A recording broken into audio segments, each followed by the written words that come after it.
来天霸国后，你们都做了什么？住在哪儿？在今日之前，我等什么也没有做过。进京城之后，便一直住在这儿。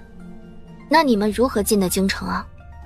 夜审人境时，是神秘人给吾等开了城门。神秘人能开城门？看来是个朝中大人物啊。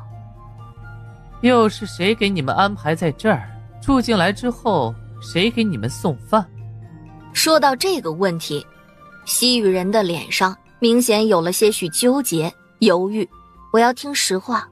果然听到安雪堂这么说，他只好开口解释了。原来这金川寺里第一个住持就是西域人。金川寺成立100年有余，这山洞之所以会被装饰成这副模样，仅仅是那时的住持思念故乡，特地秘密让人将这山洞变成了这副模样，他好睹物思人。没有人知道的是，现在的住持竟是那个时候的住持的曾孙。这山洞也一直是金川寺的禁地，除了历任住持，没有人能够进来。不对啊，这金川寺的住持见过本妃，他既然认识你们，也知道你们来干什么，他完全可以直接找人告诉我，为何你们还会受制于神秘人去伤害我的人？所以你在撒谎。不，主持根本不知道我们是在找你。身为皇室之后，主持知道我们在找灵女，因为100余年来，我们西域人就一直在找灵女。可他并不知道，我等要找的人就是你。他虽然是西域人之后，可他并没有见过灵女画像。你们今日行动，住持可曾知晓？不知。住持在我等进入金川寺那日便说过，他只给我们提供住所与吃食，其余的事情他不会管。那你们又是如何确认她便是你们要找的灵女，仅仅因为长相相似？自然不是。兄长，有人来了。灵女莫要担心，是主持。贫僧见过北疆王妃。免礼。住持，我想你应该有很多话要说吧？住持微微点头。灵女在西域比国王更受子民的欢迎。当初他的曾祖父西域的皇子是想要继承皇位的，可谁知那一年他刚被册封为太子，灵女就突然离世。灵女离世之后，西域便爆发了一种怪异的大脖子病，而且人数与年俱增，这种病无人能治。渐渐的，百姓们人心惶惶。就这样，太子踏上了寻找灵女之路。王妃可是好奇贫僧又是如何来的？说来惭愧，贫僧的曾祖父身为西域皇子，虽然他算是被赶出西域的，但他还是心系西域的百姓，所以他还是想找到灵女。找灵女之事又不能交给旁人，他只能找了个青楼女子，生下了贫僧的祖父，而贫僧的祖父父亲依旧是用这般方式延续子嗣。可你们并没有找到灵女，不是吗？你的曾祖父应该也是带了灵女的画像才是。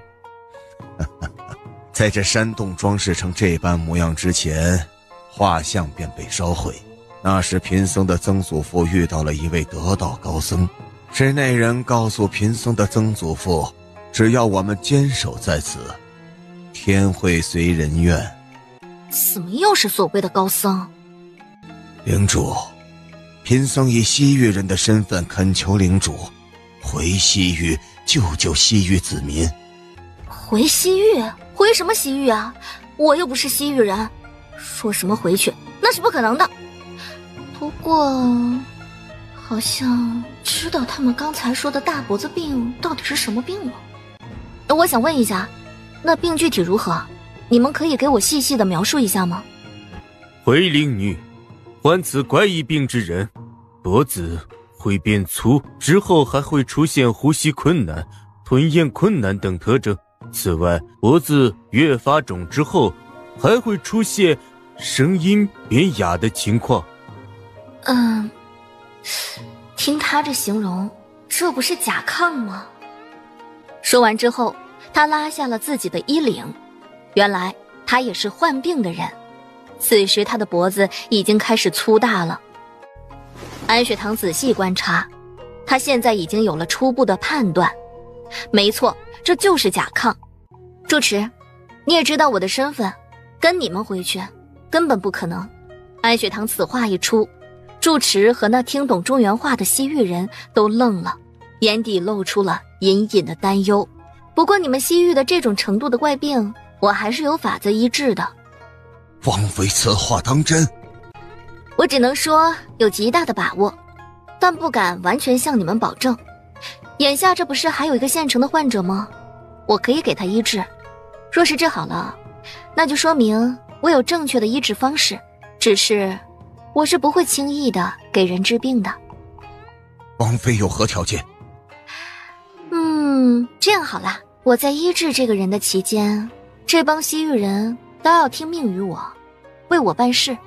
这个要求一点也不高。住持和那西域人只是对视了一眼，几乎没有犹豫便答应下来。安雪堂不再废话，马上交给他们第一个任务，那就是找到19和19背后的人。另一边，北疆王府，此时莫云景正在和江清扬对话。你有没有给太子送过信？是有人想给太子送信，只是那些全都是太子的眼线，北疆王莫不是连这都想管？皇兄还有多少势力，我管不着，但若是你们在密谋关于本王王妃之事，本王就非管不可。北疆王这是何意？属下与太子之间并未探讨过北疆王妃的不是，而且以属下对太子的了解，他应该已经承认了北疆王妃的能力才是。他现在怀疑堂堂接近我的动机，本王了解他，接下来他一定会对堂堂动手。在送他离开京城之前，你来看着他，本王不希望在他和堂堂两人之间做选择。说到做选择这3个字，这就有些严重了吧？看来是太子跟北疆王说了些什么，将他彻底激怒了。别的先不说，北疆王妃与属下有过救命之恩，所以只要属下在，就不会让任何人企图伤害他，包括太子。记住你说的话，本王不管皇兄到底听信了谁的话，不过只要让本王查出，定会处死。说完，莫云景抬脚就走。莫云景刚回到景堂院，云六和11便也回来了。怎么回事？王妃呢？启禀王爷，王妃没事儿，她此时此刻正在金川寺和凤公子一起。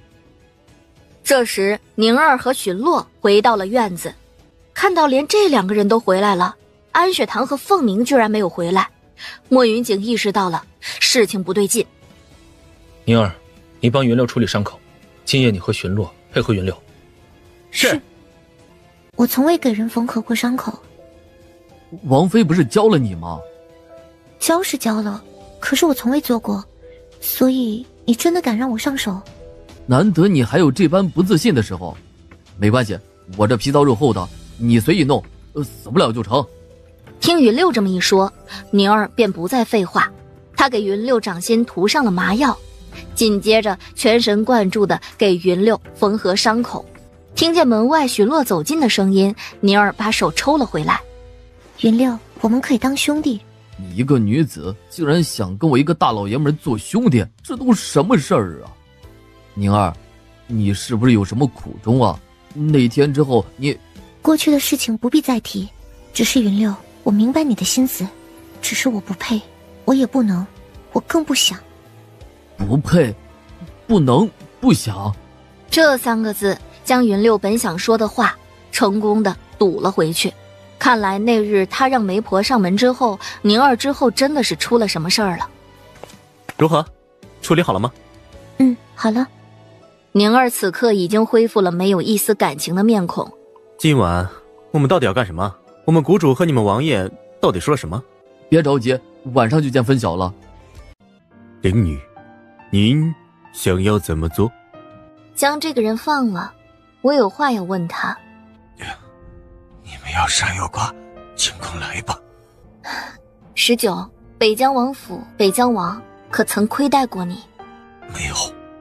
那既然如此，你为何要背叛北疆王府，背叛北疆王呢？权势，我想要权势。可是在这世间，权势就是杀人最厉害的一把利刃，谁不想要权势？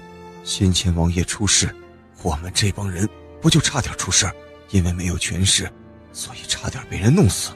我们是王爷的人，可是我们王爷并不是贪恋权势之人，日后不管谁坐上那个位置，云家军都没有继续生存的机会。王爷，对不起，辜负了您。你对不起的是你自己。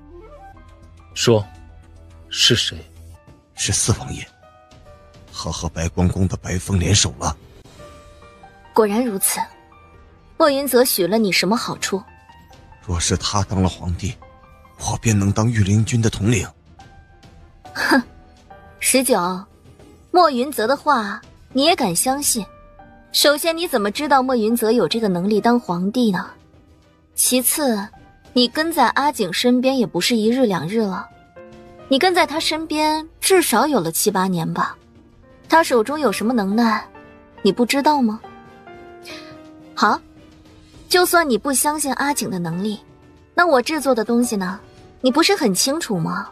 当初大越国那10万士兵的下场，我记得你也在场的呀，你亲眼所见。在那种情况下，你还觉得莫云泽有机会坐上那个位置吗？王妃，您的口气未免太大。您可知道白光宫已经掌握了您那秘密武器的配方？事到如今，属下也不想瞒着您和王爷，白光宫已经着手研制那种武器，而且他们比王妃你们狠。你们心软，不想伤及百姓，不想伤及无辜，他们不一样，只要他们掌握了那种威力巨大的东西，他们为了坐上那个位置，什么都干得出来。无论会死多少百姓，哪怕让整个京城的百姓陪葬，他们也不会放弃。这就是王爷和他们的区别。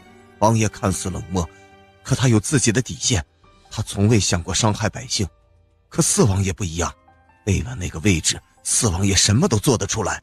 所以在差不多的实力面前，越是能狠下心的人，才能坐上那个位置。这就是你选择他的原因吗？在你看来，他比我们这边更有机会坐上那该死的位置？是。你还有什么话说？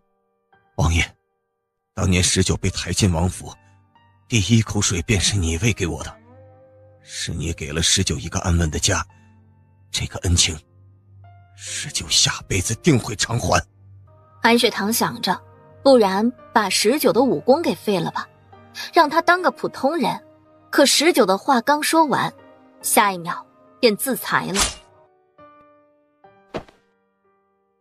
兄长，你来安排几个寻汤谷的人去调查市面上那些原材料到底被什么人大肆收购，还有这些东西到底运往了哪里，我们必须尽快查清楚，不然炸药真的被他们造出来，后果简直不堪设想。放心，我待会儿就安排。只是阿唐，你实话告诉我，这炸药到底是不是很容易配置？是，其实所谓的炸药包，不过就是将原材料处理一下，然后按照一定的比例混合在一起。只要掌握了原材料的配比，制作出来炸药是很快的。白光宫之人，我会派人调查。前2日我的人已经传来消息，已经大致确定了白光宫的老窝地点。在哪儿啊？目前只知道在出了京城往东那几座大山，具体是哪几座，我的人还需要一点时间慢慢前进去查。京城东边的大山。凤鸣听到这几个字，心中一紧。莫云锦，确定在那些山中？那几座山可不是一般人能进去的。所以我的人还没敢贸然就闯进去。阿景兄长，那几座山到底是怎么了？听你们说的好像很是危险的样子。就这么说吧，那几座山，为兄在这世间活了这么些年，还真的从未见过这样陡的山。而且那几座山确实还没有人能够活着进去，活着出来。这么些年来，不缺乏某些胆大又想逞英雄的人，但他们进山之后便再无任何消息。还有一些江湖高手，还没等进入深山也已经死了。这山有这么邪乎吗？很邪乎。所以若是白光宫的人就藏匿于山里，那就说明这些年来闯进去的人不一定真的死了，还有他们一定有特殊的通道进山。这个可能性很大呀。莫云锦这时看到了凤鸣额头上的汉字，他若有所思地低头扫了一眼凤鸣紧握拳头的双手。这些事情不是一时半刻就能解决，今夜折腾了太久，先回去歇着吧，让你兄长也早些歇着。安雪堂这才抬头看了一眼凤鸣，看到他露出了些许疲惫的神情，这才点了点头。好，兄长，你也早些休息吧。刚刚面对安雪堂的时候，他已经隐隐有发病的迹象了。若不是莫云锦看出来什么，及时带安雪堂离开，恐怕安雪堂就要看到他这副鬼样子了。凤鸣知道自己所剩的日子不多了。凤鸣，你这病我白光宫之人能治，所以呢，帮我杀了莫云锦，本宫答应让白光宫之人救你。理由？你需要一条命，本宫需要莫云锦的命。本宫说的话你考虑考虑，别忘了，你想要陪在安雪堂身边，就只能让自己活下去。本宫知道你体内的病跟了你一辈子，不过作为寻唐谷的谷主，想来你也听说过我们白光宫有一粒神药，能让人起死回生。只要你按照本宫说的做，本宫便将那神药送你。这白风体内明明有着阿唐下的毒，可若是他手中真有江湖上流传的神药，白风他以及白光宫之人为何还会想方设法的要从阿唐那里拿走解药？想到这儿，凤鸣勾起了一抹嘲讽的笑。虽说人心经不起诱惑，可这白风到底是小瞧他了。次日，今天不用上朝吧？那皇帝让阿景进宫干什么呀？皇上昨夜好像受了惊吓，一早起来便让人将几个王爷召进宫了。皇帝受惊吓？他有那么多的御林军把守，有什么人能吓到他呀？还是说做了噩梦之类的？罢了，不管他到底想要干什么幺蛾子，他这段日子定不敢乱来了。云寺微微颔首，不过面上还有些许犹豫之色。怎么了，云寺？你可有话讲？王妃，太子想见您。啊，那我就过去呗，这有什么值得你犹豫的？可是王爷下令不让您一个人过去见太子，昨日王爷和太子之间闹了矛盾。哦，这莫云晨怎么回事？先前不是挺好的吗？客客气气的，谁都别说谁，又闹什么幺蛾子？给他接上胳膊以后，他整个人还飘起来了。怎么了？你找我有事儿啊？偏偏选择在我家阿景不在家的时候找我，难不成还想让我主动离开阿景不成啊？既然你都知道，那你就应该早些离开，对你对阿景都好。哼，我说莫云晨啊，咱们本就是井水不犯河水，你为何非要让我离开阿景？日子呢，是我和阿景两个人过，你非要插手，你觉得这样好吗？莫云晨看到他腰间的玉佩，整个人一愣。这玉佩他自然是认得的，跟莫云景身上那块玉佩拥有一样的权利。安雪堂有了这块玉佩，便可以随意支配任何一个云家军，是云家军真正的主母。他真没想到莫云景竟然把这种东西交给了安雪堂。莫云晨，我敬你是阿景的皇兄，我可以容忍你一次两次的无理取闹，可若是再有一次，我安雪堂可不会放过你。我不是阿景，对你绝不会手下留情。不管是谁，但凡是试图破坏我和阿景夫妻关系的人，我都不会放过。安雪堂，你根本不是人，人鬼殊途，你休想留在阿景身边伤害他。我不是人，神鬼殊途。这莫云晨是知道什么了？你这话什么意思啊？神鬼殊途，你认为我是谁啊？我安雪堂活了这么些年，还真的是第一次听说鬼能光天化日之下出来行走。作为一只鬼，我可真是厉害啊！真正的安雪堂早就已经死了，你不过是一抹孤魂附身在他身上，借着他的身体在阳间为所欲为。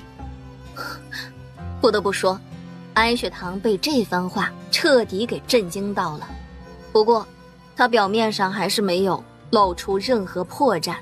莫云晨，你这番话能说服你自己吗？一抹孤魂附在人的身上，这话亏你说得出口。先前总听大家说太子如何如何聪明，如今在我看来，你莫云晨跟个傻子一样。人家傻子还是能分得清是非的，而你注定分不清。有本事你就先找证据，不然休要说出这种拙劣的言辞，让人笑话。好歹你也是阿景的皇兄，同胞兄弟，你不怕被人笑话，我还怕连累我家阿景呢。这事儿是明灯大师亲口所言，不过是一个半吊子的道士，跟我又有什么关系？你若愿意相信，那便相信吧。哦，对了，你可以让你的人收拾东西了，我的地盘并不愿意让你继续待着。等阿景回来，我便与他说，将你速速送去和紫菱会合。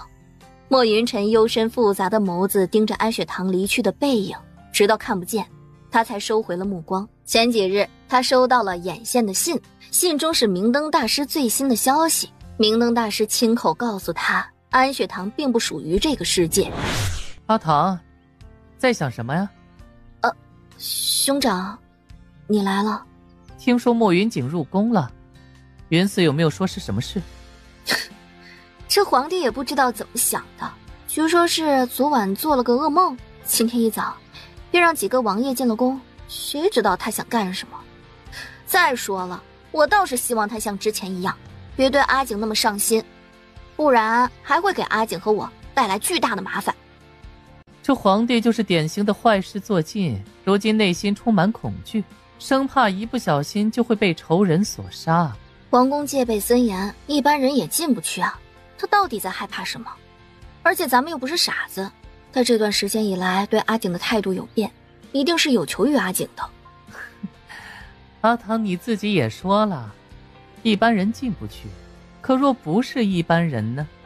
啊，兄长这话是何意？当初皇帝为了上位，杀兄弑父，当年那些个皇子以及那些皇子的后人，他并不能确定自己真的将那些人全部杀光，所以眼下只要出现了一些苗头，他肯定会担心当年那些人会不会有漏网之鱼。一旦有，那么几十年过去了，人家也定是计划好了才回来复仇。在这种情况下，你说他能不担心？也是，尤其皇帝疑心还那么病态，他一定会多想。好了，先用膳吧。想知道什么，等莫云锦回来了，你直接问他便是。好。此时皇帝的寝宫里好生热闹。父王，是谁将您弄成这副模样的？您告诉孩儿，孩儿定然不会饶了那些人。阿景，你过来。莫云泽面色尴尬，不过他不敢表现得太过明显。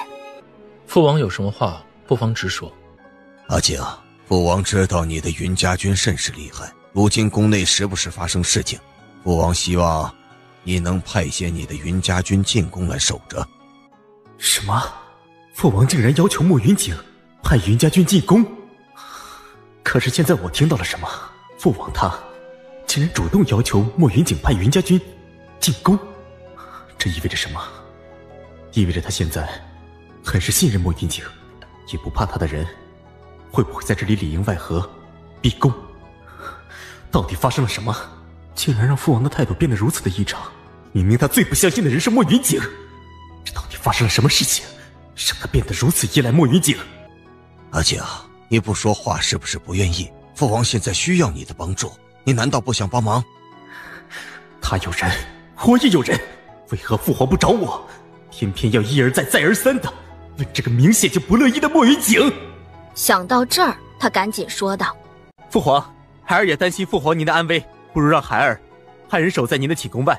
听闻你府中昨夜并不安宁，你都自顾不暇，哪来的精力管朕？莫云泽双手一紧，皇帝这番话无疑就是在警告他，他平日里的一举一动可都在他的眼里呢。阿景，你到底怎么想的？真的不想让你的人进宫保护父王？父王的御林军有几十万，我云家军也才几千人，父王为何执着于我的云家军？他们不过就是一群废物。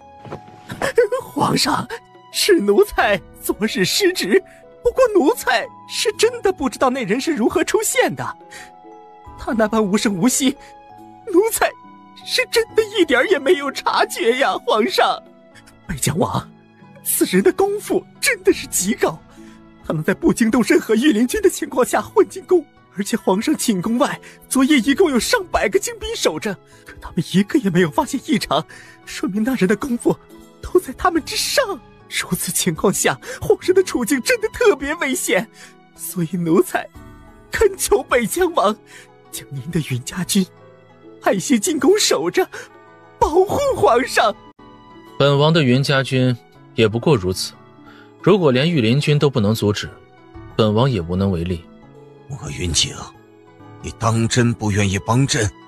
皇上，奴才想北疆王或许只是担心云家军的安全，毕竟先前皇上您和北疆王的云家军之前闹过不愉快。太监及时的提醒令皇帝深吸了一口气，想到先前他曾一度将莫云景这些云家军全部处死。阿景，父王知道自己有做的不对的地方，不过父王向你承诺，这次你的人进宫，父王绝不会杀之。不仅如此，若他们真的能将那装神弄鬼之人抓住，朕重重有赏。儿臣做不到。混账东西！莫云景，你别得寸进尺，朕已经给了你很多面子，你到底还想怎样？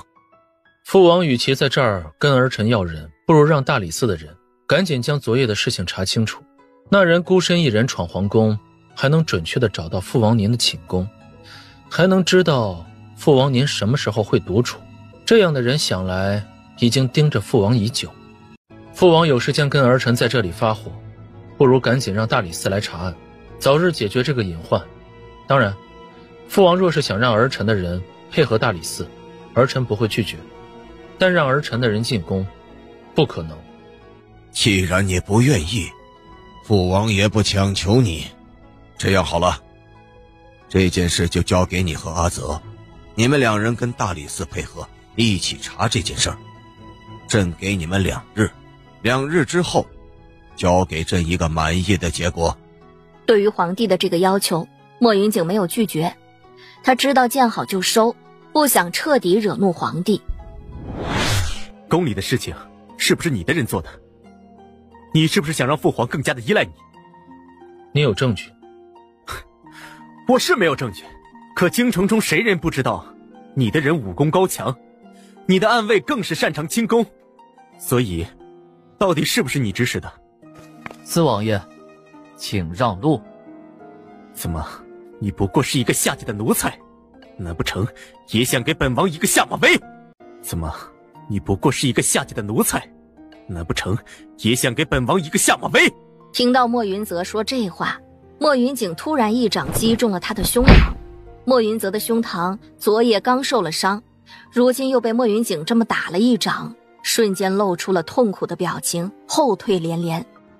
是你，昨晚袭击我的人是你！莫云景冷冷扫他一眼，随即和云六上了马，准备离开。莫云景，你当真以为你干的事情本王就不会知道？放心，本王一定会查出你的所作所为。还有，你的王妃，本王要定了。莫云泽的最后一句话令莫云锦成功的回头看向他，他眼底冒出了杀气。原来你如此在乎那个女人，想要死在我手中，尽管乱来。说完，莫云锦驾车离开。王爷，皇上的人已经走了。本王知道，回府。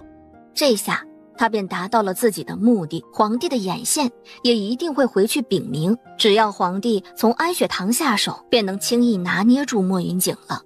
此时坤宁宫中，画香哭得异常凄惨。这个安雪堂还真把自己当回事了，他竟然敢如此肆无忌惮地伤害人，看本宫如何责罚他。皇后，如今安雪堂是北疆王的心尖宠，谁也不能动他。哼，是北疆王的心尖宠又如何？本宫是堂堂皇后，难不成还不能处理一个女人？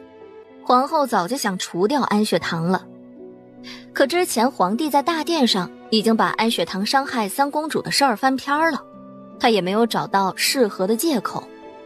如今有了画香这事儿，皇后便有了新的理由。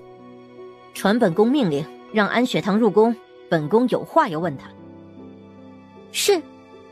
画香听到皇后这么一说，脸上露出了得逞的笑容。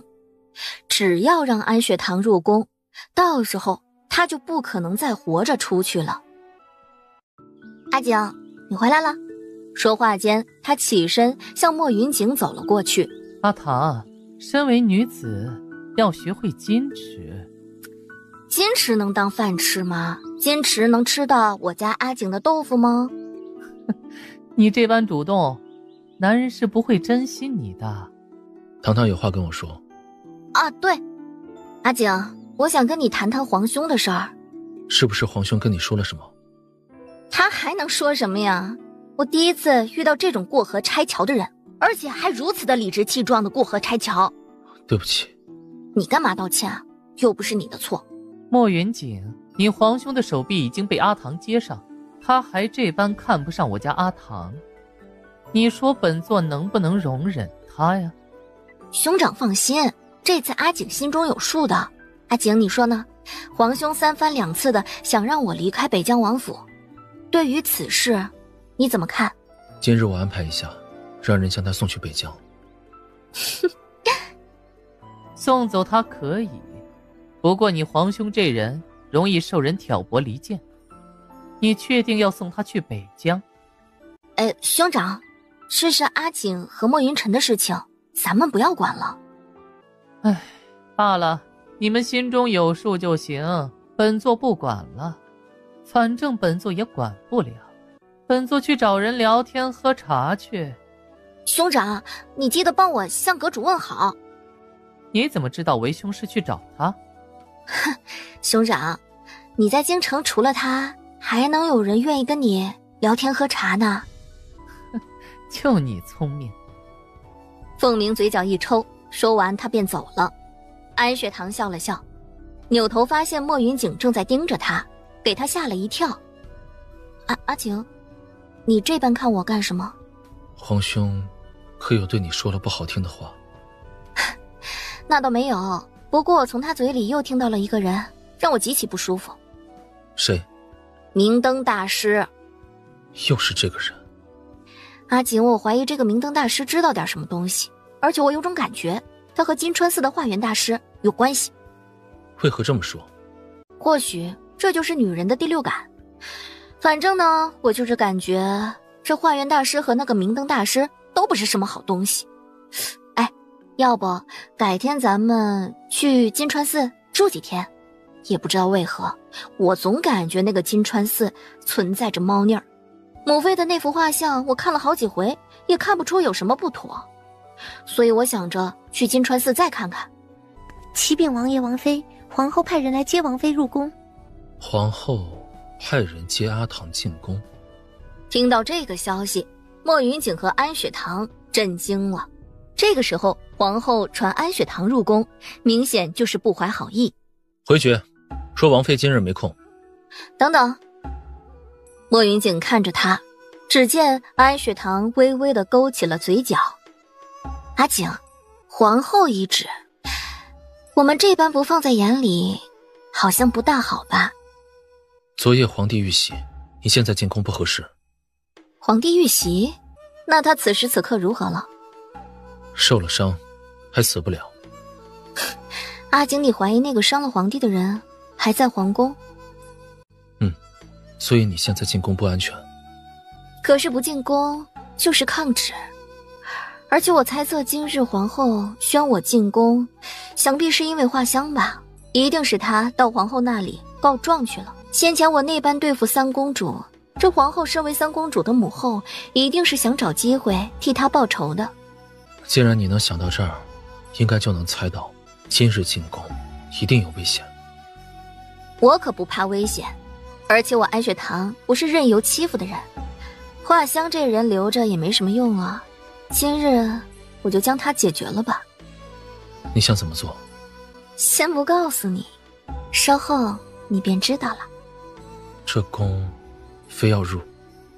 啊，我也不是怕事的人，与其现在落个抗旨之罪，等着被皇后惩罚，我们何不主动出击呢？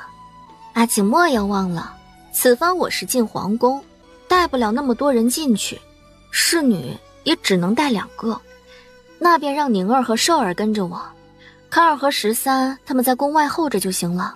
如今父王有求于我，跟他说几句，让他同意你多带几个人进去，他不会拒绝。不，我今日还真的不能多带人进去。哼，好了，今日入宫的事儿你就别担心了，我向你保证，绝对不会有事儿。注意安全。知道啦，你今天不是还要处理皇兄的事儿？你好好跟他谈，我这边你不用担心，该担心的也是皇后和那画香。是他跟你告状了。皇兄，今日准备准备，等夜深人静时，我让人送你去北疆。阿景，你这是要为了一个女子，将为兄这般送走？皇兄，我跟你说过，安雪堂是我的王妃，而且有了她，才有了如今的我。你3番2次想要将她赶走，实在是不妥。阿景，这安雪堂真的不是一般人，为兄说的话，你怎么就不信呢？他根本就不是原来的安雪堂，他就是假冒的，你被骗了。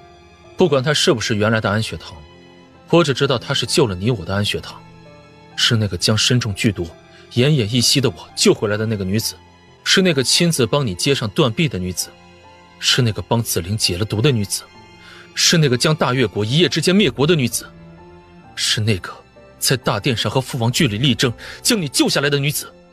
莫云景越说，莫云晨就越是无地自容。皇兄知道他对我们有恩，可是，他到底不是这个世间的人，他重要吗？暂且不说安雪堂就是一个正常人，就算他真的不正常，就算他不属于这个世间，那又如何？他是谁？他来自哪？有那么重要吗？他可曾伤害过我们？可曾让我们陷入危险的境地？可曾给我们造成一丁点麻烦？他都没有。莫云景从未这般激动，想到莫云晨总是忽视安雪堂对他们的贡献，他就忍不住心中的怒火。为兄明白了，让人收拾东西吧。今日被你这么一提醒，为兄确实也没什么脸面继续面对安雪堂了。好。皇后现在不便见客，请尔等在这稍等片刻。除了这话，你没有什么需要跟我说的吗？奴婢没什么好说的。但他的话音刚落，宁儿就已经狠狠地扇了他一巴掌。你不过是一个小小宫女，见了北疆王妃不但不行礼，还这般以下犯上，罪不可恕。你们好大的口气，竟敢在本宫的坤宁宫这般撒野，这般目中无人。不知道的人还以为这坤宁宫是由你们说了算。儿媳安雪堂见过母后，她的声音不卑不亢，且不失规矩，惹得皇后也没有办法立即刁难她。起来吧。多谢母后。你就是阿景死活非要娶的姑娘？让母后见笑了。不过儿媳不得不承认，儿媳就是阿景死活非要娶的女子。说实话，当初儿媳是不同意嫁给阿景的。皇后听了她这番说辞，嘴角一抽，她搞不懂这女人到底想说什么。虽然儿媳不同意嫁给阿景，可是谁让阿景已经深深地被儿媳绝美的容貌和人格魅力所吸引了呢？他根本就离不开儿媳了。母后您想想看呢，他堂堂一个王爷非要娶，儿媳也没有能力反抗不是？哎呀，说到底都怪儿媳太过优秀。不过嫁给阿景之后，儿媳也是发现了他的好，心中到底也没有后悔。皇后被安雪堂这番自恋的话给气到瞬间说不出话来，她动了动嘴，也不知道用什么话来反驳安雪堂。那这又是怎么回事？这可是坤宁宫，不是北疆王府，岂能让你在这里撒野？母后，这人当真是您坤宁宫的人吗？儿媳怎么瞧着不像呢？母后，你要不要确认一下这丫鬟的身份？毕竟儿媳一直不相信这堂堂坤宁宫居然会出现这样一个以下犯上、目中无人的丫鬟。若是坤宁宫真有这样一个丫鬟，不得不让人怀疑坤宁宫的主人教导下人的能力。毕竟狗可以不懂事儿，难不成人也不懂事儿吗？安雪堂这句指桑骂槐的话可以说是让人挑不出任何毛病。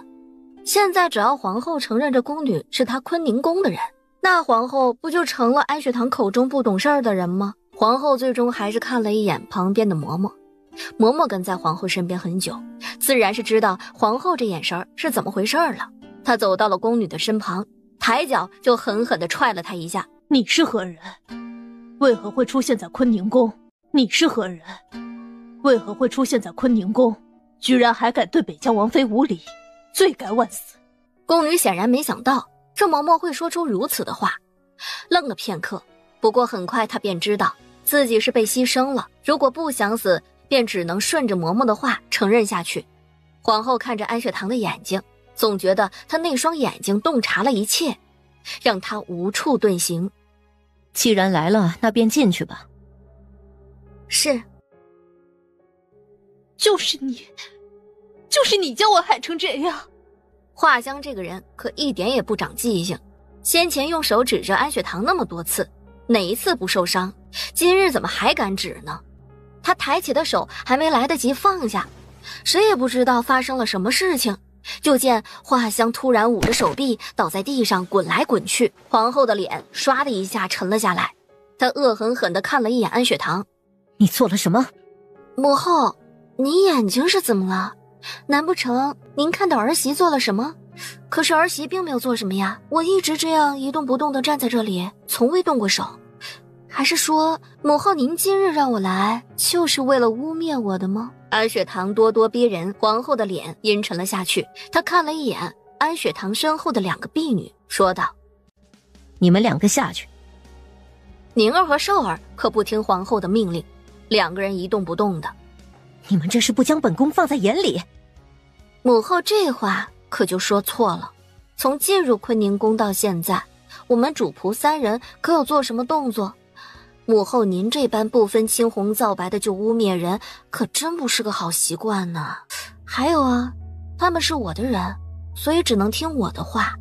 母后想让他们退下去也行啊，可母后您是不是可以给我一个理由？凭什么这屋子里有那么多的宫女在，就连华香身边都带了2个，而我的人就得退出去呢？还是说母后你今日宣我进宫就是为了折磨我，不分青红皂白的欺负我？你敢说华香变成这样子没有你的手笔？我确实敢说呀，不知母后坚持说是我对华香做了什么，是从何而得出的结论啊？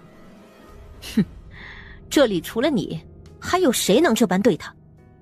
母后此言差矣，在儿媳看来，母后更有伤害华香的嫌疑呢。你说什么？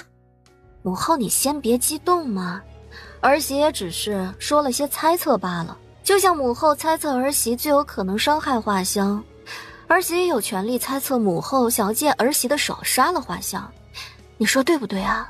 借刀杀人，这确实是今日皇后的计划，如今被安雪堂这么提了出来，皇后脸上出现了一刻的慌乱。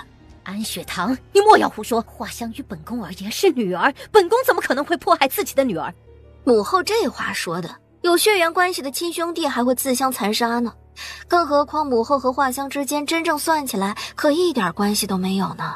母后，这样好了，咱也别这般猜来猜去了，不如便让御医过来瞧一瞧，看看这画香到底怎么回事。皇后不知想到了什么，她冷静了下来，别有深意地扫了一眼身旁的嬷嬷，嬷嬷便吩咐宫女去找御医，她自己则是走过去将画香扶了起来。被扶起来之后便一直大哭，然后跪在地上央求皇后给她做主。皇后和画香的眼神在空中交汇，两个人不知达成了什么共识。跪下。理由？本宫让你跪你就跪，你还想要理由？就凭本宫是皇后，是这后宫之主。皇后已经开始暴露目的了，对安雪堂也没有先前的容忍。她应该是觉得嬷嬷的计划已经成了，眼下已经不需要给安雪堂任何机会了。说实话，我还真的不愿意跪呢。北疆王妃目无王法，给本宫掌嘴。是。嬷嬷当即点头，她黑着脸走到了安雪堂的身前，宁儿便已经上前2步，非常迅速的反手抽了她一巴掌。安雪堂，你太放肆了！不知道母后想让人伤我嘴的理由是什么呀？你目无王法，无视本宫，本宫罚你不应该。目无王法？哼，母后倒是说说我如何目无王法了。无视母后，又是从何而来的结论？母后可以罚，但总得给我个合理的理由嘛，不然儿媳可不认呢。这安雪堂到底有何底气？他到底是愚昧无知，还是手中真有什么把柄？好，那本宫问你，你为何要把画香打成这副模样？他先前只是去北疆王府看望莫云晨，你凭什么对他动手，还将他伤得那么重？你当真以为自己当了个北疆王妃就能这般刁蛮任性、肆意妄为？母后可有人证啊？还是有什么证据能证明画香变成这样是我做的？你这是什么意思？不想承认，敢做不敢当？我这个人呢，没什么优点，但是敢做敢当。母后但凡拿出一点证据来，证明我是真的伤害了画香，不需要母后做什么，我便在这里以死谢罪。母后，我没有撒谎，我之所以变成这样，都是因为安雪堂。那日我被人从北疆王府抬回府中时，很多人都亲眼所见的。母后不信的话，可以让人去查。你从北疆王府抬回去的是没错呀，可这能证明是我打伤的你吗？你敢向天发誓，你真的没有打我？我安雪堂敢向天发誓，我确确实实没有动手打你。你呢，画香，你敢不敢向天发誓？你有没有污蔑我呀？我画香向天发誓，就是安雪堂叫我变成这副模样的。如若不是，我画香不得好死。他立马吐了一口血，一口黑血。这些宫女看到这一幕，皆是吓了一跳。在场的人当中，皇后和嬷嬷倒是淡定，看来画香身上的毒已经开始有作用了。安雪堂，你对画香做了什么？皇后，我一直稳稳地站在这儿，从未动过画香一根手指头。为何画香出了事儿，母后就觉得是我对画香做了什么？还是说，母后是想要栽赃嫁祸于我？本宫怎么可能会栽赃嫁祸？安雪堂，你休要胡说！母后啊，你今日将我叫到宫里，到底是为了什么？给画香撑腰，还是有旁的目的？如果给画香撑腰，那么母后现在当务之急是不是先给画香治疗治疗？你看现在她已经奄奄一息了，再不治疗，可就要一命呜呼了。安雪堂这话一出，地上的画香浑身一颤，她确实感受到了呼吸困难。母后，救我！再忍忍，本宫的人已经去喊御医了，你再坚持坚持。安雪堂看着画香这样子，就知道她撑不了多久了。皇后下的是剧毒，哪怕她现在出手，也只能保住画香今日不死。很快，一个婢女便领着2个御医而来，两人给皇后匆匆行礼之后，便去给画香把脉。探清楚了画香所中的毒是无药可解的剧毒之后，两人纷纷表示能力不足。母后救我，我还不想死。香儿，御医都没有办法，你让母后如何救你？母后你想想办法，我还不想死。香儿，本宫真的无能为力，不过你可以指出到底是谁害了你，本宫一定会让那人付出代价，让他给你陪葬。果然，画香听到皇后这话，双手微微握拳，最终还是立起了身体。他颤抖着无力的手指着安雪堂，不等画香说什么，安雪堂便率先说道：我从进到坤宁宫到现在，从未接近过你。方才御医也说了，你的毒是被人从伤口处传入你体内的。这种见血封喉，我若是想用，前几日你在北疆王府时，我为何不用呢？画香，你动一动自己的脑子再说话。画香不傻，嬷嬷就是最有可能对他下毒的人。可画香就算知道了是嬷嬷给他下毒，又能如何呢？嬷嬷的背后是皇后，一个将死之人还能把皇后如何？如果死前非要拉一个垫背的，那么这个人必须是安雪堂。是你给我下的毒。饭可以乱吃，话不能乱说呀。证据呢？光靠一张嘴就能往我头上安罪名了？你也未免太小瞧本妃了。哼，在这里谁不知道你跟香儿有仇？先前你们还存在冲突，已经不止一次发生矛盾。这里除了你，还能有谁给香儿下这种剧毒？母后这话说的，这年头跟画香有冲突的人应该不只有我吧？要是按照母后这么个推算方法，凶手可就多了。你少给我油嘴滑舌。这时门外的宫女却进来禀告皇后，花贵妃来了。为什么？如今莫云晨的局面不是已经没有先前那般被动了？为何他还要坚持进宫？不知妹妹此刻到来所谓何事？妹妹听说姐姐宣了北疆王妃入宫，这北疆王妃可是近日来的英雄人物，妹妹也想来一睹芳容。不过妹妹来的好像不是时候，姐姐宫中可是发生了什么大事？怎的又是御医，又是一堆人躺在地上的？还不是因为这个安雪堂，他竟敢在本宫眼皮底下给香儿下了毒。哦，想来这就是北疆王妃了吧？安雪堂忍了忍，将心中复杂的情绪忍了下来。他对花朵儿行了个礼，随即说道：还请贵妃娘娘还我安雪堂一个公道。哦，难不成还是皇后污蔑了北疆王妃不成？是，画香中了那见血封喉的毒，可我和我的2个婢女从进到坤宁宫开始就没有靠近过这个画香，我们又如何能给他下毒？可如今皇后竟然查也不查，便想将这个罪名安在我的头上，这罪我可不认。胡说八道！在这里除了你，还有谁给香儿下毒？那谁能知道啊？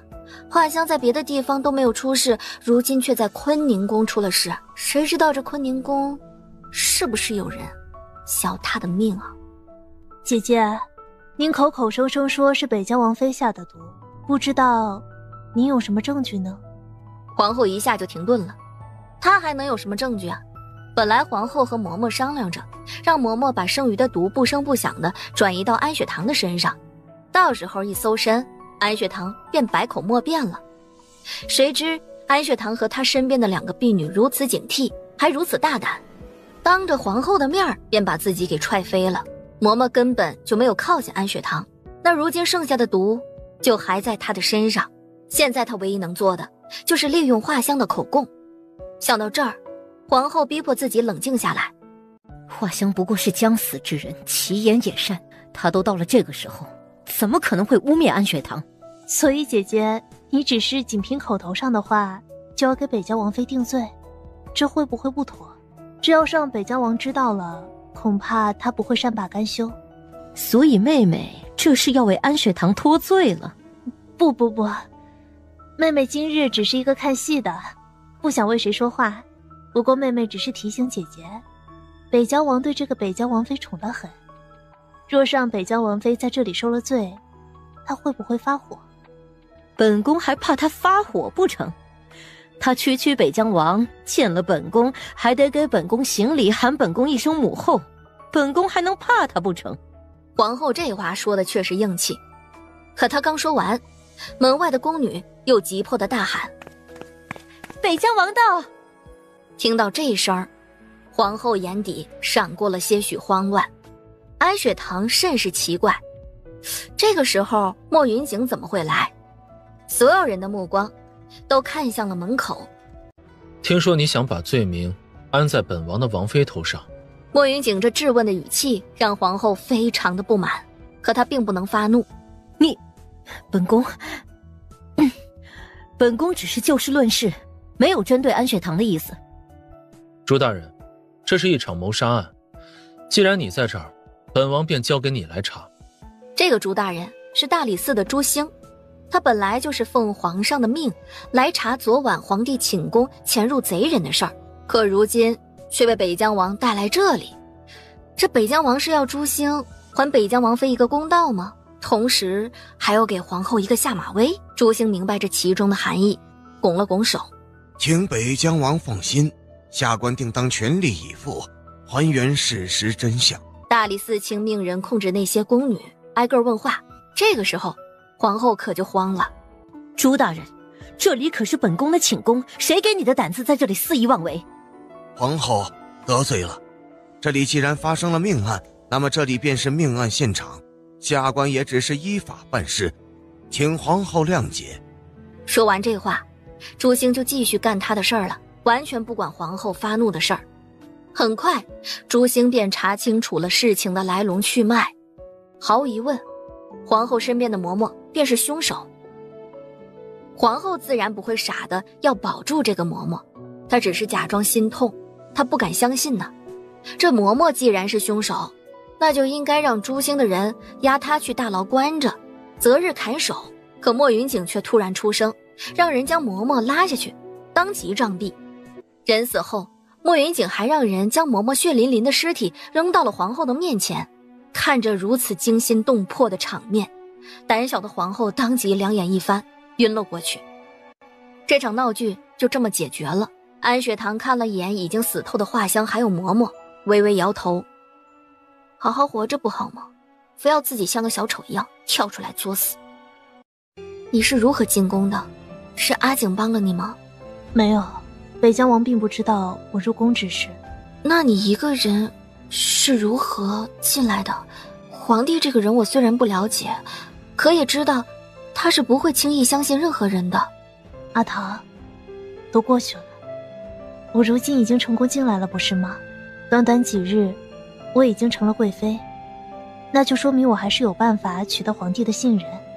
你不要为我担心。”安雪堂心中虽然有气，可毕竟是花朵儿自己选的路，现在她不愿意多说，那便没有必要再问下去了。“阿唐，有件事你要我心理准备。”“什么事啊？”“我记得阿唐你说过，你母亲在宫中成了皇帝的女人。”“是，她怎么了？”“前2日皇帝刚封了个刘贵妃，姓刘，名兰。”“刘兰，这人十有八九啊，那就是母亲刘氏了。”在册封时，皇帝特意用兰花来比喻这个刘贵妃，说她就如那兰花，典雅高洁，坚贞不渝。高洁，坚贞不渝，皇帝可真会扯，他可真行，短时间内册封了2个贵妃，怪不得他不把皇后的实权给皇后呢。如此一来，在这后宫他想干什么便干什么了，也不需要走什么过场。问问皇后。那个刘贵妃我还没有见过，阿唐要不要跟我形容形容她？若有机会，我亲自瞧瞧她到底是不是阿唐的母亲。朵儿，你记住，我母亲已经没了，现在的刘贵妃叫刘兰，跟我没有一点关系。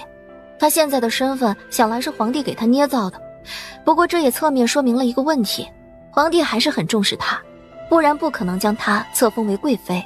阿桃，如果可以，我会帮你看着她，尽量不让她出事。不要，你照顾好你自己。他能让皇帝册封她为贵妃，他的手段恐在你之上。他不知道我们之间的关系，而且我也不会让他知道我们之间的关系，不然他极有可能为了自己的后路而出卖你。所以我不会告诉他你到底是谁，你自己也别在他面前露馅了，你就当作不认识他，不必想着为他做任何事情。好，我明白了。朵儿，昨晚皇帝发生的事情跟你有没有关系？没有，不过我怀疑昨晚之事是他身边人所为，那人在他身边想来潜伏了很长一段时间。你有怀疑的人吗？御林军的统领。啊？安雪堂一愣，显然没有想到会是这个人。当然，这还只是我的猜测，这段时间只要有机会，我会好好注意他。那你注意安全，我们这边也会好好的查查，你只要保护好你自己就行了，做什么事情别太激进。花朵儿的表情明显有些犹犹豫豫的，思来想去，他问了出来：阿桃，他还好吗？他呀，好着呢。听出了安雪堂在赌气，花朵儿眨了眨眼。可是发生了什么？莫云晨这个没良心的，我才给他系好手臂没多久，谁能知道他竟然过河拆桥，想让我家阿景抛弃我。你说他这人是不是一点良心都没有？这，阿桃，你们之间是不是有什么误会？没有误会，在他眼里，他就是看不上我，就是觉得我不过是一个乡野女子，所以不配霸占着北疆王妃这个位置。不可能的，阿桃，太子他不是那种人。朵儿，人是会变的，你已经许久没有见过他了，这么些年，他经历了不少事情，心终是会变的。所以你呀，别觉得你懂他。当然了，你也别觉得我说他这些都是坏话。你愿意为他做什么事情，那是你的事情。但作为朋友，我还是要提醒你，莫云晨跟你最开始认识的莫云晨已经截然不同。你可以为他做事情，但一定要先考虑好你自己。他走了，今日已经被阿景的人送去北疆和紫菱会合，用不了几日便会到达北疆。他的手恢复得不错，你不必再担心他。如今你的处境比他危险，把精力放在自己的身上吧。阿桃，谢谢你告诉我这些。保重了，有什么需要帮忙的，想办法让人告诉我。等你想好了什么时候想离开这个地方，也一定要告诉我，我一定会去救你的。阿桃，谢谢你。启禀北疆王妃，刘贵妃想见您。刘贵妃，果然新晋贵妃刘贵妃便是刘氏了。不过我都跟她说好了，以后再见面就是陌生人，这个时候找我过去干什么？安雪堂没什么好心情要帮刘氏，可是他又想着会不会是有什么风声要透露给他，于是他便随着2个宫女前去了。今日喊你来，是有事想跟你商议。哦，刘贵妃是想跟我说些什么？我记得我让人送进宫的护肤品够你用许久了。阿桃，娘想跟你说的不是这种东西的问题。刘贵妃此刻所言并不符合你的身份，别忘了您现在是后宫中的刘兰刘贵妃，而我名义上是你的儿媳，那个生了安雪堂的刘云已经死了。你今日让我来，所谓何事？阿桃，你告诉实话，你肚子里是不是有了北疆王的孩子？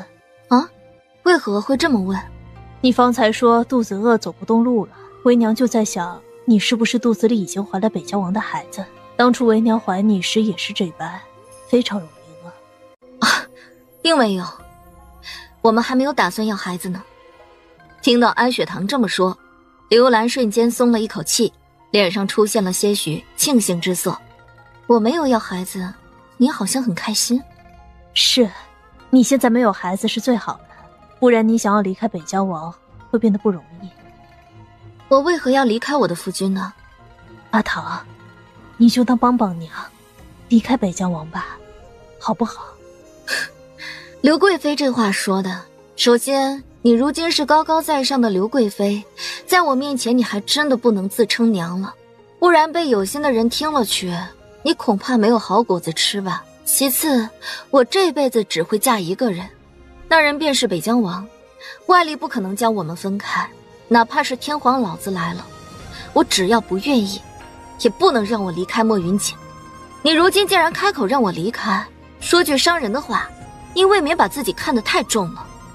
殊不知在我眼里，你啥也不是。如果你今日让我过来就是为了说这样的废话，那我们之间就没有什么好聊的了。阿唐，阿唐，你得救救娘亲，你不能这样对为娘，你不能不管我。到底怎么回事？阿唐，娘的身份被人知道了，皇上虽已经给了我新的身份，封娘为贵妃，可他也说了，如若有一天我的身份真的被人拆穿，而他也会为了皇室的脸面将我送走。所以呢？所以你想告诉我什么？你的真实身份被人发现了？谁？是四王爷。原来是莫云泽，这个阴险的男人，人前故作温良，转身就沾染上满手的血腥，如今还想出来作妖，还作到了我的头上。所以呢？是他让我离开阿景吗？是，四王爷说，如果我不能让你离开北郊王，他就会把我的身份暴露出去。一旦被暴露出去，皇上一定不会让我继续待在他身边了。阿唐，求求你帮帮娘。莫云泽这个男人说的话，你也会相信？就算我真的离开了阿景，他想做什么还是会做。你这样被他拿捏，以后他想要你做的事，可就不止这一件了。阿唐，为娘就求你这一件事好不好？你帮帮为娘好不好？不可能，除非我和莫云景两个人的感情出现了问题，不然谁也不能让我离开他，包括你。阿唐，阿唐，你真的要这么狠心吗？娘求你了，帮我最后一次好不好？刘贵妃，你与其这样求我做根本不可能的事情，还不如起来，我跟你一起想办法解决了这个莫云泽。没用，没用的。阿唐，四王爷说了，唯一的解决办法就是让你离开北疆王。只要你离开北疆王，对于我的身份他绝对会保密。是啊，他确实会保密，只要不从他那嘴里说出来，他可不就保密了。可你别忘了，他随随便便的指使身边的人说出去，你就能阻止了吗？不会的，不会的，他亲自承诺的，只要你愿意离开北疆王，愿意进他的后院，他就不会将我的身份透露出去半分。听到刘兰这话，安雪堂双眸瞬间变得无比犀利。你竟敢摔我！安雪堂一步步地走到了刘兰的眼前，居高临下地盯着她。刘兰，你别忘了我现在到底是什么人。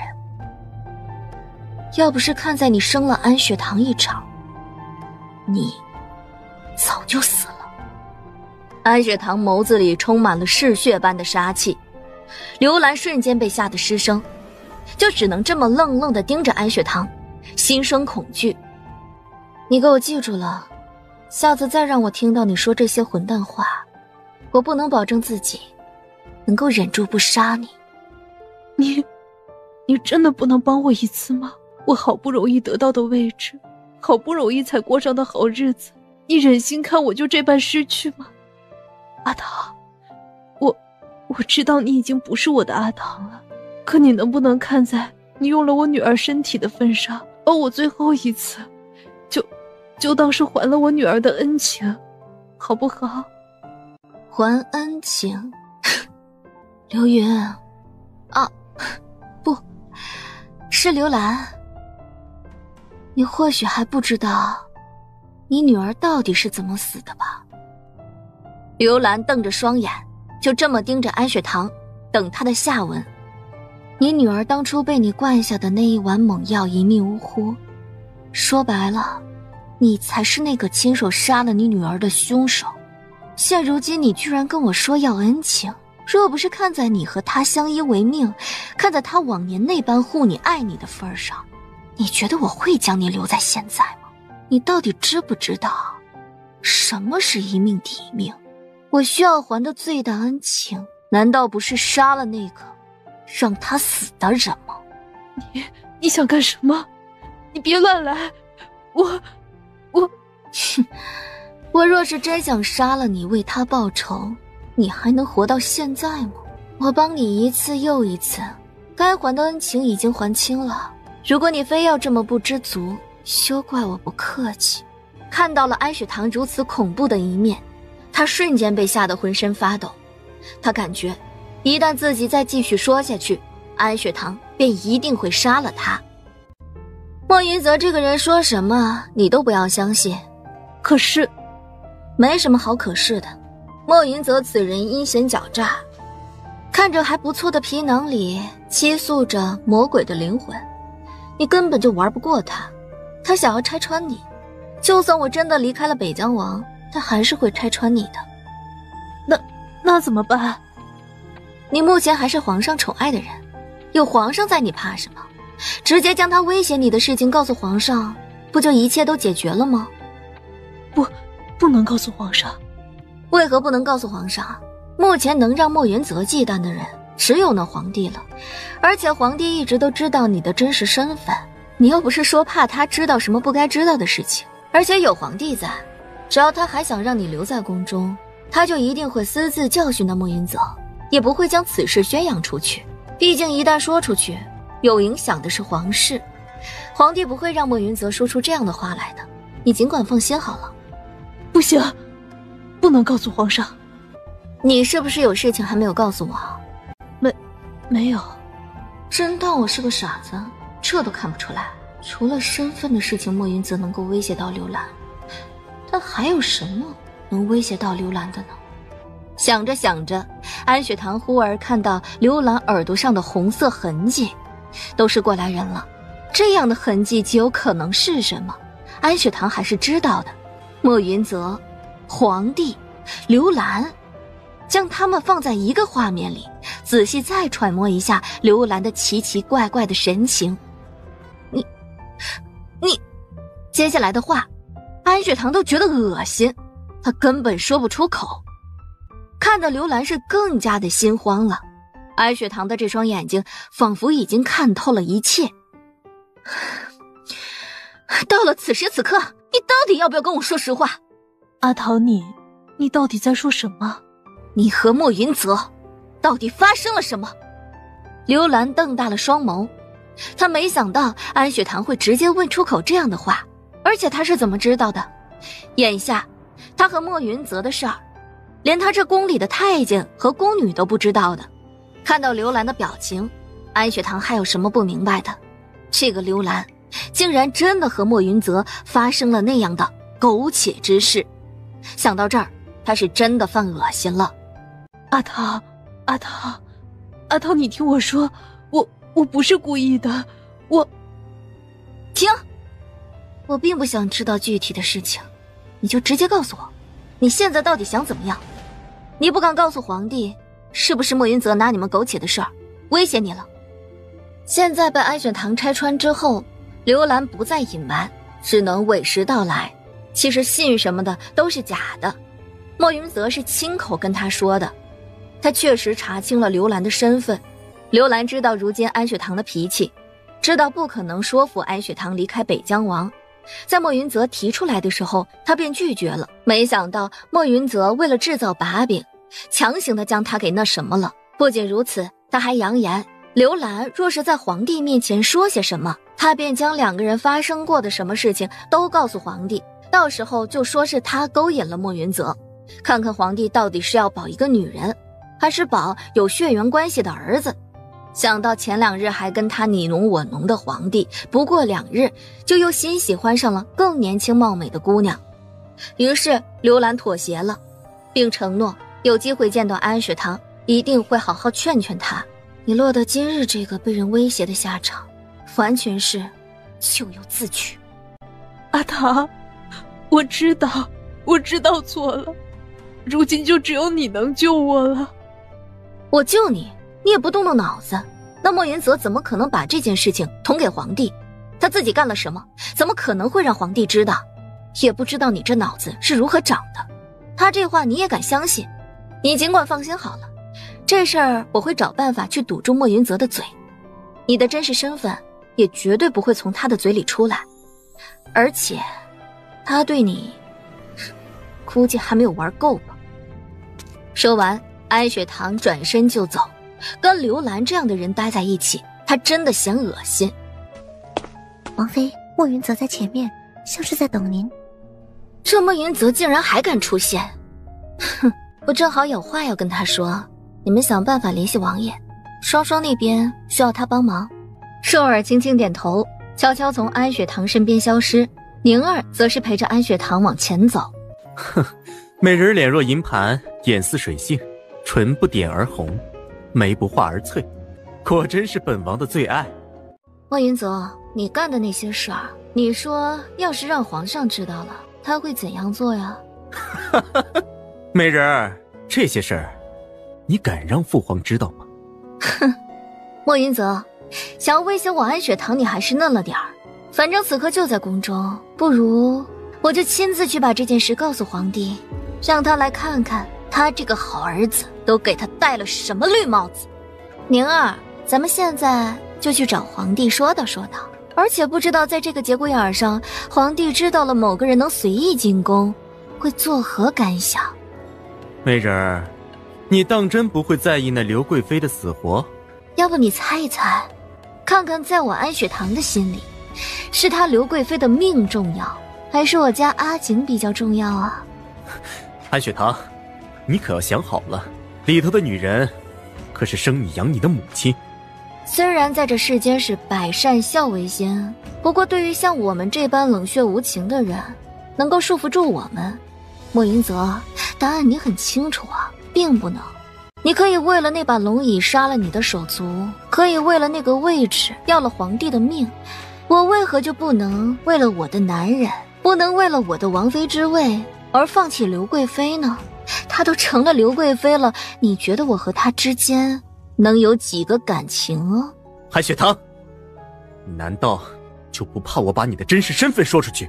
怎么，现在知道用刘贵妃威胁不到我，就想用那明灯大师所谓的预言和真话来威胁我喽？哼，原来你也知道明灯大师啊。不过明灯大师的话指定没有你娘亲口承认来的真实，这刘贵妃可是亲口跟本王承认，你根本就不是她真正的女儿安雪堂。这个刘氏，人家给他个小甜枣，他就能把一切给说出来，当真是靠不住。不过这件事只要我死不承认，谁又能如何？谁又能查出来现在这个安雪堂不是以前的安雪堂呢？所以呢，你觉得我是不是真的安雪堂？真的安雪堂，假的安雪堂，又有何不同的意义吗？莫云泽没有想到安雪堂能那么淡定，一开始从刘氏口中得知了安雪堂真实的身份，他显然是吓了一跳的。宁儿，咱们走。是。看着安雪堂离去的背影，最终莫云泽还是说道：我答应你，不会对刘贵妃做什么。哼，现在可不是你答应不答应的问题，而是我愿不愿意放过你的问题。你到底想要干什么？想要我不告诉皇帝也行，条件你把那明灯大师带到我面前来。明灯大师这人行踪不定，谁都知道想要找到他不容易。别人找到他是不容易，可你容易呀。我呢就给你7日，若是这7日之内你不能将明灯大师带到我面前，我定会亲自到皇帝那里揭发你所做的一切。说完，安雪堂便继续往前走，不再管这个莫云泽了。王妃，我们当真不去皇帝那揭发莫云泽？现在还不是时候，而且我需要和那个明灯大师见一面的。王妃怀疑明灯大师和莫云泽有勾结？不是怀疑，我敢肯定，这个莫云泽已经把明灯大师收入自己的营中了。另一边，寿儿已经联系上了莫云景，莫云景在得知母后住过的寝宫居然有个女孩时，他心里莫名一紧，恨不得马上见到此人。他到底是谁？为何会一直藏身于那荒芜的冷宫中？你让王妃在那地方等着本王，1刻钟后我会带着马车过去。是，只是王爷，四王爷此刻也在宫中，他拦住了王妃的去路，应该是有话跟王妃说。您要不要想办法先将他支出宫？莫云泽也进宫了，本王知道了。寿儿知道莫云景定是有办法的，眼下立马转身离开，回到安雪堂身边。等寿儿走后，云六凑到莫云景的身旁。王爷，四王爷那儿就交给属下去支开。尽快让他出宫，实在不行再给他一刀。嘿嘿，属下明白。我们王爷这意思不就是不弄死就一切都好吗？这种好办呢。对于双双，你是怎样看的？她从小就在宫中，而且巧的是，她居然是在母后待过的冷宫长大。这女孩说自己叫双双，我们果然是想到了一块儿去了。双，我的理解是双生女，我怀疑母后当年生的孩子应该不止一个。阿景，你说呢？目前这个可能性极高，不过东姑姑这人还需要深入调查。所以阿景，你尽快派人去查御膳房的东姑姑到底是谁。若当年母后真的生了2个孩子，那么当时宫中的那些人不可能不知道，这里面一定还有一些宫女和太监了解点什么。当年母后离世不久，父王便下令将所有伺候过母后的宫女和太监全部斩杀。那这么说，这东姑姑不可能是伺候过母后的宫女。那若是双双真的是母后所生，又是如何到她的手中的？安雪堂和莫云景一致认为，自从回京之后，他们发现的问题真的是一件又一件。糖糖，你想怎么安置她？双双从皇宫出来，一来呢是无处可去，二来呢她还小，没有生存的技能，三来我们不是怀疑她是母后所生吗？所以我想让她先住在府里，而且我有预感，她在宫中的这些日子，估计能知道不少宫中的密室，把她留在身边，我们指不定还能从她嘴里知道些我们想知道的事情。她一个常年被困于冷宫中的孩子，糖糖觉得她能知道些什么？这个还真的说不准呢。其实双双这孩子隐身能力要比11强，她的气息可以变得很弱，几乎让人察觉不到她的存在。对于她的这一点，阿景你应该比任何人都清楚。先前你被狗皇帝关在冷宫中，你不是也没有发现她的存在？别的不说，就说东姑姑离开之后的这段日子，她一定是经历了多次的夜深人静时从冷宫中出来觅食的情况，保不齐啊，在这样的日子里，她会发现一些秘密呢。这倒是，不过糖糖，你是不是在怀疑些什么？阿景，你是不是在查昨晚入侵皇帝寝宫的那个人？我怀疑双双可能见过那个人。每次安雪堂怀疑的事情都有他的道理，而且每一次都很准。正因如此，他相信安雪堂。安雪堂又把刘氏和莫云泽的事情说给莫云景听，饶是莫云景这般淡定的人，也被莫云泽和刘氏的苟且之事惊得有那么一刻的愣神，一时之间不知该如何表达。阿景，你是不是也没有想到那莫云泽能如此饥不择食？不对，其实啊，也不能说是饥不择食。现在刘贵妃的面容姣好，看起来正值年华，她的肌肤吹弹可破，身材也不错，一般男人见了确实容易被迷倒。对了，阿景，我跟他提了个条件，若是他不想让皇帝知道他做的这些事情，必须7日内帮我找到那明灯大师，不然我定会亲自去皇帝面前揭发他。你当真会说出来，不关心刘贵妃的死活了？该还的情我已经还了，对于他，我自认为已经做得仁至义尽。从他当上刘贵妃的那一刻，我和他的关系便彻底没了。他的死活，我还真的一点都不关心呢。莫云景看着安雪堂认真的表情就知道，他是真的彻底放弃了刘兰。若是如此，那么以后便好办了。这个刘兰知道的事情太多，容易感情用事，留不得。双双见过北疆王妃。这孩子一下就学会了行礼。免礼。双双初来乍到，有很多事情都不懂，你们多担待一些。是，多谢北疆王妃。好了，不必谢来谢去的。如果你还有精力，便让寿儿、康儿姐姐带着你去熟悉熟悉北疆王府。不出意外的话，你要在这里住很长的一段日子呢。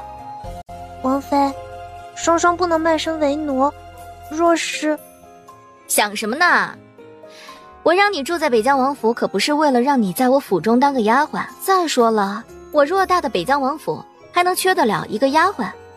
若不是为了让我为奴，那你可是想将我卖进那样的地方？不会的，我不会让你进到那样的地方，更不会卖了你。王妃，您当真不是想卖了双双？当然不是，在你眼里，我是缺钱的人吗？双双摇头，那不就得了？这样好了，你先回答我一个问题，好不好？什么问题？那你为何愿意跟着我回来？因为我觉得您不是一个坏人。这就对了嘛，在你眼里我不是一个坏人，而在我眼里，你这样的小孩也非常可爱。既然我可以举手之劳，帮你脱离苦海，那又为何不帮呢？当然了，在宫中时我便说过，若是你对宫中的事情知晓一二，而且也愿意跟我说，那我自然是愿意倾听的。日后双双若是记起了什么，一定会跟王妃分享。多谢王妃收留双双，双双感激不尽。好，那我就等着双双想起来，我们再一起好好聊一聊。寿儿、康儿，你们两个带着双双去逛逛王府，让她熟悉熟悉环境。是。王妃，双双这孩子分明知道些什么，她这般隐瞒我们，是不是不太好？这没什么不好的。若我是双双，没有彻底相信人之前，是不会把自己的底牌交出去的。现在在双双的眼里，我将她从皇宫救出来，完全就是为了从她的口中得知宫中的一些密事，所以她觉得她知道的那些事是她手中的底牌。换作是你，你会轻易交出自己手中的底牌吗？宁儿摇了摇头，安雪堂笑着看她，这不就对了？每个人手中的底牌是不会轻易交出去的。你别看她还是个小孩子，聪明着呢。是宁儿想少了。没事儿，走吧，陪我练会儿拳。是。此时，书房里的气氛有些凝重。皇兄可有给本王留下什么话？有，太子说，若王爷您一意孤行要留下王妃，日后他跟您终究会落下心结，甚至还会反目成仇。还有呢？还有，太子给了您1个月的期限，让您1个月内将王妃赶出北疆王府，只有如此，他和您才会回到从前。莫云景沉默了片刻，随即说道：你们先出去。是。四哥，你怎么不让我说呀？说什么？你这么愤怒，怎么不想想王爷？一个是他的兄长，一个是他的王妃，现在最难受的是他，你就别再说什么给他添堵了。我就是生气呀！太子既然不能接受我们王妃，为何要一次一次的接受他的付出啊？再说了，我们王妃怎么他了？要是他第一次见王妃，不知道我们的为人，不知道我们王妃的能力也就算了，他在府中的日子也并不短，我们王妃有什么样的能力，他亲眼所见，也听了不少。如今这是闹哪样啊？哦，合计着他利用完了，他的手也好了，现如今就想要一脚将我们王妃给踢开，哪有像他这么办事的呀？云四何尝不愤怒呢？不过他比云六淡定，他只是在思考太子为何会讨厌安雪堂。当初太子出事前，羽林军是谁在管？是一个叫丁俊的，他是太子的亲信。那太子出事后，你们可曾见过他？王妃，您倒是提醒我了，当年太子刚被皇上抓起来，丁俊人就不见踪影儿，而且皇上下令抓羽林军时，太子府中的羽林军根本就没剩几个人。当初我们还以为是羽林军那帮人胆小怕死，因为太子出事，所以全都跑了。现在看起来，太子难不成是早就知道要出事？若真是如此，那太子岂不是从一开始就知道皇帝要对他下手？那太子他这么些年来，为什么不让羽林军出现救他？难不成太子这些年来就一直在算计着我们王爷，让我们王爷不留余力的去为他奔走，而他自己的人则是暗地里默默的扩大势力，就等着有一天太子重新站起来。云六，你准备好，一会儿我给子玲写封信，你秘密的派人送去北疆，一定要赶在莫云晨到达北疆之前送到子玲的手中，能不能做到？自然。不知为何，只要是安学堂下的命令，他总是能斗志昂扬。宁儿，你说我这样做合适吗？王妃，这没有什么合不合适的，你做的一切也不过是为了保护自己想保护的人，并无合不合适之说。也是，子玲和阿景或许相信他，可我不信。我为了保护自己想保护的人，所以做了些力所能及的准备，还真的没什么合不合适之说。晚上你找机会跟兄长说说这事儿，让他派些巡堂谷的人去查一查羽林军，还有那个叫丁俊的，一定要查清楚这些年来丁俊带着羽林军都做了些什么，势必要弄清楚丁俊以及羽林军是不是一直和太子保持联系。是，宁儿知道怎么做。今日我亲手做的晚膳，不知道北疆王要不要赏个脸，是吃一下呢？堂堂亲手所做，本王若是不赏脸，今晚岂不是要独守空房？亏你还有一些自知之明。不过兄长今日又出门了，还没有回来，我们呢得等一等他。好，他是不是又去青云阁了？谁知道他呢？一天天的就知道往外跑，尤其是近日来行踪更是不定了。他这么往外走，会不会是身体又出现了什么问题，不想让堂堂看出来，才经常往外走？阿景，你又想到了什么？没什么，那便等凤鸣回来了再一起用膳。安雪堂拉着莫云锦坐了下来。阿景，你可是有什么想跟我说的吗？莫云锦知道安雪堂这话的意思。堂堂莫要担心，皇兄这件事我会处理好。好，我相信阿景，只是防人之心不可无。虽说他是你皇兄，可他做的事情仔细一推敲，总是令人心寒的。安雪堂倒没好意思当着莫云锦的面直接骂那个莫云晨是一个心胸狭隘、颇有心机的人。晚上我给你洗头。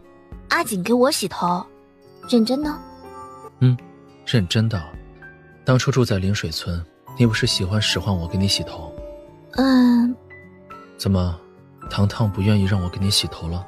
那不能，如今我可是名正言顺的北疆王妃，不管你什么身份，作为我的夫君，给我洗个头还是可以的，我才不会觉得不好意思。好，今晚给你洗头。世子，可是王妃给您的信中写了什么让您为难之事？倒也说不上是什么为难之事。云一，你立即交代下去，任何知道炸药的将士都不许在我父王面前提及炸药半分。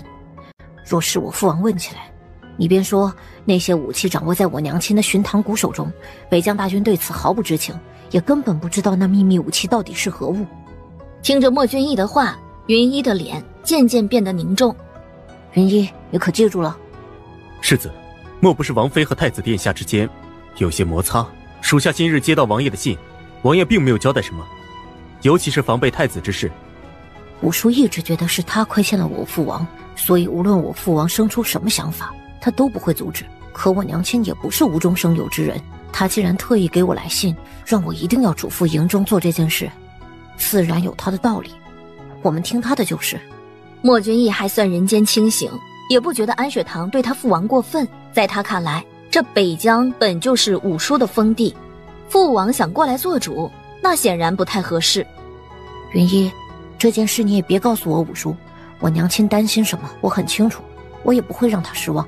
你对我父王的了解也仅止步于几年前，现在你也不了解他，所以他来之后，营中该保留的部分不需要跟他一一说明。若是他问起来，你便说你也不清楚，有什么事情让他来问我。属下明白，属下这就去安排。阿唐，你怎么了？突然有些不舒服了，他和凤鸣下意识地对视了一眼，他们猜出了，这极有可能是安雪堂体内的蛊虫在作怪。兄长，若是这蛊虫被唤醒了，一定要帮我开刀的。为兄目前还不敢，我不能拿你性命开玩笑，那可是脑袋，出了任何差错，为兄都承受不住。兄长，你想什么呢？就算你医术高超，也擅长开刀，我也不放心让你在我脑子上开刀啊。所以阿唐，你是何意？蛊虫被唤醒之后，自然不会一直待在我脑中，我想办法将它滴至手部或者身体其他不重要的地方，到时候你就可以用你现在学的开刀方式，将我体内的情人蛊取出来了。阿唐有办法控制蛊虫不乱窜？这个以后再说吧。唐儿，以后别叫什么夫人的，老身与你们母后关系甚好，所以你就跟着阿景一样喊一声姨母，如何？姨母。哎，真好。娘，别说这些没用的了，说点正事。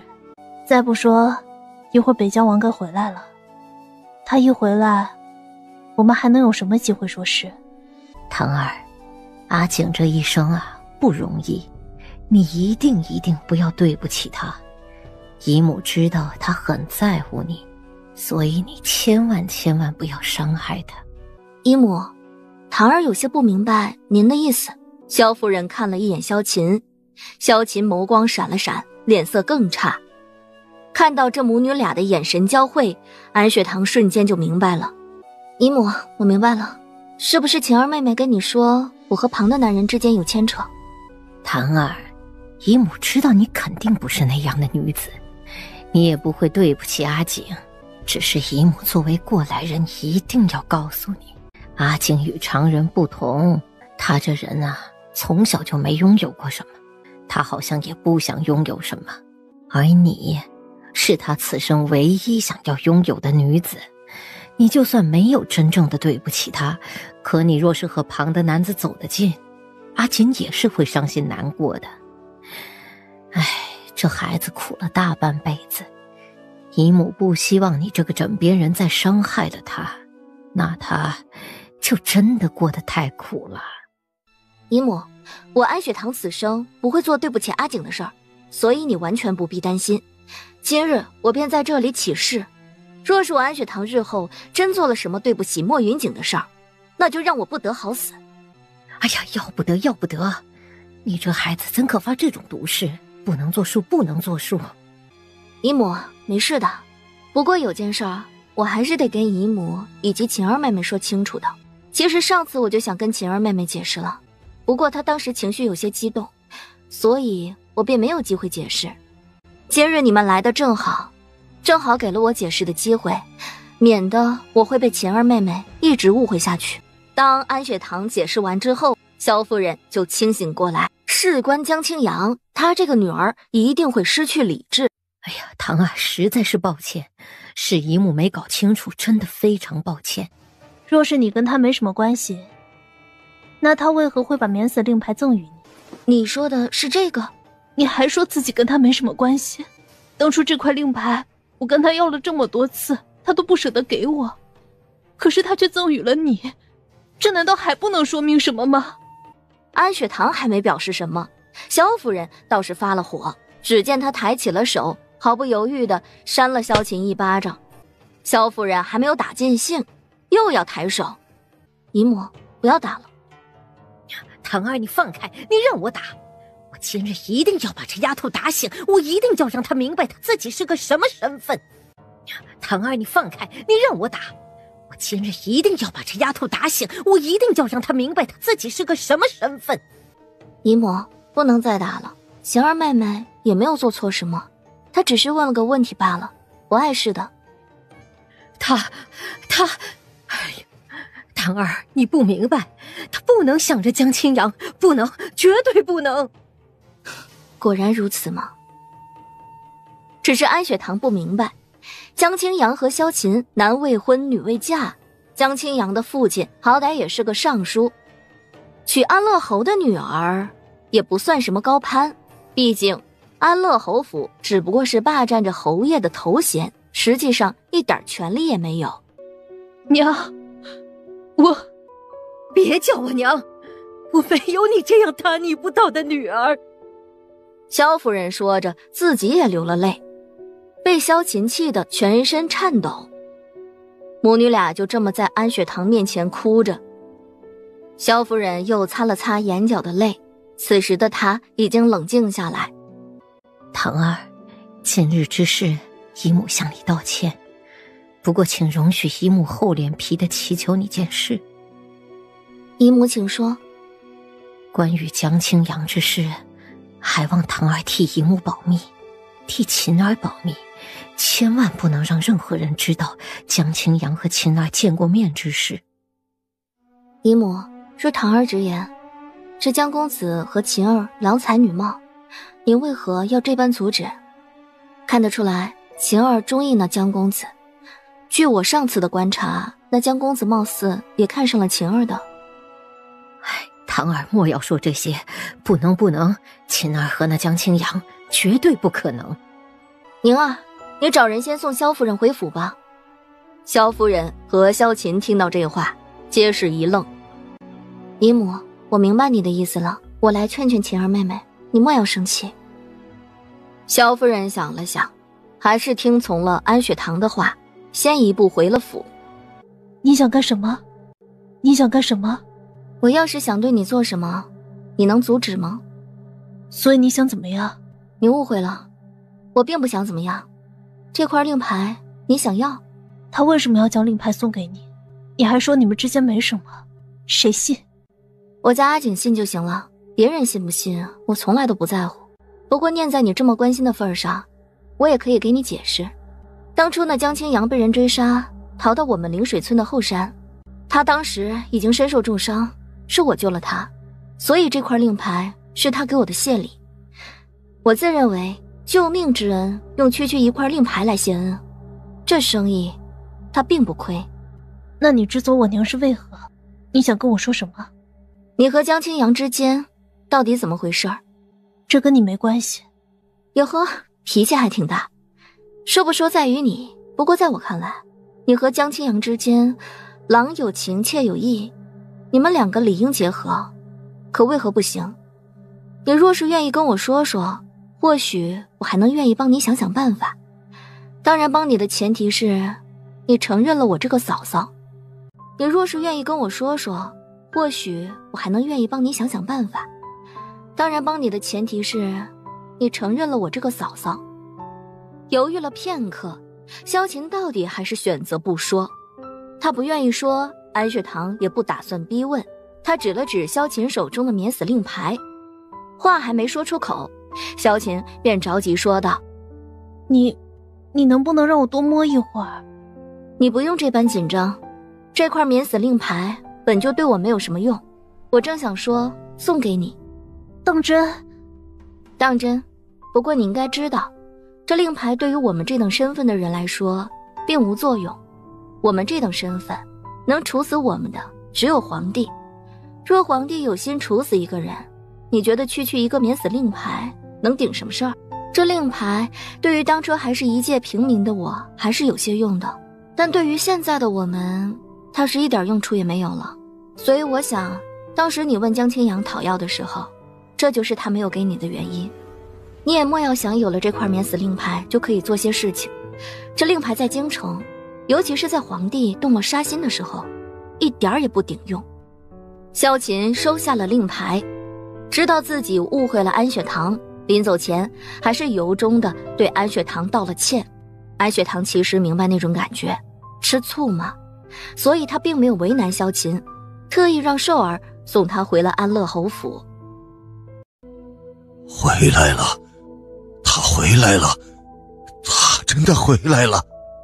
到底是谁能让我这个向来心高气傲的父王惧怕成这般模样？阿景，救我！父王，到底是谁回来了？是他回来了。你们先出去。出去！都愣着干什么？既然两个王爷都这样说了，皇帝身边的太监和几个御医自然也不敢不听，赶紧退了出去。五弟，父皇这是怎么回事？他口中的那人到底是谁？四哥从何看出我能知道？莫云泽被噎住了，只是动了动嘴唇，没再言语。你口中的这个他，到底是谁？阿泽，你先出去。是。阿景，你是朕的儿子，你会帮我的，对不对？若是朕有危险，你会帮朕的，对不对？昨晚到底出了何事？阿景，你可知道朕为何要专门养那一群太监来盯着耗子？你不是嫌耗子恶心？恶心？是啊，真的很恶心。光是想到耗子这种东西，朕差点就控制不住要呕吐。你可知这是为何？听皇帝的意思，看来是想要将其中的隐情告知我了。朕还是皇子时，就差点因为耗子而死。那个人把朕关在那间密室，让朕日日夜夜和耗子相伴，不给朕吃的，不给朕喝的，朕只能喝耗子的血，吃耗子的生肉。你能想象到朕一边吃着带毛耗子的肉，一边和耗子大战的画面吗？莫云景剑眉一蹙，光是听皇帝的描述，他就下意识地开始反胃了。当初朕才7岁，还是一个懵懂的年纪，谁知道那个女人竟如此狠心，竟因为朕失手打了她儿子一巴掌，就把朕关在那样的密室里，故意找来那么多耗子，让朕与成群的耗子共处一室。若不是她，朕也不会生出争抢权势的心。若不是她的所作所为，朕又怎么可能杀父弑兄？朕恨得咬牙切齿，恨那个女人，又恨先帝。先帝明明知道我并不是有意伤害那人，那个女人责罚朕时，他竟然默认，而且朕被那女人关起来的1个月，他竟然不闻不问，让朕过了1个月那样的日子。恨，朕虽然那时才7岁，当朕从密室半死不活出来的那一刻，朕就下定决心，一定要坐上那个位置，一定要拥有至高无上的权力地位，朕一定要弄死那帮人，朕受过的耻辱一定要一点一点讨回来。后来朕真的做到了，那个女人，朕用她使用过的手段对付她，只可惜她只坚持了半日，她的儿子也被朕的亲信砍了脑袋。阿景，你告诉朕，朕当年做的这些错了吗？若你曾被人这般对待，你当真能原谅他们？你当真不会想要至高无上的权利？你说的那人是谁？是你口中这个当年被你不小心伤了的人？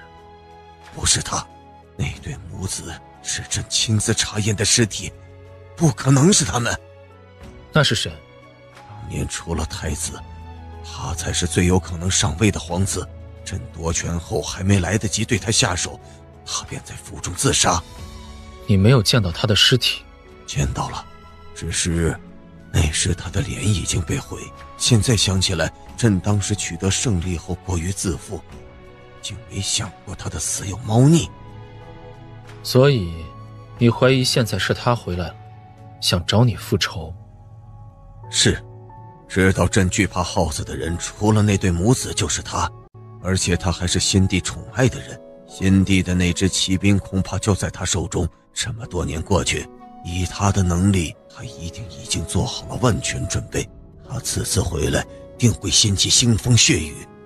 你手中有10几万御林军，你还怕他手中的骑兵？先帝的骑兵骁勇善战，他们一旦出手，朕的10几万御林军压根儿顶不住。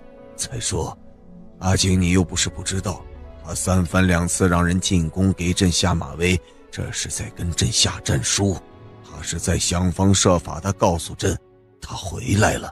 我并不觉得这人是为了告诉你他回来了，他恐怕另有目的。他的人能如此悄无声息地进入你的寝宫，掌握你的消息，有一点可以肯定，你身边有他的人潜伏着。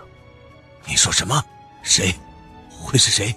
经过这2次的事情，可以肯定，那人想要你的命，轻而易举，但是他却没有选择直接要了你的命，那就说明你对他来说还有价值。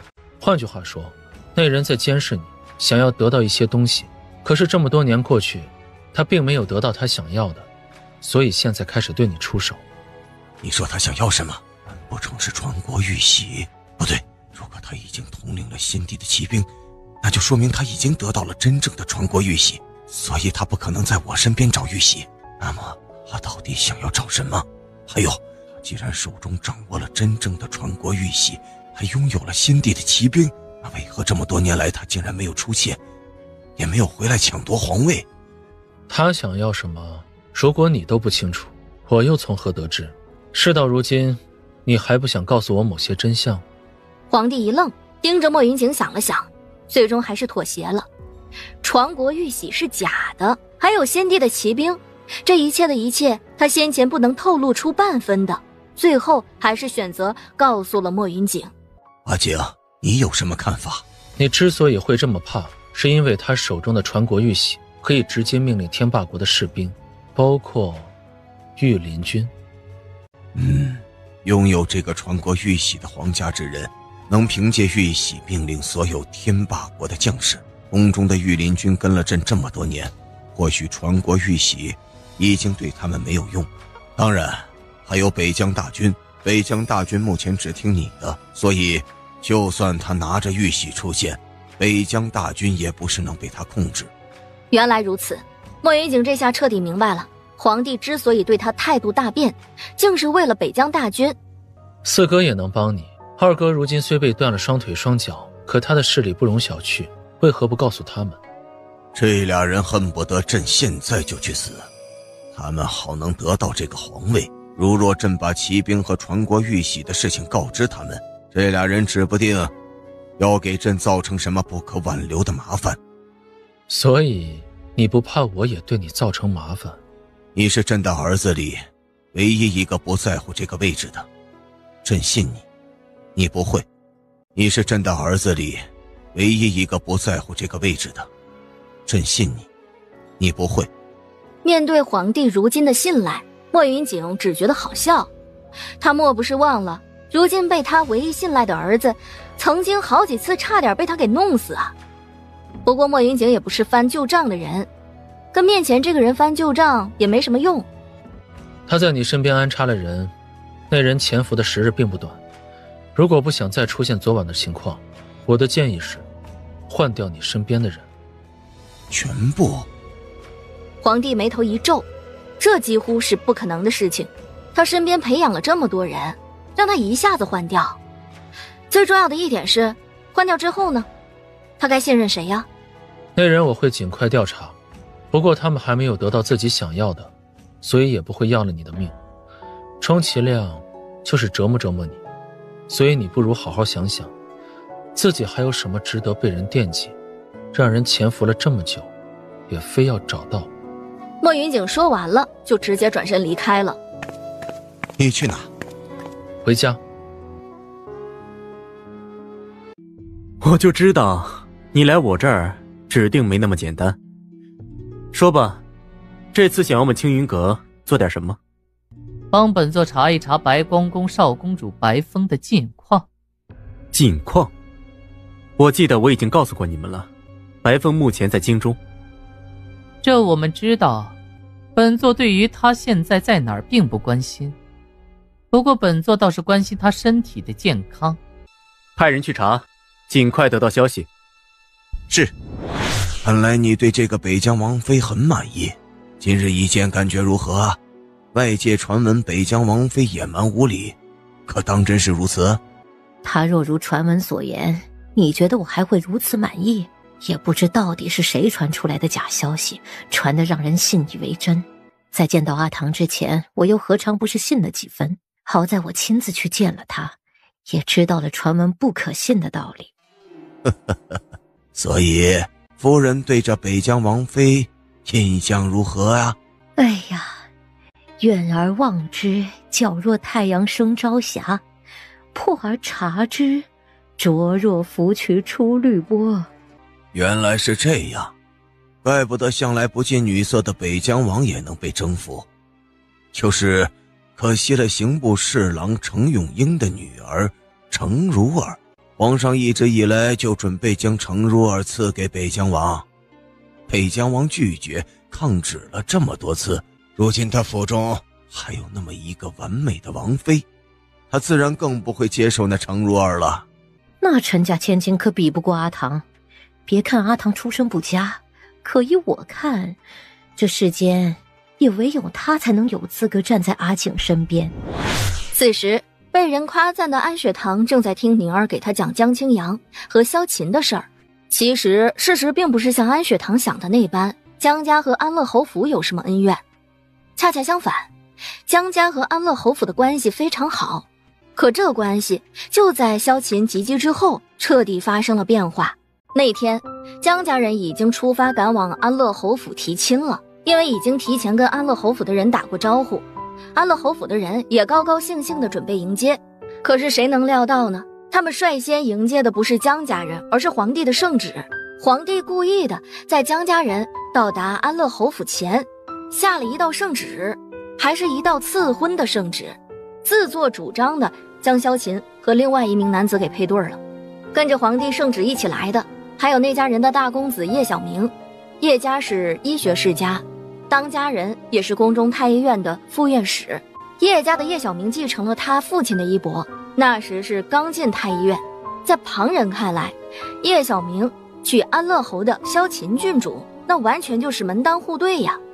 皇帝也是以此为说辞，想让两个人喜结良缘。可是实际上的目的啊，就是想监视安乐侯府。他知道安乐侯夫人从小就疼莫云锦，生怕这安乐侯府和莫云锦有什么阴谋，迫不及待的便在安乐侯他们的身边安插眼线。两家人也反抗过，但是受到皇帝的威胁，两家人就最终只能就是这么不了了之了。可是萧琴不愿意啊，以死相逼。其实叶小明早就看上萧琴了，只是没想到这萧琴呢，居然这般的抗拒，还生出了自杀的想法。看到萧琴这样生无可恋的模样，他就想将萧琴手中的匕首给抢过来。结果天意弄人，不小心匕首就刺入了他的心脏，没一会儿就断气了。也就是说，萧琴失手把叶小明给杀了。那叶家人哪能放过他呀？那皇帝也不知道出于什么原因，还保住了萧琴，叶家人也没有办法。没人知道的是，皇帝之所以会愿意保住萧琴，仅仅是安乐侯把他的底牌亮了出来。其实先帝骑兵一事儿，当今皇帝是不知道的，是安乐侯把这件事儿告诉皇帝的。安乐侯拿这个重要的消息保住了萧琴的命，而叶家人可不愿意这么轻易罢休。最后皇帝出面，将萧琴许给叶家那痴傻的叶二公子。这叶二公子是叶小明的弟弟，一出生就是个痴哑人。皇帝承诺叶家，等着叶二公子举行了冠礼，就让萧琴给他当妾生子，传宗接代。叶家人也深知啊，即使拒绝也讨不到什么好果子吃，于是叶家和安乐侯府就在皇帝的见证下定下了协议，萧琴一辈子不可嫁他人，不背叛这叶二公子，不能有二心，不然萧琴便要一命还一命。不仅如此，他的两个兄长也要为萧琴的错误买单，这辈子不能再入官场了。这个协议就这么维持下来了。江天阳也是后来才知道这件事儿，但他知道了也于事无补，他没有能力去帮助萧琴，毕竟叶小明确确实实是萧琴所杀。看来这两个人想走到一起，着实是件非常艰难的事情。对了，那叶家的二公子什么时候行冠礼啊？还有1个月。这么快吗？现在的安雪堂严重怀疑，江清扬选择对莫云晨效忠，恐怕也是为了萧琴。阿景，你回来啦？今日怎么回事啊？那皇帝为难你了？并没有，他只是跟我说了些事，没有为难。还好他还懂事儿点儿。唉，阿景啊，幸好我们两个还算强大，外力并不能将我们分开。怎么了？是不是发生了什么？怎么忽然发出了这样的感慨？安雪堂也没什么好隐瞒的，直接就和莫云景说了今天发生的事情。他到底还是没能明白自己的处境，竟然还敢私底下那般污蔑你。别生气啊，别生气。虽说萧琴这事儿啊说的是有些过分了些，不过对于我也没有造成什么影响。哎呀，我不在乎。再说了，作为女人，我也挺理解他的。若是我亲眼看到你和别的女人有肢体接触，我恐怕会比他还要过分。另一边，凤鸣在青云阁也得到了关于白风的消息。原来白寒着急出手，果真是因为白风体内的毒发作了。昨夜若不是他们用了白光宫的神药，或许他还活不到现在。听到这个消息，凤鸣脸色一沉。怎么，我记得你和这白风是对立的吧？但是听到他差点离世的消息，你貌似不是很高兴。他还不能死。这话是何意？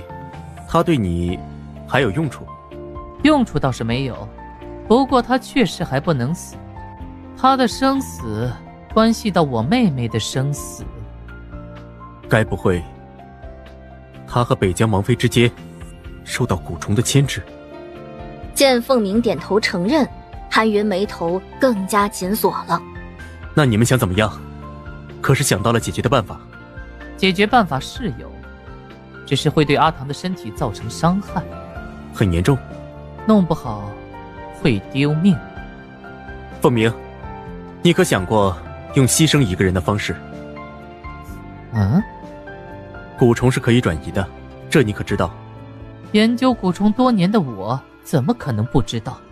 只是先前他从未想过让安雪堂用这种方式脱身，可如今白风一直在搞鬼，凤鸣也怕，若不赶快地解决了阿唐体内的蛊毒，他就会出事儿了。这时凤鸣突然噌的一下站了起来。我先走了。你终于醒了，今天再不醒过来，我就要给老公主传消息了。白风对于自己刚从鬼门关回来的事儿一点都不关心。韩，你又去找他了？你自己的命都快保不住了，还有精力去关心那个女人？你对得起自己，对得起老公主，对得起白月宫的上上下下吗？韩，这么多年了，我就不能为自己活一次？白寒愕然，他完全没想到白风居然会直接承认。屋子里的气氛一度冰凝。不知过了多久，白寒终于回过神来。值得吗？为了一个女人，你这样值得吗？把自己弄成这副模样，值得吗？没什么值不值得。韩，你知道什么是心动吗？只要我一想到他，我的这颗心就像是被激活了一般，跳得如此明显。活了这么多年，我这颗心第一次像找到了活路。风，你这是彻底陷进去了。可你别忘了，她已经成了北疆王的女人，为了她，这般伤害自己的身体，真的值得？只要能得到她，我做什么都值得。值得什么值得？白光宫那么多兄弟你不要了，老公主这么多年的栽培，你想让她付之东流？要，但是她，我也要。你彻底陷进去了。在我昏迷这段时间，你对她做了什么？本来想要将她掳过来，可谁知道她竟然警惕性如此之强，我们的人根本近不了她的身。安雪堂这人聪明着呢，想抓他还真不容易。不过你这次打草惊蛇，他日后一定会更加警惕，而且他素来是个半点不肯吃亏的主。你今日对他的算计，他定是记在心里，等一旦遇到机会，他一定会让你付出代价。我还能怕他不成？希望日后被他报复时，你还能如此淡定。看样子你已经没什么大事了，为了你，我已经2天2夜没合眼了，如今也该去好好歇息一下。辛苦，明日请你喝酒。等你有命活下来再说。不过你记得，你体内的蛊虫，我反正是不会再试着去帮你激活，连我师父都不能保证的事情，我们当真没有必要继续试下去。白寒这话不是跟他商量的语气，说完之后他转身就走。这次白风之所以会出事儿，也正是因为他们又一次试图去激活他体内的情人蛊母蛊。阿唐，你迟早都是我的。何事需要避开糖糖？还是情人蛊之事。白风在试图激活蛊虫，虽然还不知道他能耍出什么花样来，不过我们还是要快些想办法将阿唐体内的蛊虫逼出。所以你想到了什么办法？转移法。转移法，你的意思是，可以将蛊虫转移到他人身上？你可以这么理解，但绝对不是你所谓的单纯的转移。蛊虫的祭体不是普普通通的人。说清楚。让阿唐怀孕，只要她怀了身孕，她体内的蛊虫就会转移到孩子体内，不管孩子有没有生下来，蛊虫都会转移到孩子身上。情人蛊与孩子结合为一体，母蛊生，孩子生，母蛊死，孩子死。看到莫云锦此时的脸有些阴沉，凤鸣眉头一皱，有些没好气地说道：莫云锦，你现在这个样子是什么意思？你不用孩子的命来救阿唐，难不成在你心里阿唐比不过一个孩子？你低估了堂堂在本王心目中的地位。在莫云锦的心里，这世间谁都比不过安雪堂，哪怕是他自己的亲生骨肉。而他现在并不是愿不愿意用牺牲孩子的方式救助安雪堂，而是应该如何说服安雪堂，让他来接受这种方式。以他对安雪堂的了解，想要让他放弃他怀上的孩子，他不可能会答应的。莫云锦，你和阿唐必须要有个孩子，而且要尽快。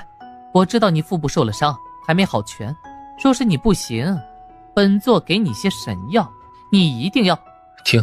现在不是要孩子的问题，只是让堂堂知道了这件事，他绝对不会答应。莫云锦，你是不是傻？这件事怎么可以让阿唐知道？我今晚特意给你那特殊的香薰，就是为了让他睡得沉些，让他听不见我们今晚所言。就算他现在不知道，可怀了孩子之后呢？你如何劝他不要自己的骨肉？如何劝他放弃自己的骨肉？若是让他知道孩子的存在是为了替他挡灾，你让他如何面对自己？你说的问题本座考虑过，孩子要有，但绝不能让他生下来。如此一来，阿唐也不会知道任何事，也没有任何于心不安的地方。你想让堂堂小产？是，只要孩子与蛊虫融为一体，到时候本座就想办法让阿唐流产。你认真的？哼，你以为本座会在这种事上跟你开玩笑？本王不同意，这件事不必再说，本王不同意。为何？你可知道小产若是失血过多，也会要了他的命，本王绝不会让他陷入这样的危险。如果你是担心这个，完全不必，别忘了本座也会医。如果仅仅是小产出血，本座是不会让他有事的。那也不行。莫云锦，麻烦你搞清楚情况好吗？现在不是你愿不愿意，你说行不行的事情。你可知道，一旦等白风激活他体内的蛊虫，你可知道会造成什么后果？你根本就不了解蛊虫这东西有多可怕。阿唐体内的蛊虫一旦被激活，将会比上次更加强大。他控制起阿唐，简直轻而易举。到时候，我们可就真的一点办法都没有了。你当真能保证，他小产之后不会有事？本座只能说，我会使尽浑身解数，也定会保他平安。你要相信，本座对阿唐的爱，一点也不比你少。你不希望看到阿唐出事，本座又何尝不是如此？甚至，本座敢说，我这一生只会为了阿唐而活。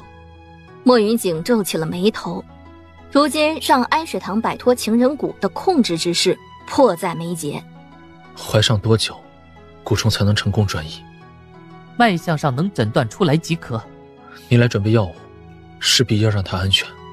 还有，尽量要让她在察觉到自己怀孕之前胎漏。听到他这样说，凤鸣就知道他同意了。有你配合，这事就好办多了，不必过于担心。本座就算是拼了这条命，也会尽力保住阿唐。回到房间之后，看着安雪堂的睡颜，莫云锦忍不住低下头，在他的脸上轻轻啄了一口，眼底尽是深情。如果可以，他宁愿现在中了蛊虫的人是自己。可这世间并没有如果。王爷，有人来了。谁来了？是皇上。告诉他，本王睡下了，有什么事，本王明日再进宫找他了解。王爷，皇上和刘贵妃已经在门口了，您要不要出来见一面？这大半夜的，父王突然闯进我的王府，到底是出了什么大事？阿景，你去哪儿啊？怎么了？做噩梦了？啊，方才梦到你又跟我分开了，而且这一去竟然还失联了。只是梦。阿景，这大半夜的，皇帝来咱们这儿干什么？我出去看看。我也跟你一起去。皇帝都到家里了，我作为女主人不出去瞧瞧，实在说不过去了。儿臣见过父王。阿景，父王从今晚起晚上就来你这儿住。呀，我们北疆王府这么小的庙，恐怕装不下父王和刘贵妃你们这2尊大佛吧？你这是不愿意朕今晚留在这儿？哎呀，不，我们哪里敢不愿意呀？我们这破地方啊，不是怕委屈了父王您吗？再说了，这离皇宫也没有多远，父王您为何大半夜的要来这儿啊？阿景，不早了，你速速安排人给朕准备房间。让人去给皇上准备客房，就在陈院。是。阿景，朕不住陈院，就住在这儿。这时皇帝余光看到这一幕，紧绷的神经瞬间崩塌。来人，快给朕拿下！父王，不知道你想拿下谁，是我安雪堂的兄长，有我在，还真的没有人敢动他一根汗毛。北疆王妃，这人把皇上吓到了，你速速处理他，别让他在这挨着皇上的眼。刘兰这话让安雪堂差点没忍住，冲过去给他一巴掌。感受到安雪堂身上散发的怒火，莫云景犀利的眸子眯了起来。刘贵妃，这里不是皇宫，至于谁能留在这儿，谁会走，全凭北疆王府的女主人说了算。刘贵妃，这里不是皇宫，至于谁能留在这儿，谁会走，全凭北疆王府的女主人说了算，还轮不到你来命令。皇帝这会儿也回过神来了，等看清楚了凤鸣的长相，又看到了莫云锦和安雪堂淡定的模样，他便知道这不是刺客。见了朕不好好行礼也就罢了，为何还这般狂妄？想让本座给你行礼，就连狼国的皇帝都不敢这般要求本座，你以为自己是谁呀？皇帝被凤鸣的这个态度气的是瞬间脸色涨红，他指着凤鸣想要出声骂点什么，可安雪堂却冷冷说道：父王大半夜的来我府中，若是为了刁难人，那我可就要让人将父王请出去了。安雪堂，你当真把自己当回事了？你以为自己是谁，居然敢这般威胁朕？父王您今日来到底所谓何事？若是单纯的想在我府中休息，那便让人收拾屋子；若是父王您是来教训人的，大可不必。你怎么连你也这般跟朕说话？你别忘了，朕随时可将你这王府收回去，你这北疆王的称号，朕也能随时废了。哼，你笑什么？笑你愚昧无知，还自负。凤鸣刚骂完，在皇帝彻底发火之前，安雪堂憋住了笑声。哎呀，够了，这大半夜的在这里互相指责，互相谩骂，有什么意思啊？安雪堂用胳膊肘轻轻戳了戳凤鸣，示意他赶紧离开，而凤鸣也把心中想骂的给骂完了，所以此刻也二话不说的直接飞身而起，回到了自己的院落。你这个逆子，朕被人这般辱骂，你竟然无动于衷！你什么你呀？好了，这都什么时候了，都别闹了。云六，你速速派人去收拾院子，好生安排皇上和刘贵妃，别怠慢了他们。是。阿景，朕说的已经够清楚了，朕要在你这院子住下。不可能。阿景，父王今晚就一个要求，住在你这儿。这景堂院只有我和我的王妃才能住下，朕今晚就要住这儿。阿景，你要救朕，朕现在只能靠你了。怎么回事？他又出现了，那个人又出现了。那人做了什么？他在朕的寝宫留了血书，说今晚回来要朕的一只手。今晚？安雪堂顿时了然，怪不得皇帝这么着急赶过来，原来是怕被断手啊。既然如此，今晚便在我府中住下，不过景堂院不行。交代云家军，今夜重点守在陈院，保护皇上。是，属下立即安排。阿景啊，我怎么怀疑今晚的事儿还有别的猫腻啊？堂堂觉得有何不妥的地方？皇上出宫感觉是在那个人的算计之中啊。聪明，还真的是啊。以那人的能力，他想要取父王的一只手臂，轻而易举，完全没必要提前声张。那皇帝出宫对他有什么好处？还是说宫外有埋伏，皇帝出来之后，他们就能将皇帝给绑架了？你觉得他若是想要掳走父王，还需要这么麻烦？也是啊，这人能在皇帝眼皮子底下做那么多的事儿，他若真的想对皇帝做点什么，确实不需要这般大费周章的。堂堂，我需要进宫一趟。那我能不能跟你一块儿去啊？我也想看看那个人到底想干什么。这时候进宫不能走正道。阿景，你还不了解我吗？相比所谓的正道，我更喜欢邪门歪道。换衣裳。好啊，兄长，你想要跟我们一起去？自然，冒险的事情，为兄不可能让你一个人去。堂堂不是一个人，他身边有我。本座并不信任你能让我家阿唐全身而退。无论你信不信，本王的实力就摆在这儿。那个阿景兄长，事不宜迟，要不咱们先去办正事儿，别在这里耽误时间了，好不好？凤鸣和莫云锦对视了一眼，很快便从彼此的脸上移开，两人都傲娇得很。快，咱们快些走，不然天都要亮了。朵儿，你怎么会在这儿？阿桃，这个时候你怎么会在这儿？皇帝去了北疆王府，我们怀疑宫中可能会有些事儿，所以来看看。不过话说回来，朵儿，你在这里做什么？我也得到皇帝出宫的消息了，我思来想去，总觉得这其中可能有什么事，所以想前进他寝宫探个究竟。皇帝的寝宫此时不宜再去了，方才我兄长点亮了油灯，已经将守在寝宫外的御林军引了去了。好，今日我便不去了，只是你们呢？这时候进宫所谓何事？皇帝去了我们府中，我就好奇宫中到底发生了何事，能让他大半夜的离开皇宫，所以便来看看。那你们可有什么发现？目前还没有。堂堂，有人来了。那朵儿，我们就先回去了，你一个人在宫中，行事要处处小心些。好，你们也是。阿唐，你终于懂得提防人了。兄长，我这可不是在提防朵儿，只是我明白现在我们走的路不同，我不知道他到底想干什么，所以有些事情没必要跟他说。你这不就是在提防？好吧，你说是提防就是提防吧，总之他在为莫云晨做事儿，而我和莫云晨注定不是一路人，各为其主罢了。我理解他，但有些事情确实不能让太多的人知道。莫云景抬手摸了摸安雪堂的长发，这样很好，有时候该防着就防着。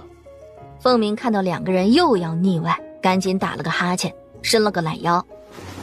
哎呀，本座着实不想在这里看着你们你侬我侬，我先走一步。说完，他快速往前走了几步，接着回过头来。不过你们两人成婚多日，是不是可以考虑一下，快些给本座生个娃娃来玩？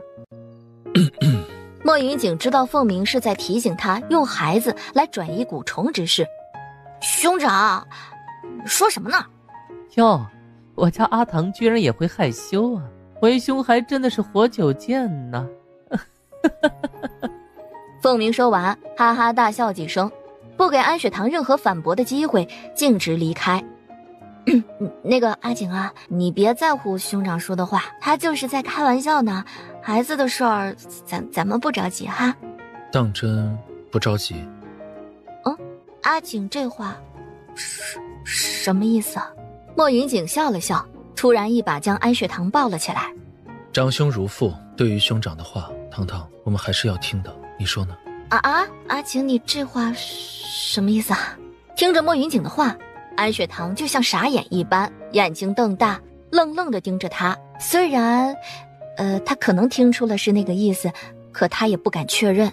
看着安雪堂这萌萌的表情，莫云景笑了。我们回家。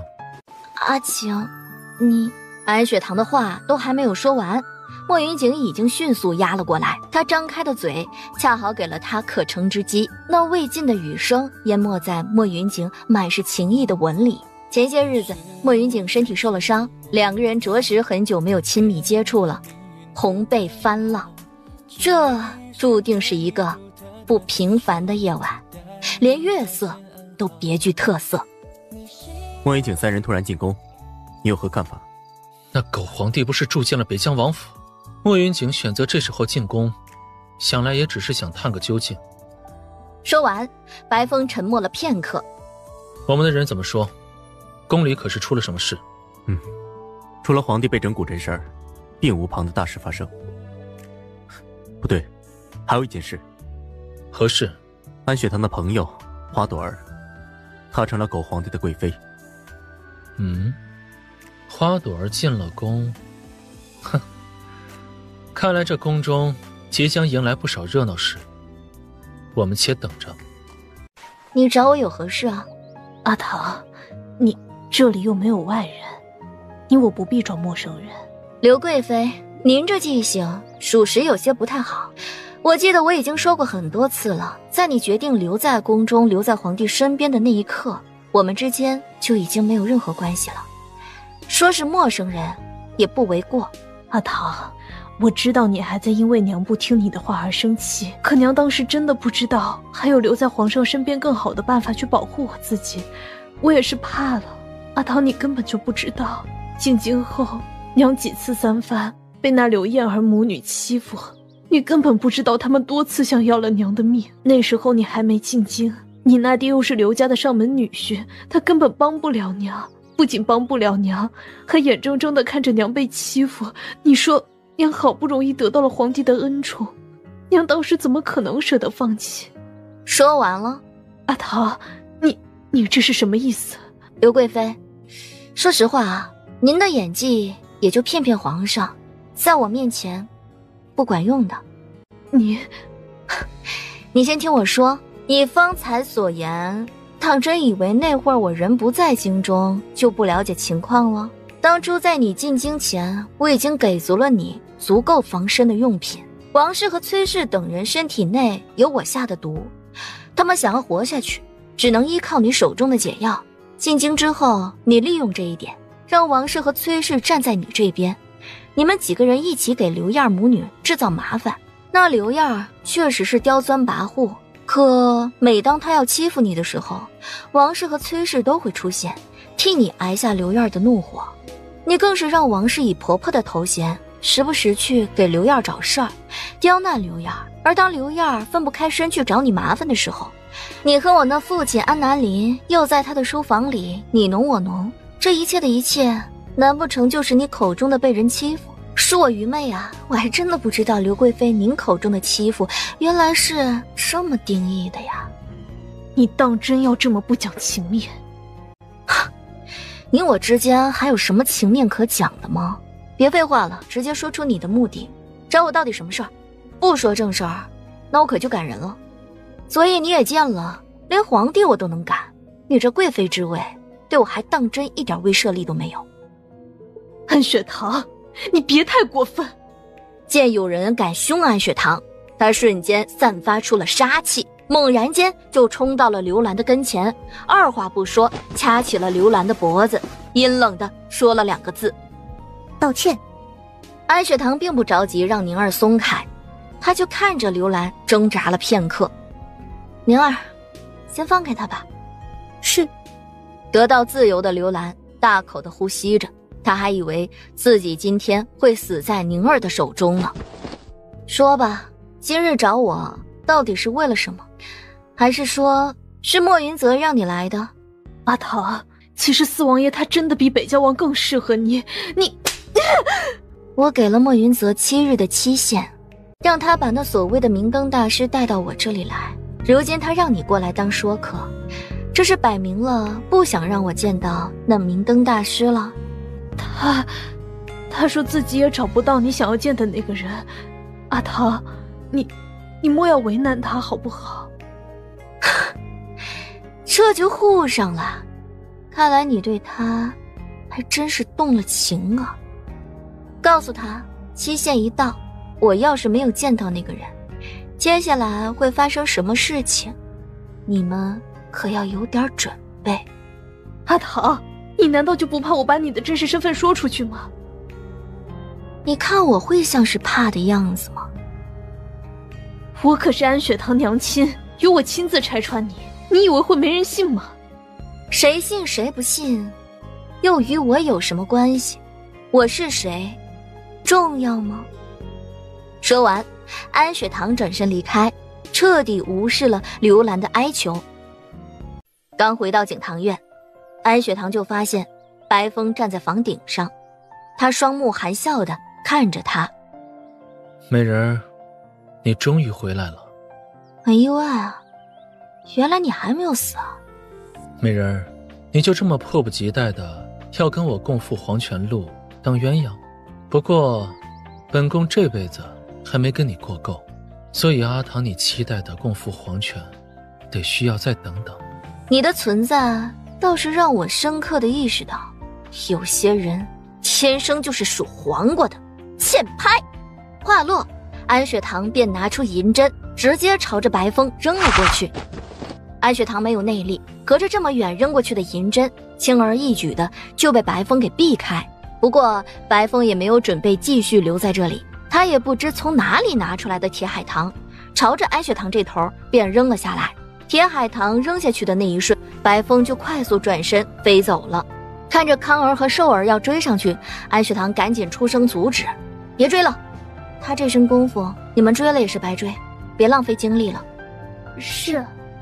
王妃，昨夜福儿来了消息，他说有一群神秘人出现在京城周边，他们进村后，村里的男丁都会莫名其妙的消失。福儿怀疑是白关公的人所为。是，他一直派人盯着白关公。先前在兰国，他也发现了有一群神秘人在兰国境内干过同样的事情。两国的百姓都遭了殃，这事儿绝对有蹊跷。那些村子里只有男丁消失了，其他人呢？那些村子里多多少少都有老人和妇人死亡，想来是他们抓男丁时被那些人看到，所以选择杀人灭口。安雪堂双手微微握拳，杀一是为罪，屠万是为雄，屠得900万，即为雄中雄。或许这帮人就是有这样的想法，才这般滥杀无辜。发生了这么大的事情，地方官员没有派人去查一查，毕竟这可不是一个村子出事儿，他们理应重视起来才是。有查，不过那帮人消失得无影无踪，根本无从查起。据福儿说，我们寻汤谷的人也一直在追查，不过也没能查到什么线索。宁儿，你有没有觉得这帮人到处抓男丁，有点像征兵啊？很像。但被抓的人都是成年男子，这么心不甘情不愿地被抓去，他们一定不能好好听话才是。王妃，这也是福儿怀疑是白关公之人所为的原因。传闻白关公有一种药水，不仅能让人彻底忘记过去，还能提高服药人的体力。原来如此，但若是白关公抓的那些男丁继续扩大他们的实力，那他们的目的到底是什么？罢了，等阿景回来再跟他商议商议。是。阿唐，你看为兄从青云阁那儿拿回了什么？兄长，这可是好东西啊！阿唐，你知道这个东西？我知道啊，我还知道很多做法呢，你等着，我现在就去做。哼，为兄看那些个青云阁的人见到这东西啊，也甚是欢喜。真有这么好吃？那是，对于懂得欣赏的人来说，这东西确实美味可口。不对呀，兄长，你没吃过螃蟹啊？那你怎么一进院子就跟我说这是好东西啊？你都没有吃过，怎么就知道这是好东西啦？还不是韩云，方才在青云阁，为兄见他吃得这么欢，而且他自己也说这是个好玩意儿，带回来你肯定喜欢。没想到还真让那小子说对了。青云阁怎么会有这螃蟹的？韩云说，这种蟹是他们玄国的一种美食，每年到了这个时候，他们青云阁都会大批购买，让阁中的人吃个畅快。哦，原来玄国有螃蟹。兄长，那你多和韩云接触接触，以后这东西啊，只要他有，你就多拿些回来。先前你不是还抱怨为兄经常跑去青云阁的地盘，如今几只蟹就值得让你卖了你的兄长？这怎么能是卖呢？等我做好了，你吃过之后，我相信不需要我嘱咐什么，你下次从青云阁拿回来的螃蟹肯定不比今天少。你就对这个所谓的螃蟹这么有自信啊？自然啊，而且我对自己的厨艺还是很有自信的。我对糖糖的厨艺也充满了自信。糖糖原来不仅爱吃那香喷喷的榴莲，还喜欢这种蟹。我喜欢的东西可不止这2样，更重要的是，我最喜欢阿景你了。阿糖，你是个女孩子，要学会矜持一些，怎能这般随意地说出这羞人的话来？这怎么羞人了？阿景是我相公，我说一句喜欢他，怎么了吗？凤鸣知道，诡辩和吵架这方面他是比不过安雪堂的。对于榴莲，阿景不喜欢。那么螃蟹呢？阿景可能接受这螃蟹？莫云景点点头，得到了莫云景不排斥的答案，安雪堂便安安心心的继续研究他的美食之路了。莫君逸，你要不要接到身边来？本王已经给云衣几人去了信，要不要回京，由子陵自己来做选择。那你让那人去北疆时，应该已经考虑过这个问题，如今变成这样，也在意料之中。只是本座没有想到，他的野心会这么快暴露罢了。是青云阁给你的消息？那是自然，不得不承认，这青云阁的实力不容小觑。他这般跟青云阁打好关系，等他离开以后，那韩云或许还能念在某些情分上，在必要的时候可以帮一帮他家阿唐。这世间他唯一放不下的便只有安雪堂了。阿景兄长，你们2个的表情会让我误会你们是不是不喜欢我做的螃蟹。不会，就算阿唐你做的不好吃，你看为兄和北疆王敢说吗？哎，兄长你这话是何意？就是嫌弃我先前做的东西都不好吃呗，然后你们还只能忍着不敢说，是这个意思不？不是，阿唐你一双手演绎五彩斑斓，一把大勺爆炒酸甜苦辣，你做出来的东西色味俱佳，让为兄回味无穷啊。哼，行了，少夸我了，你们2个赶紧去洗洗手，尝尝这个螃蟹。与此同时，在陈院待着的刘兰正拿着一条皮鞭抽打身旁的婢女，谁也不知道这婢女到底做错了什么，能让这个刘贵妃凶狠的抽打足足1刻钟。娘娘，奴婢有些撑不住了。拖下去，找个御医过来给他看看，别让他死了。记住，给御医弄点银子。这院子里的事儿，本宫可不希望传出去，不然本宫让你们的下场跟他一样。启禀娘娘，这是北疆王府，没有御医。你去告诉北疆王妃，说本宫身体不舒服，要出去看郎中，让他给本宫准备一辆马车，还要配几个武功高强的手下。是。你们2个给本宫找一身朴素点的衣裳，本宫要穿。对了，本宫让你们戴的人皮面具有没有带来？启禀娘娘，人皮面具带来了。那还不快去准备？还愣着干什么？等着本宫反过来伺候你们？奴婢不敢。 2个婢女吓得浑身发抖，赶紧爬起来去准备东西。越是看到婢女们对她的恐惧，刘兰心里的优越感却更甚。这样虐待下人的行为，让她心里得到了极度的满足。对于刘兰的要求，安雪堂并没有拒绝，让婢女回去复命之后，安雪堂让宁儿过来，伏在他耳边跟他说了些什么。只见宁儿表情露出了些许怪异，随即嘴角抿起一抹浅笑。好，宁儿这就安排。阿唐，你又想搞什么坏事啊？不告诉你。莫云锦知道安雪堂这个人做事是有分寸的，压根儿就没有想过问，只要他开心就成。阿唐，既然都回家了，怎的不下车呀？安南林说完话，等了片刻，可马车里的人依旧不回话。他赶紧看了一眼一旁的刘燕儿。是啊，阿唐，你既然回家了，那就赶紧进府，我让厨房多给你准备些好吃的，我们一家人吃个饭。阿唐，父亲知道这些年将你留在临水村，苦了你。可父亲当初走的时候，是真的不知道你娘亲怀了你，不然父亲早就将你接过来，跟我们一起生活了。马车里的刘氏听到了安南林这话，气得眼底冒火。这时王氏不知从哪里得到安雪堂来府的消息，兴奋地冲了出来。是不是我们家阿唐回来了？哎呦，阿唐啊，你可让祖母想的呀！祖母每日每夜吃不好睡不好，一直担心着你的安危。如今你可算回来了。这王氏如今可真有脸，这种话也好意思说。这王氏如今可真有脸，这种话也好意思说。还不等他说什么，王氏迫不及待地叫过来掀开马车的帘子。不过刘兰已经跟他带来的人说好了，除非他自己要下马车，不然谁都别想逼他下来，谁也不能掀马车的帘子。于是在王氏冲上来试图掀开马车帘子的时候，北疆王府的人就一把伸手将他给拦住了。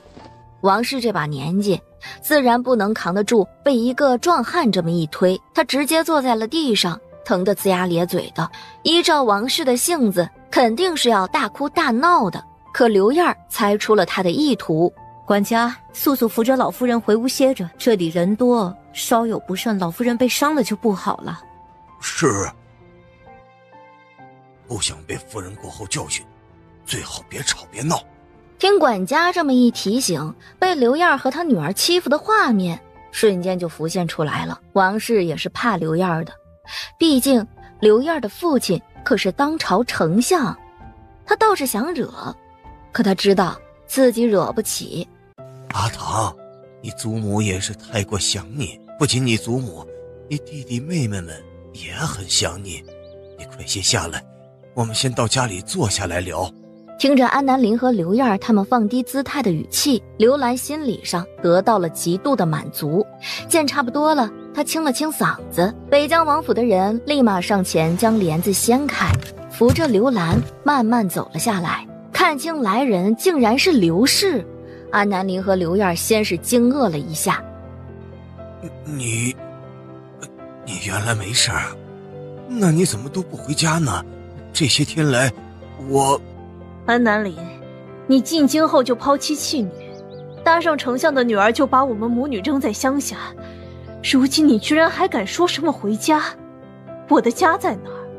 我若是回来了，你打算给我安排在什么位置？正妻？小妾？你到底想干什么？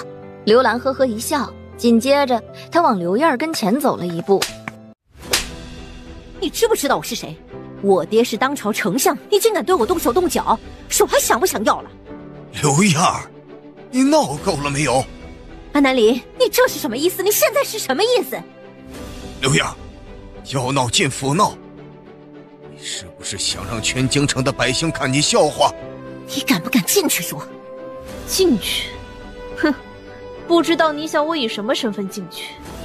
我当初可是被安南林明媒正娶的女人，现在安侍郎看上了你，进京后娶了你，就变成了你是正妻，这口气我可咽不下去。说完这话，刘兰也不给安南林和刘燕任何反驳的机会了，扭头看向了一旁看热闹的妇人们，声泪俱下的：各位姐姐们，你们来评评理，10几年前我是安侍郎明媒正娶的女子，为他生儿育女，可他呢？他安南陵进京10几年，了无音讯。这10几年来，他不仅当了官，还娶了丞相的女儿。可我呢？10几年前，我是安侍郎明媒正娶的女子，为他生儿育女，可他呢？他安南陵进京10几年，了无音讯。这10几年来，他不仅当了官，还娶了丞相的女儿。可我呢？我一个人在乡下抚养着我和他的女儿，女儿10几岁了，从未见过父亲。如今女儿飞黄腾达了，他倒是学会冒出来，不仅要认女儿，如今看我美貌依旧，还想让我进安府当个小妾。可我明明是他3书6礼明媒正娶之妻，我凭什么要当个小妾？难道就因为我身份卑微，比不过丞相府的女儿，所以我就该当妾吗？这事儿就算我愿意，我那已经成为了北郊王妃的女儿也不愿意。我女儿明明是安家嫡女，可如今他们非要让我女儿成为妾生之女，你们说我能愿意吗？刘兰的表演可以说是非常的深入人心，经她这么一说，那帮看热闹的妇人们一下就火大了。我女儿明明是安家嫡女，可如今他们非要让我女儿成为妾生之女，你们说我能愿意吗？经她这么一说，那帮看热闹的妇人们一下就火大了。当妾也就当妾了，居然还让明明是嫡女的北疆王妃成为妾生之女，这可太过分了。你一言我一句的，安南陵和刘燕啊，当即就被骂得狗血淋头。看到自己想要的结局了，刘燕也笑了，趁着乱赶紧上了马车，让人火速离开。另一边呢，安雪堂也知道了刘兰所做的一切，宁儿也一直派人监视刘兰的行踪。听完之后，安雪堂笑了，恶人自有恶人磨啊，这般看他们狗咬狗，还挺好的。此刻呢，那刘贵妃又去哪儿了？果然不出王妃您所料，离开安侍郎府，刘贵妃就让车夫送她去了墨云泽府邸的后门。她进府了？是刘贵妃让我们的人等在墨云泽府邸的后门，没多久她便被人接了进去。看来我这名义上的娘亲还真的是对墨云泽动了情，就这么光天化日之下，她还真敢去啊。那墨云泽也是胆子大，她敢去，她还真的敢接待进府啊。王妃放心，您让宁儿做的事情，宁儿已经做了。那便好，那我们就等等看吧。如何？安雪堂可答应了？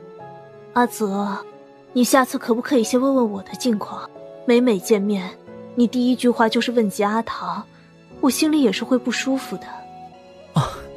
抱歉，但是你要相信，本王是关心你的，只是亲眼见到你还好，所以忽略了你的感受，是本王的错。下次一定先关心你。你要知道，你在本王心中是独一无二的。你这小嘴就从未让我失望过。好了，不跟你打哑谜了。阿唐那边我已经按照你说的去做了，只是阿唐好像一点也不惧怕。他怎么说？他让我告诉你，在期限内，你若是没让他见到那个人，他定会说到做到。莫云泽已经料到了这个结果。我父皇那边什么意思？还真准备天天去北疆王府住下不成？皇上也不知怎么回事，昨夜有些激动的来找我，说要带我去北疆王府。今日一早我还以为他会让我跟着回宫，谁知道他竟然让我留在北疆王府。听他这意思，今晚还会去北疆王府。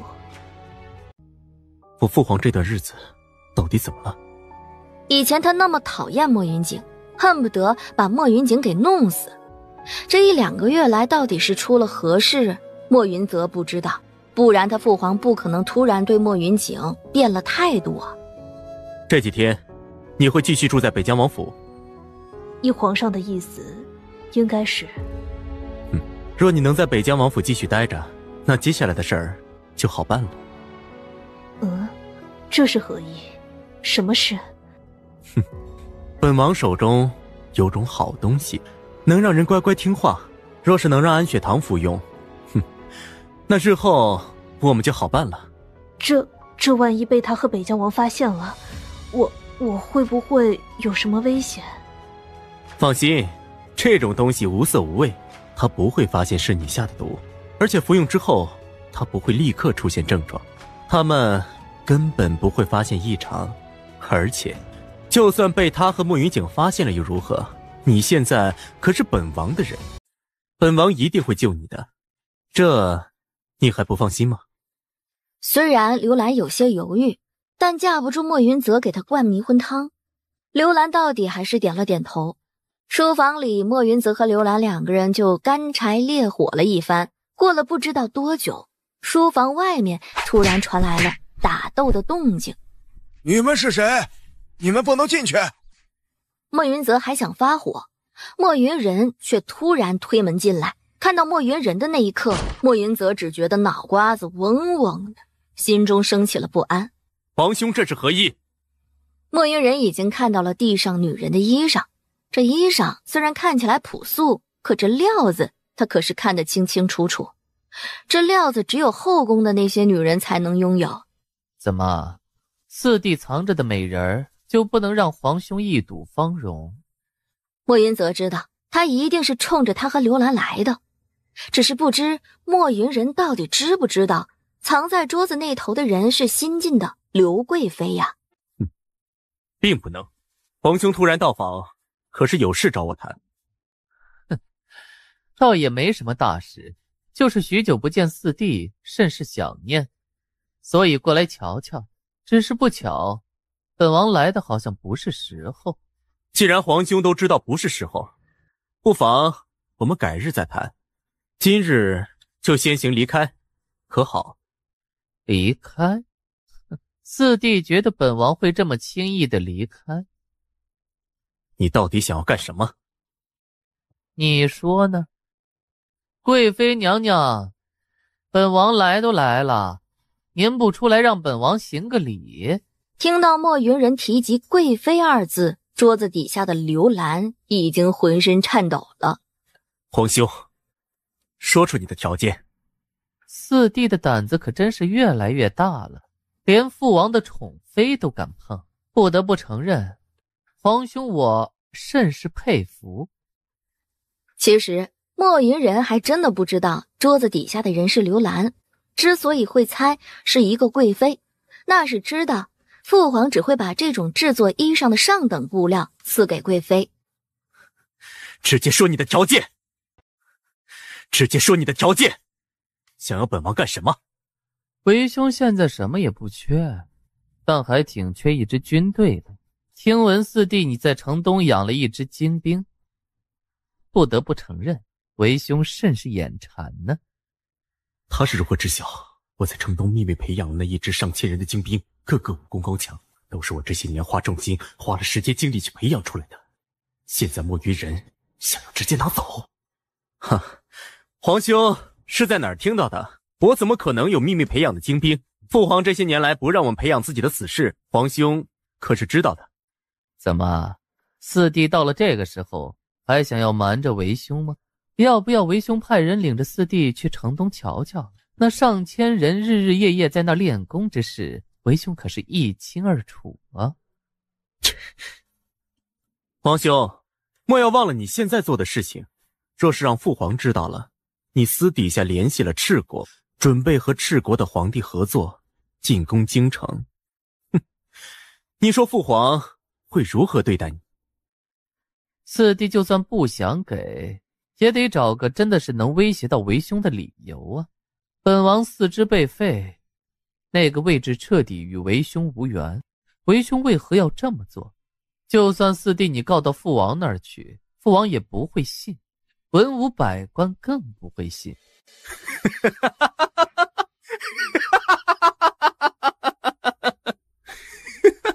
皇兄，你是要被废四肢，又不能坐上那个位置，你的儿子呢？皇兄要不要赌一把，看这件事情父王到底会不会信？你有什么证据？皇兄，我又不是傻子，就算有什么证据，自然也不会这么轻易的亮出来，你说是不是？不过嘛，只要今日这事情，皇兄全当没看见。皇兄与赤国之间的交易，我自然也会当作不知道。皇兄，这交易你一点也不吃亏，不是吗？见莫云泽说的这么肯定，莫云人也不敢赌了。你最好说到做到。皇兄请放心，本王向来说到做到。只是与赤国的交易，皇兄不如再好好考虑考虑。莫云人不再想搭理莫云泽，冷哼一声，便让门外的人进来将他推走。看着莫云人离去的背影，莫云泽气得怒吼了一声。本来还想借着得到的那个消息，好好的去威胁莫云人一番呢，如今却因为刘兰，到头来他什么也没能从莫云人那里得到。1刻钟之后，那抹黑影已经出现在了景堂院。这个人正是云家军中的暗卫16。进来之后，16便把所听到的所有事情都一一道来。阿景，你这帮兄弟可一点都不让人省心呐。去吧，想去处理什么便去。好，我很快回来。次日一早，不知皇帝如何作想，居然提出想吃安雪堂亲手做的早膳。云六，赶走。败将王妃，皇上说了，只要您给皇上做了这顿早饭，他便认了你这儿媳妇儿。您当真不再考虑考虑吗？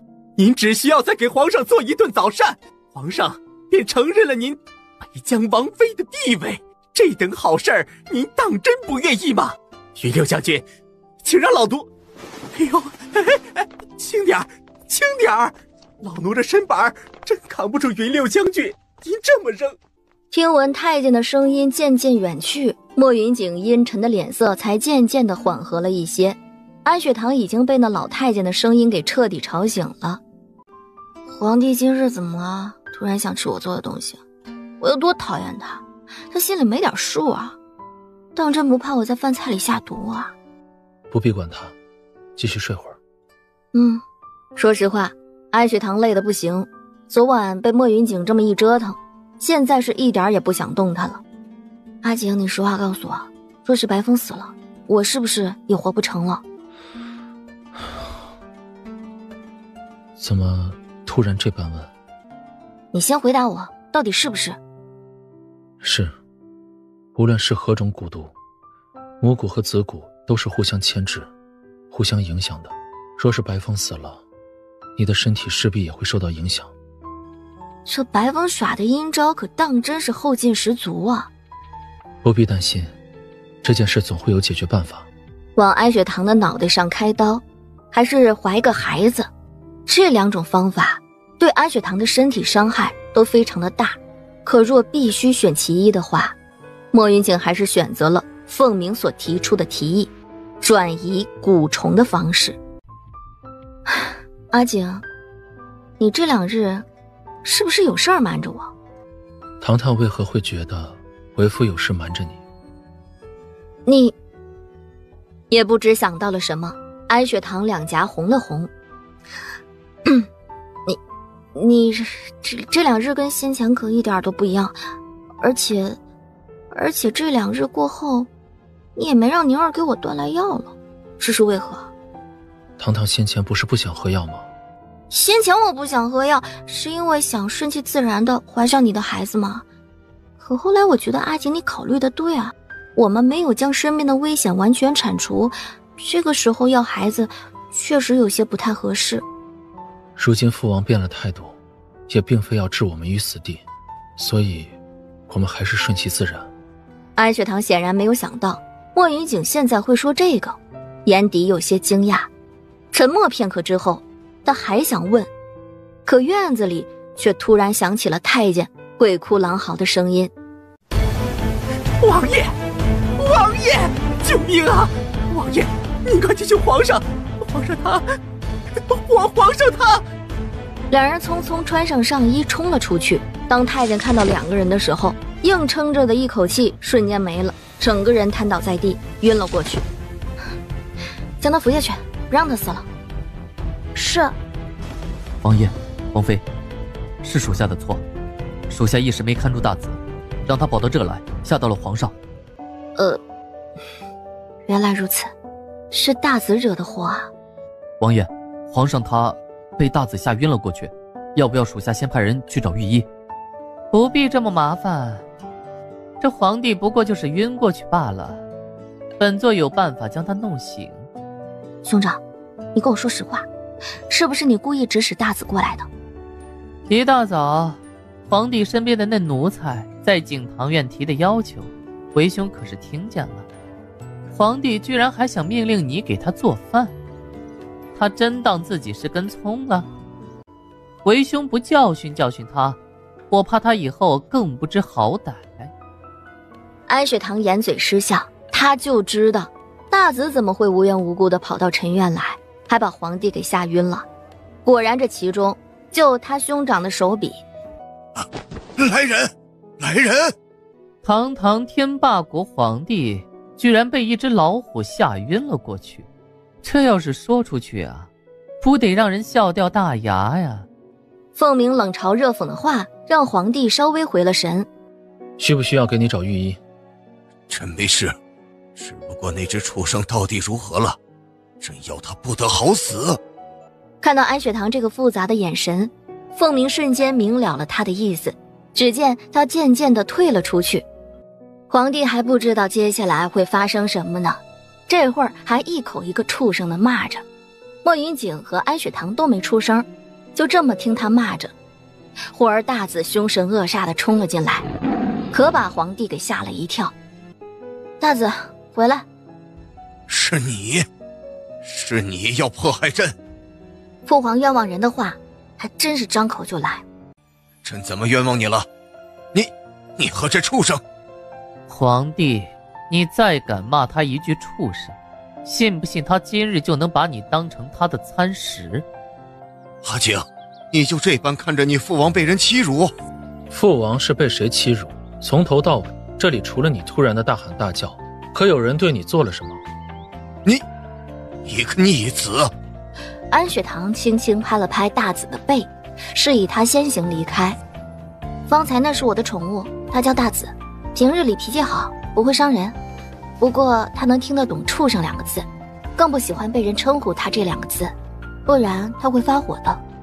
想来不需要儿媳提醒，父皇应该也知道大子这种大型猛兽，这种山中之王是食人的吧。皇帝阴沉地盯着安雪堂，他又看了一眼一旁的凤鸣，他现在很肯定，方才那畜生过来吓唬他，定是这男人和安雪堂的手笔。安雪堂，你是故意的。父皇这话是何意啊？儿媳故意怎么了？你敢说那大子进来吓唬朕，不是你故意为之？父皇这话可有证据啊！再说了，大子方才可不是进来吓唬你的，他不过是想要进来跟你打个招呼。谁知道你如此胆小，他还没来得及跟您好好打招呼，你便那般失态。他能听得懂人话？能听个大概吧。怎么，父皇难不成想跟我家大子好好的交流一番？若是如此，儿媳便把大子换来。等等，他好像很听你的话。皇帝怎么会突然关心起大子？安雪堂和凤鸣下意识地对了一眼，两人心中升起了些许不好的预感。果不其然，皇帝下一句话便是让安雪堂将大子让给他。可刚刚这皇帝还一口一个畜生的称呼大子呢，他怎么好意思开的口啊？安雪堂现在终于深刻地意识到了，什么叫做树不要皮，必死无疑；人不要脸，天下无敌。哼，水至清则无鱼，人至贱则无敌呀。不知你这天霸国的皇帝有没有听过这句话呀？被人骂贱呐！皇帝活了这么久还是第一次听到。不过为了那只畜生，他现在也只能将怒火强忍住了。不过就是一只宠物，你作为儿媳拿来孝顺朕，朕还能就此承认了你北疆王妃的地位。安雪堂，这一笔交易你并不亏。大子不是任何人都能驯服，父王不必再考虑这个问题，除非你想让身边人以及你有生命危险。毕竟大子狠起来不分人使用。莫云景这话让皇帝的脸又白了白，但他依旧不相信。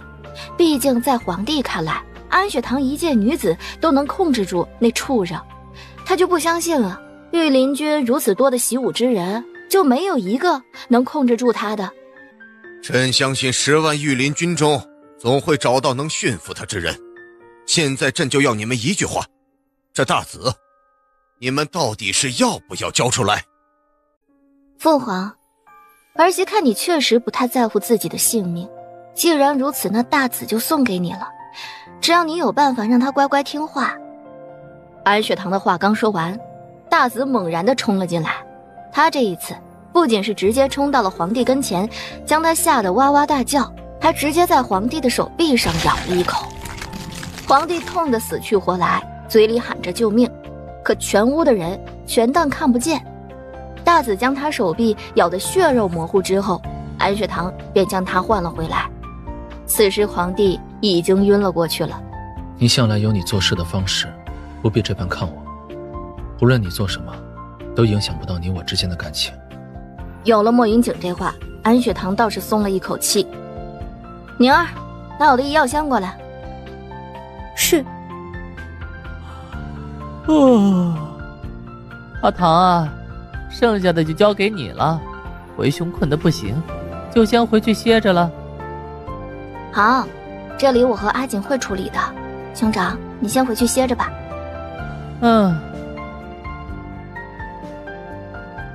莫云景若有所思地扫了一眼凤鸣的背影，不可察觉地蹙眉。不过他并没有说什么。凤鸣离开陈院，没走几步，一口鲜血吐了出来。他刚挪动2步，一下便撑不住似的直接倒地，整个人失去了意识。另一边，莫云景在安雪堂看不见的地方，在云六的胳膊上写了几个字：去找凤鸣。安雪堂最终还是给皇帝处理了伤口，他倒不是怕皇帝会死去，只是怕皇帝这般轻易死去之后，按照天霸国现在的局面，一定会引发战争。阿景，皇帝这边还需要做些什么？他醒过来后，绝对是不会善罢甘休的。有我在，不必担心。送王妃回景堂院歇着。是。阿唐啊，北疆王府怎会有如此危险的东西？万一给你们伤了，可如何是好？这样的事情就不需要刘贵妃费心了，我们北疆王府有自己的应对方式。可是什么呀？要不要我现在让那只猛兽过来，给刘贵妃瞧一瞧，让刘贵妃知道知道，我们家的大子很乖的，不会轻易吃人肉。刘兰瞬间被吓得不行，赶紧摇头。不必了。这胆子，也想跟我耍心眼儿？刘兰不知忽然想到了什么，偷瞄了一眼安雪堂。宁儿是吧？你过来给本宫穿鞋。宁儿只是不屑地扫了一眼刘兰，压根儿就没有将刘兰放在眼里。刘贵妃，确定是让我们宁儿帮你穿鞋吗？是。阿唐，不管怎么说，为娘现在好歹也是堂堂贵妃，若是还自己穿鞋，岂不是让人看了笑话？好啊，那便让宁儿给你穿鞋。不过呢，我家宁儿对于给人穿鞋的事儿啊，并不擅长。我有些丑话可要说在前头，我家宁儿更擅长习武，所以当她握住一样东西的时候，手上的力道不知该如何控制。有时候她只是握了一根棍子，就能将其弄弯。所以当她握住刘贵妃您的脚腕时，力道若是没有控制好，出了事儿，你可莫要怪罪于她。这赤裸裸的威胁让刘兰心里发毛，完全没想到，这宁儿只不过就是一个奴婢罢了，居然值得安雪堂这般维护。不过，这是不是说明，我身为安雪堂的母亲，现在的安雪堂能看在是我女儿的面子上，也会维护我，保护我？想到这儿，刘兰顾不上别的，自己弯腰将鞋穿上，走到了安雪堂的跟前。阿唐，你可知道昨日为娘差点出事，娘昨日是真的怕了，怕再也见不到阿唐你了。昨日的事情本就是安雪堂的算计，如今听刘兰诉苦，她心中除了冷笑，什么想法都没有。阿唐，你怎么不说话？想让我说什么？说你很惨？说我会帮你？还是说我去把这件事禀明皇帝？既然皇帝如此宠爱你，他应该能帮你解决这些委屈啊，你说对不对啊？你昨日之事该不会是你做的吧？刘贵妃啊，这话可不能乱说，怎么的也得拿出证据不是？要么你就把嘴给闭上。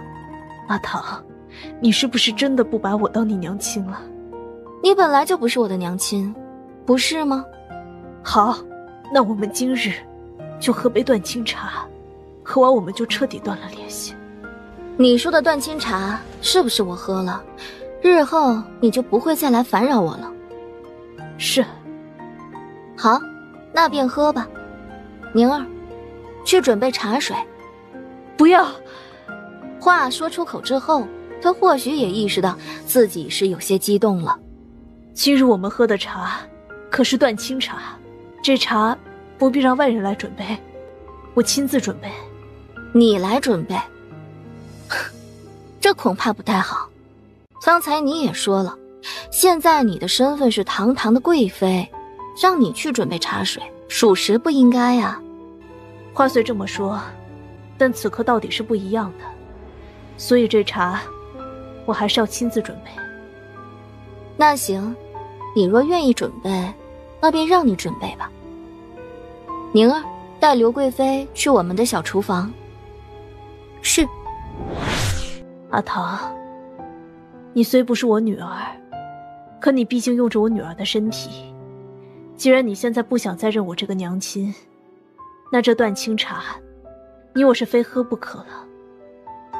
你我之间早就该断了，所以什么话都不必说了，喝吧。好，那就喝了吧。两个人碰过杯之后，安雪堂毫不犹豫的一口干了。刘贵妃，该你了。刘兰不再犹豫，随即一口干了下去。她将茶杯放了下来，转身想走，可安雪堂却出声道：刘兰，你是不是以为让我吃了莫云泽给你的那种无色无味的药，我就会乖乖的听莫云泽的话了？刘兰浑身一震，猛然回头，她不可思议地盯着安雪堂，那双眼睛仿佛在说：你怎么知道我给你下毒了？你是不是很想问啊，我到底是如何得知的？你明明已经做得天衣无缝了，我又是如何发现的？不，我不知道你在说什么。是吗？宁儿，你来说说，也让刘贵妃知道自己会有什么下场。是，方才你动过手脚的杯子，实际上是你自己喝的这个杯。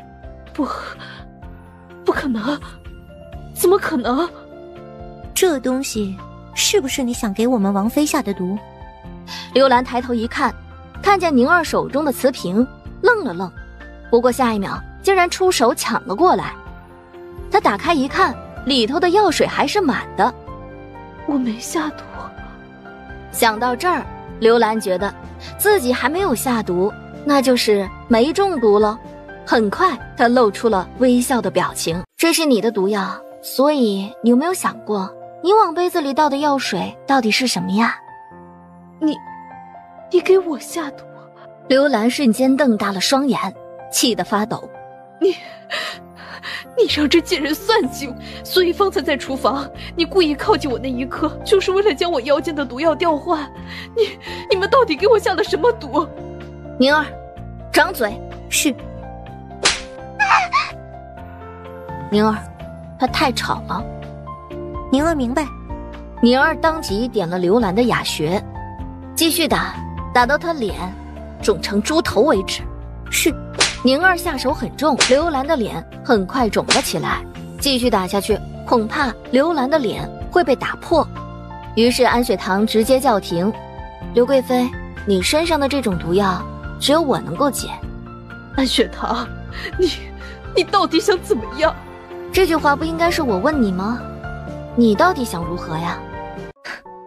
你这心眼儿倒是挺多的，只可惜耍心眼儿也得分人，你耍错了人，是要付出惨痛的代价的。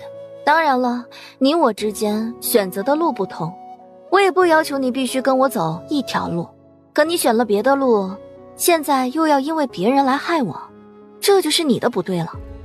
全是因为你，我这辈子过得如此艰难，现在好不容易找到幸福，你为何就不肯放过我？刘兰，你进了宫，好好在宫中当你的贵妃不好吗？非要和莫云泽染上关系，这难道是我逼的你？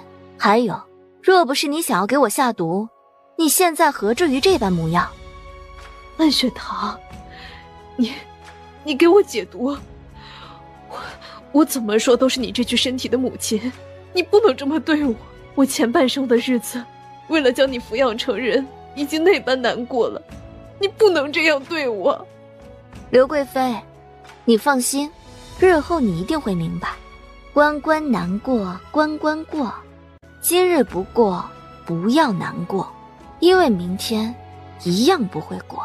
就像你这样内心肮脏之人，永远没有过好日子的幸运。一句话，我要你将莫云泽的动静告知本妃，不然你这毒我是不会给你解的。只要这毒再发作2次，就算是神仙下凡也阻止不了你暴毙的下场。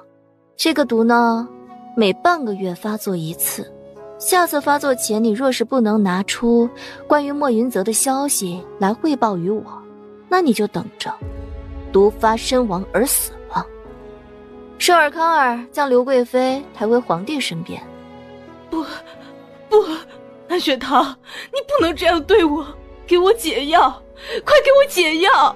面对刘兰的恳求，安雪堂丝毫不为所动，他面无表情地挥了挥手，示意寿儿和康儿赶紧将他拖走。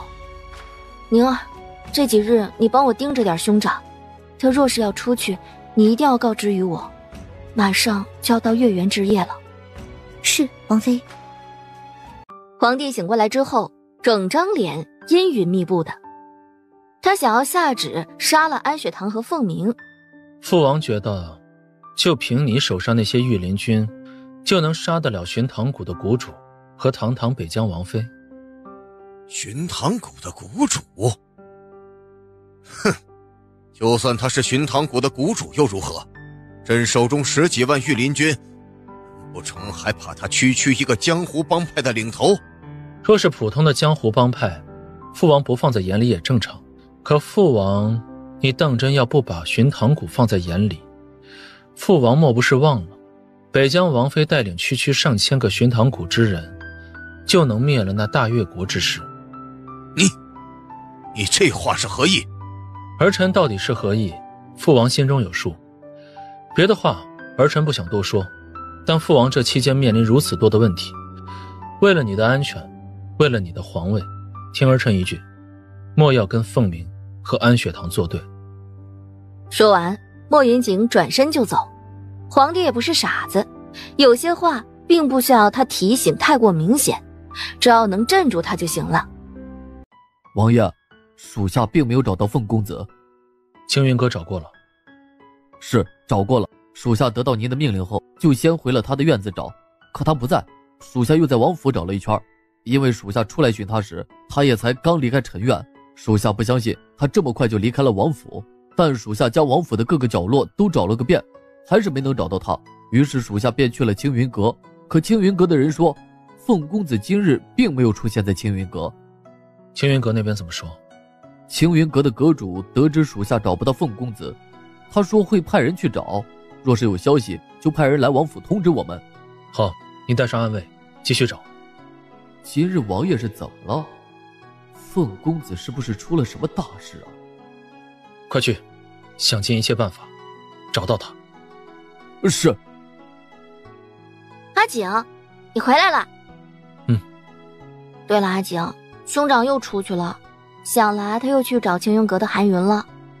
说到这儿，安雪堂不知想起了什么，神神秘秘地走到了莫云景的跟前。怎么了？俯身对着他耳边说了一句：你这小脑袋里到底装了些什么？阿景啊，这种事儿真的有的，你别看他俩都是男人，你别不信啊。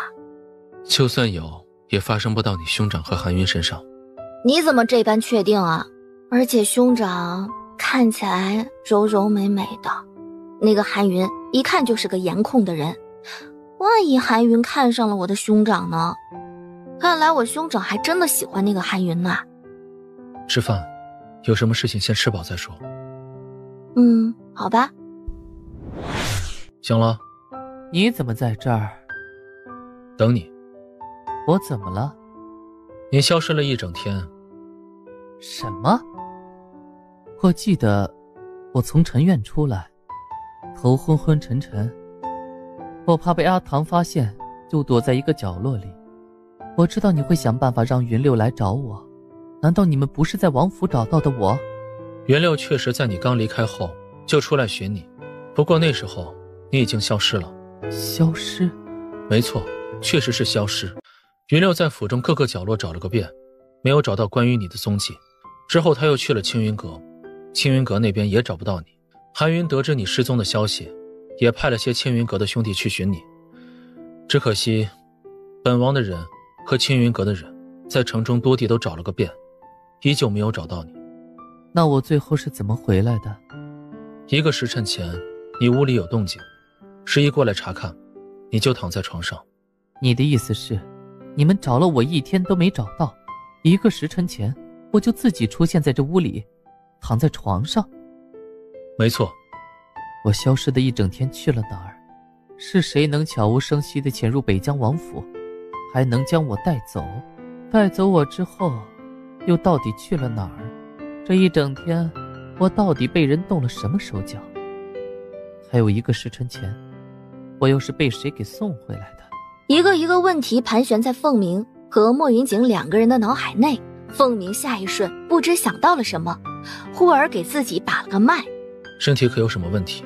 气血亏空，除此之外没有大碍。刚说完，凤鸣不知想起了什么，猛然抬头看向了莫云景。阿唐呢？我消失了一整天，是不是让他担心坏了？他今日一直以为你在青云阁，并不知道你失踪之事。那就好，不然他这一天定是忧心忡忡。你怎么不早说呀？非得让本座如此担心？你当真确定自己身体没出什么问题？莫云景，你这话是何意？你要不要再试着走几步？凤鸣有些无语，这莫云景提的是什么奇葩要求？不过他心中疑惑归疑惑，还是听从了莫云景的话，继续走了2步。这一走，凤鸣还真的发现了异常之处。不知怎的，他总觉得2腿之间隐秘处有些奇奇怪怪的感觉，走路的时候总觉得双腿是飘着的。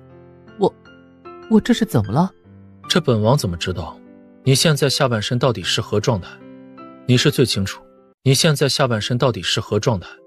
你是最清楚。我也不懂啊。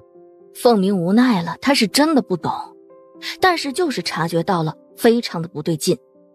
今日之事，你和云六继续商量着调查，还有青云阁那儿，韩云寻了你1天，知道你已经回到这里，想来他已经在过来的路上，待会儿你自己跟他说。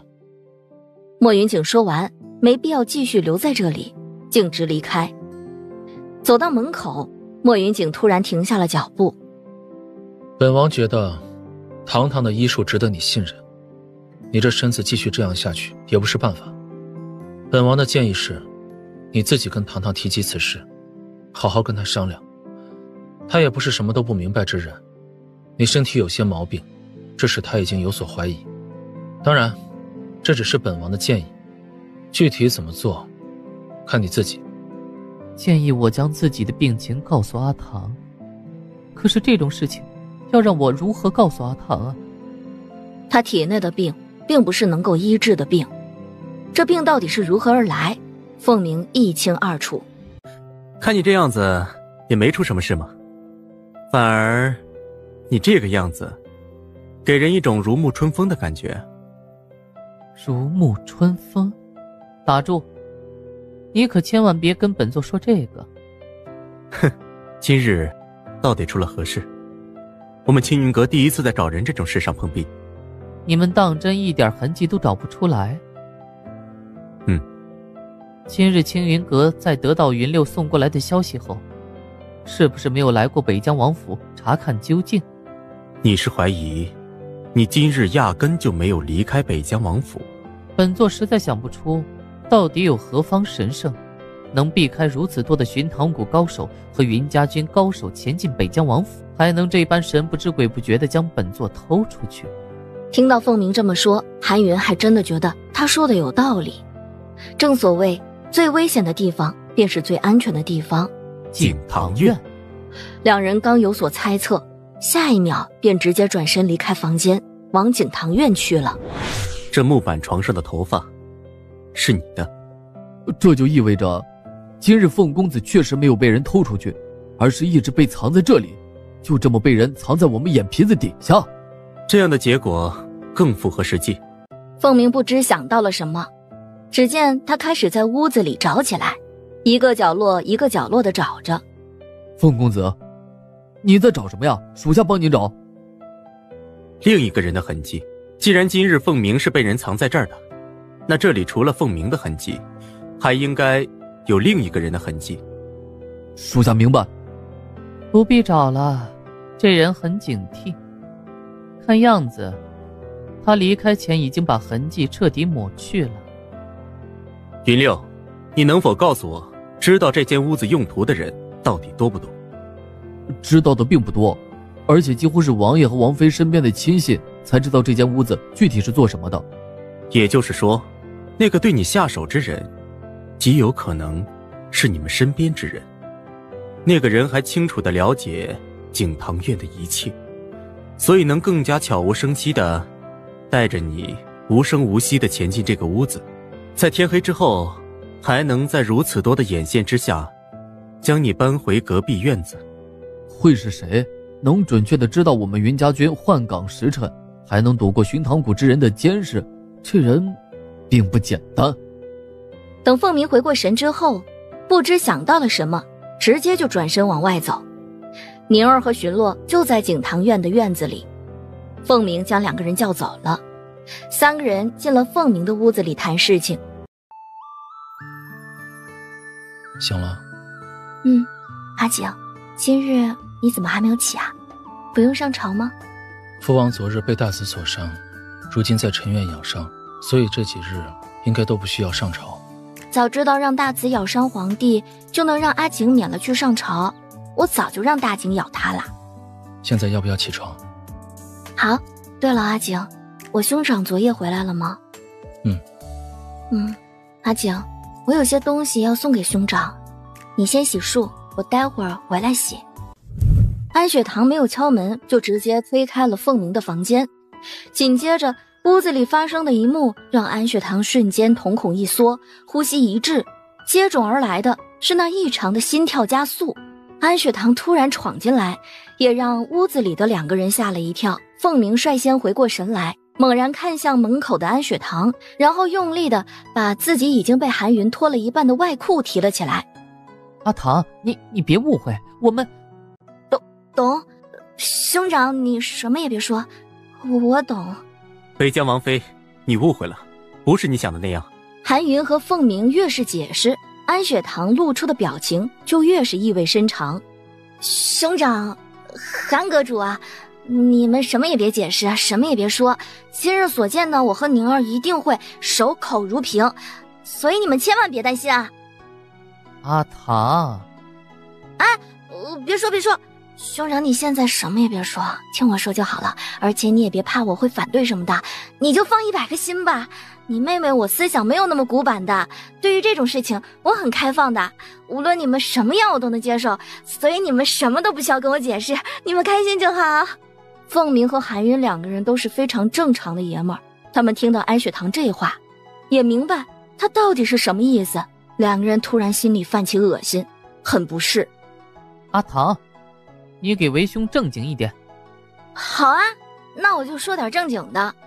说话间，安雪堂往凤鸣那头走了2步，他不给凤鸣任何的说话机会，直接将手中的东西塞进了凤鸣的手中。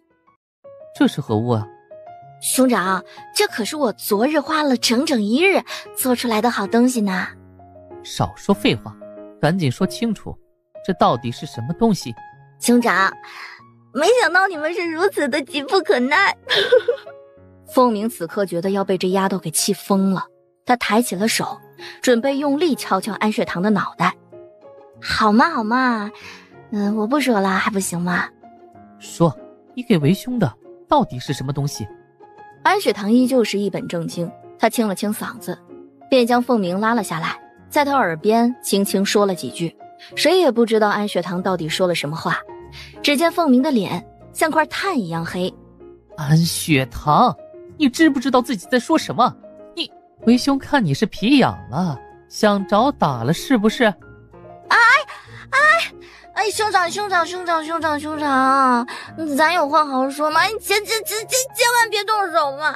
所谓君子动口不动手啊，兄长，你一定要记住自己是个君子啊！千万别动手嘛！所谓君子动口不动手啊，兄长，你一定要记住自己是个君子啊！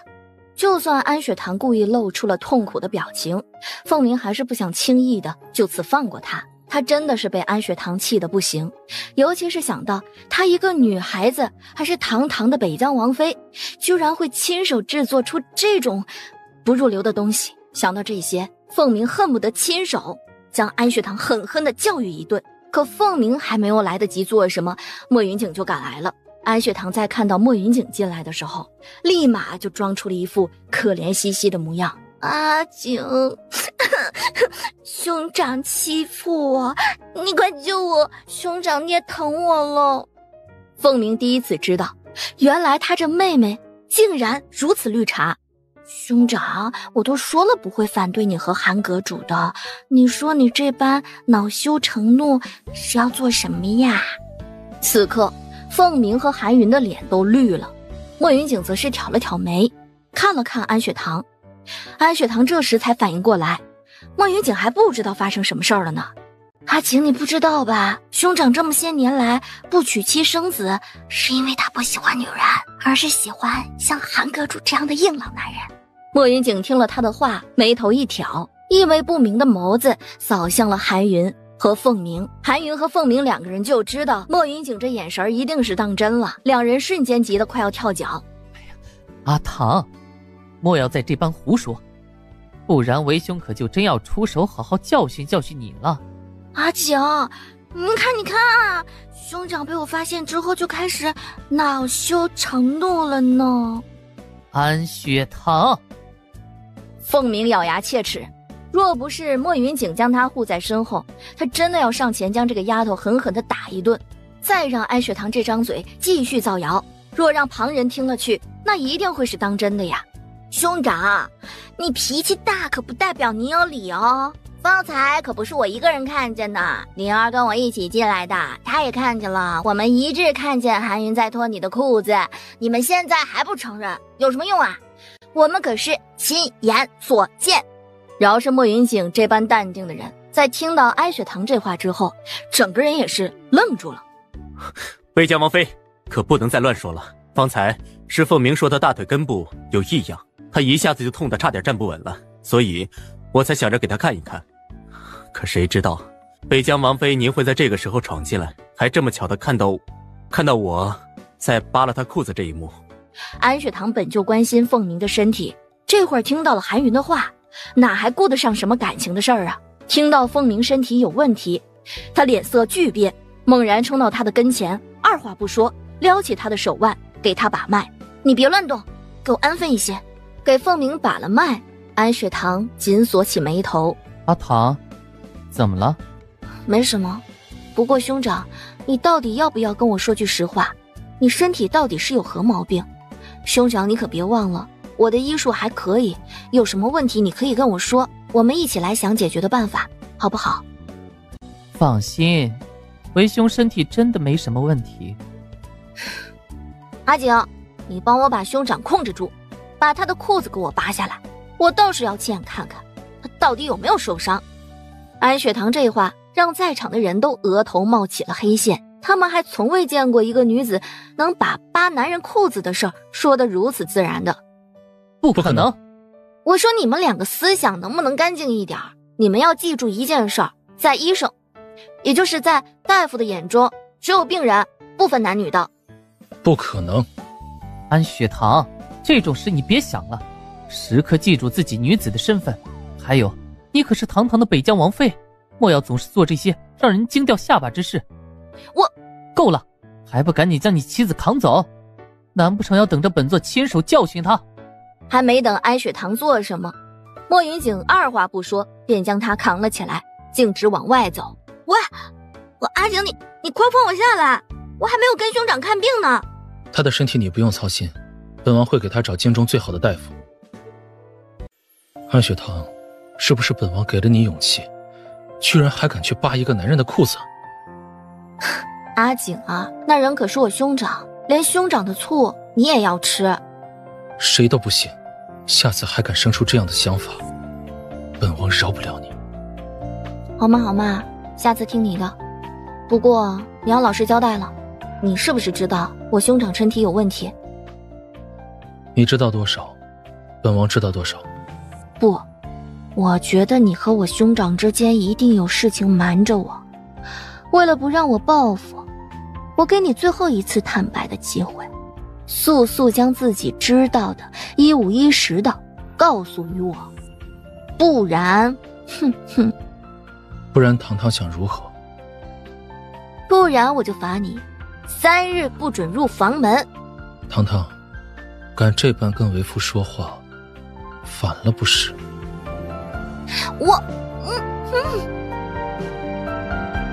宁儿，我兄长可有说明自己去哪儿了？启禀王妃，您在休息期间，谷主出门前来了一趟。他说自己这几日会在青云阁住下，他和青云阁的阁主有些事情要一起商量处理，让您这段日子别担心他。安雪堂微微眯起了眼睛，这哪里是有事要与青云阁的阁主商量，应该是知道快要到发病的时间了，为了瞒住他，所以才选择这个时间离开王府，离开安雪堂的视线。对了，王爷呢？可还在宫中？王爷是进了皇宫，不过方才我们寻汤谷的人回来说，王爷1刻钟前已经出了宫，此时已经出了城。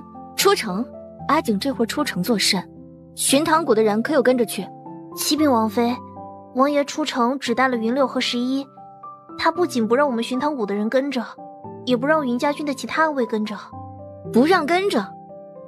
阿景这到底是要做什么？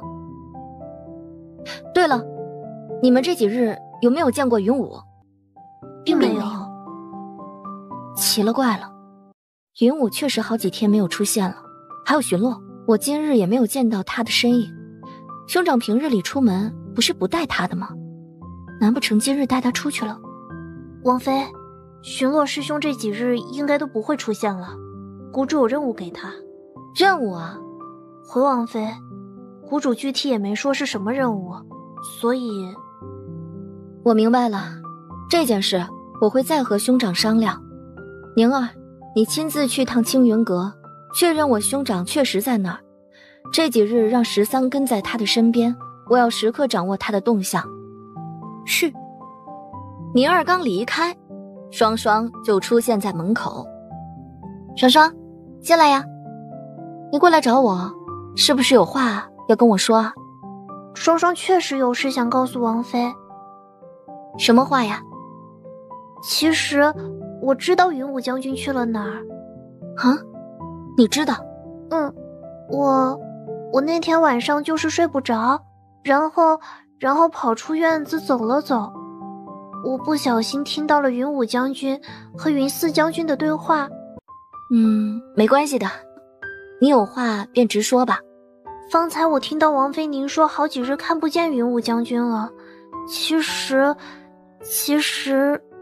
他已经去了北疆，是王爷让他去接人。云武竟然回了北疆，还是回北疆接人？莫不是北疆出了什么事儿？所以阿景让云武去接人，接的是谁？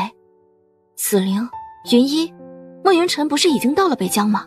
他该不会在北疆惹出什么幺蛾子吧？双双还以为是自己惹他生气，扑通一声跪倒在安雪堂的身前。王妃恕罪，双双并不是故意偷听两位将军的对话，我方才皱眉不是因为你，你也说了自己是不小心听到的，我相信你，更不会怪罪于你。你先起来吧。对于双双那张偶尔看起来酷似莫云锦的脸，他心里的疑心越来越重。双双会不会就是莫云锦母后当初生的那个小孩？当初莫云锦的母后怀的到底是不是双胞胎？就在安雪堂想着想着的时候，谁知这么巧，他脑海里才想起来的那个人，竟然这个时候来到了北疆王府。贫僧见过北疆王妃。花园大师有礼了，大师请先坐下说。宁儿，让人备茶。不必，贫僧一会儿就走，不必这般麻烦。王妃，贫僧这段日子准备出去云游，但金川寺近日并不平稳，于是贫僧今日前来是想让王妃和王爷看在先皇后的面子上保住金川寺。大师这话可就严重了，金川寺并未出什么大事儿，不至于说到保住这个词。不，金川寺这段日子并不太平，以贫僧所见，朝廷中人盯上了金川寺。恕本妃愚钝，竟不明白大师这话到底是何意。金川寺立场一直很坚定，从不关心朝廷之事，也不会站队，所以这些年来过得还算平稳。不过近日来有人盯上了金川寺，说白了就是想要金川寺表明立场，助他一臂之力。毕竟金川寺虽算不上有多厉害，可大家都清楚，寺里许多僧人武功高强，若是能得到金川寺的相助，百利而无一害。化缘大师的意思，本妃大概明白了，只是不知大师口中的他会是谁。这个贫僧没彻底确定之前，可不敢胡言，还请王妃见谅。这个老狐狸，化缘肯定是有猜测的人了，可是为了不得罪那人，就假装不清楚。大师啊，那这件事你特意来告知我们北疆王府，也不是那么回事啊。莫不是忘了我家阿景也是个王爷，你这般把事情告知于我们，是否不太合适？你就不担心我们也是想要笼络你们金川寺的那一派吗？对于北疆王和北疆王妃的品行，贫僧还是信得过的，所以这一点贫僧从未担心。承蒙大师你看得起我们北疆王府，这件事等北疆王回来之后，本妃自会告知于他。那便多谢王妃了。大师不必这般客气，只是我还有一事不解，不知大师可否为我解惑。王妃请讲。金川寺发生的命案我也有所耳闻，如今金川寺的住持也已经被关押到大牢，按理来说现在金川寺的气氛应该是很是紧张，而且上上下下之人都会悬着一颗心才是。可大师你这个时候选择外出云游，难道不觉得不妥吗？贫僧在寺中也帮不上什么忙，这时候不离开，恐怕还会给寺里带来麻烦。大师莫不成是跟户部尚书一家有何恩怨吗？前些年户部尚书家的夫人经常来寺中求子，他哀求贫僧算一算他命中到底有无子嗣。贫僧见他可怜，于是为他算了一卦，谁知竟算出他这辈子都不会有子嗣。算出来的这个结果，你还一五一十地告知了那个户部尚书的夫人？那是自然，贫僧乃出家之人，从不打诳语，贫僧只是实话实说，并不觉得会有任何的问题。但大师你根本想不到，恰恰是你当时说了实话，所以才出了大事儿，对吧？是，贫僧万万没想到，曾经的一席话，如今在户部尚书夫人那儿，竟变成了诅咒。若是贫僧这时候不走，恐怕还会继续给金川寺带来更大的麻烦。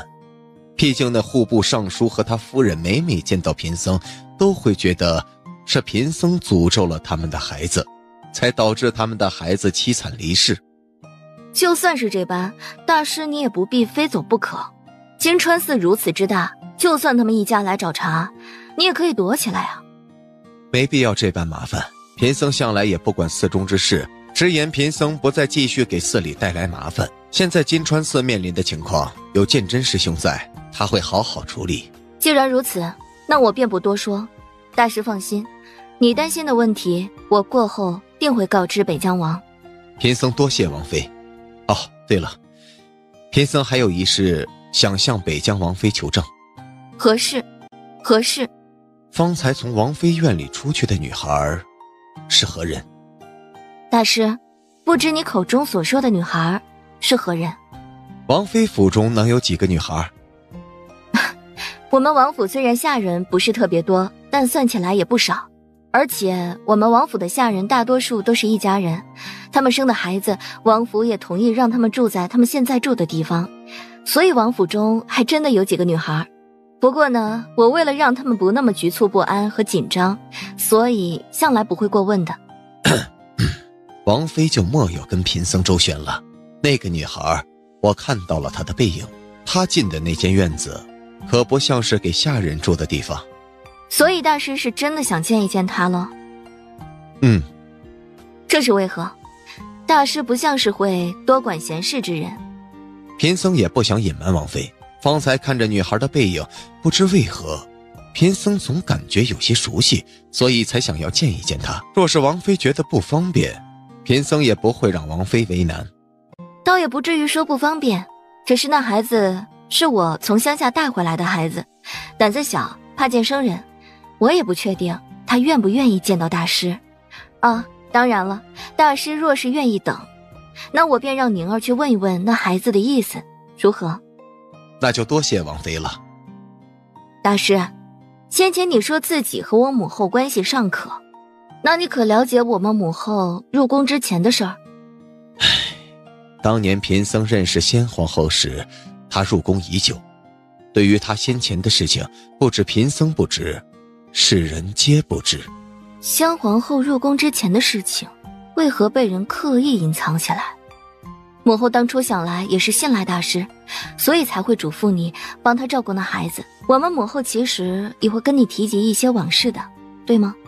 贫僧每每见到先皇后，她大部分情况下只是一个人待着，不让任何人打扰。她跟贫僧谈心甚少，尤其对于过去的事情，她绝口不提。安雪堂还想着问华元，关于那刘大夫与先皇后私定终身的事儿，到底是不是真的？听到华元这么说之后，他便作罢了。没等多久，宁儿便一个人回来了。王妃，那孩子说自己怕生，怕自己在华元大师面前会紧张到失态，所以就不来见大师了。双双这个孩子果真聪明。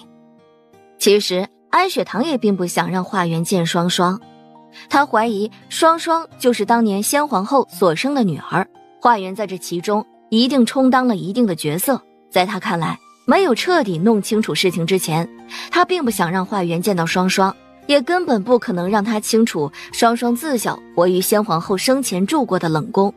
大师啊，宁儿的话你也听到了，那孩子啊确实是怕生，不愿意见人。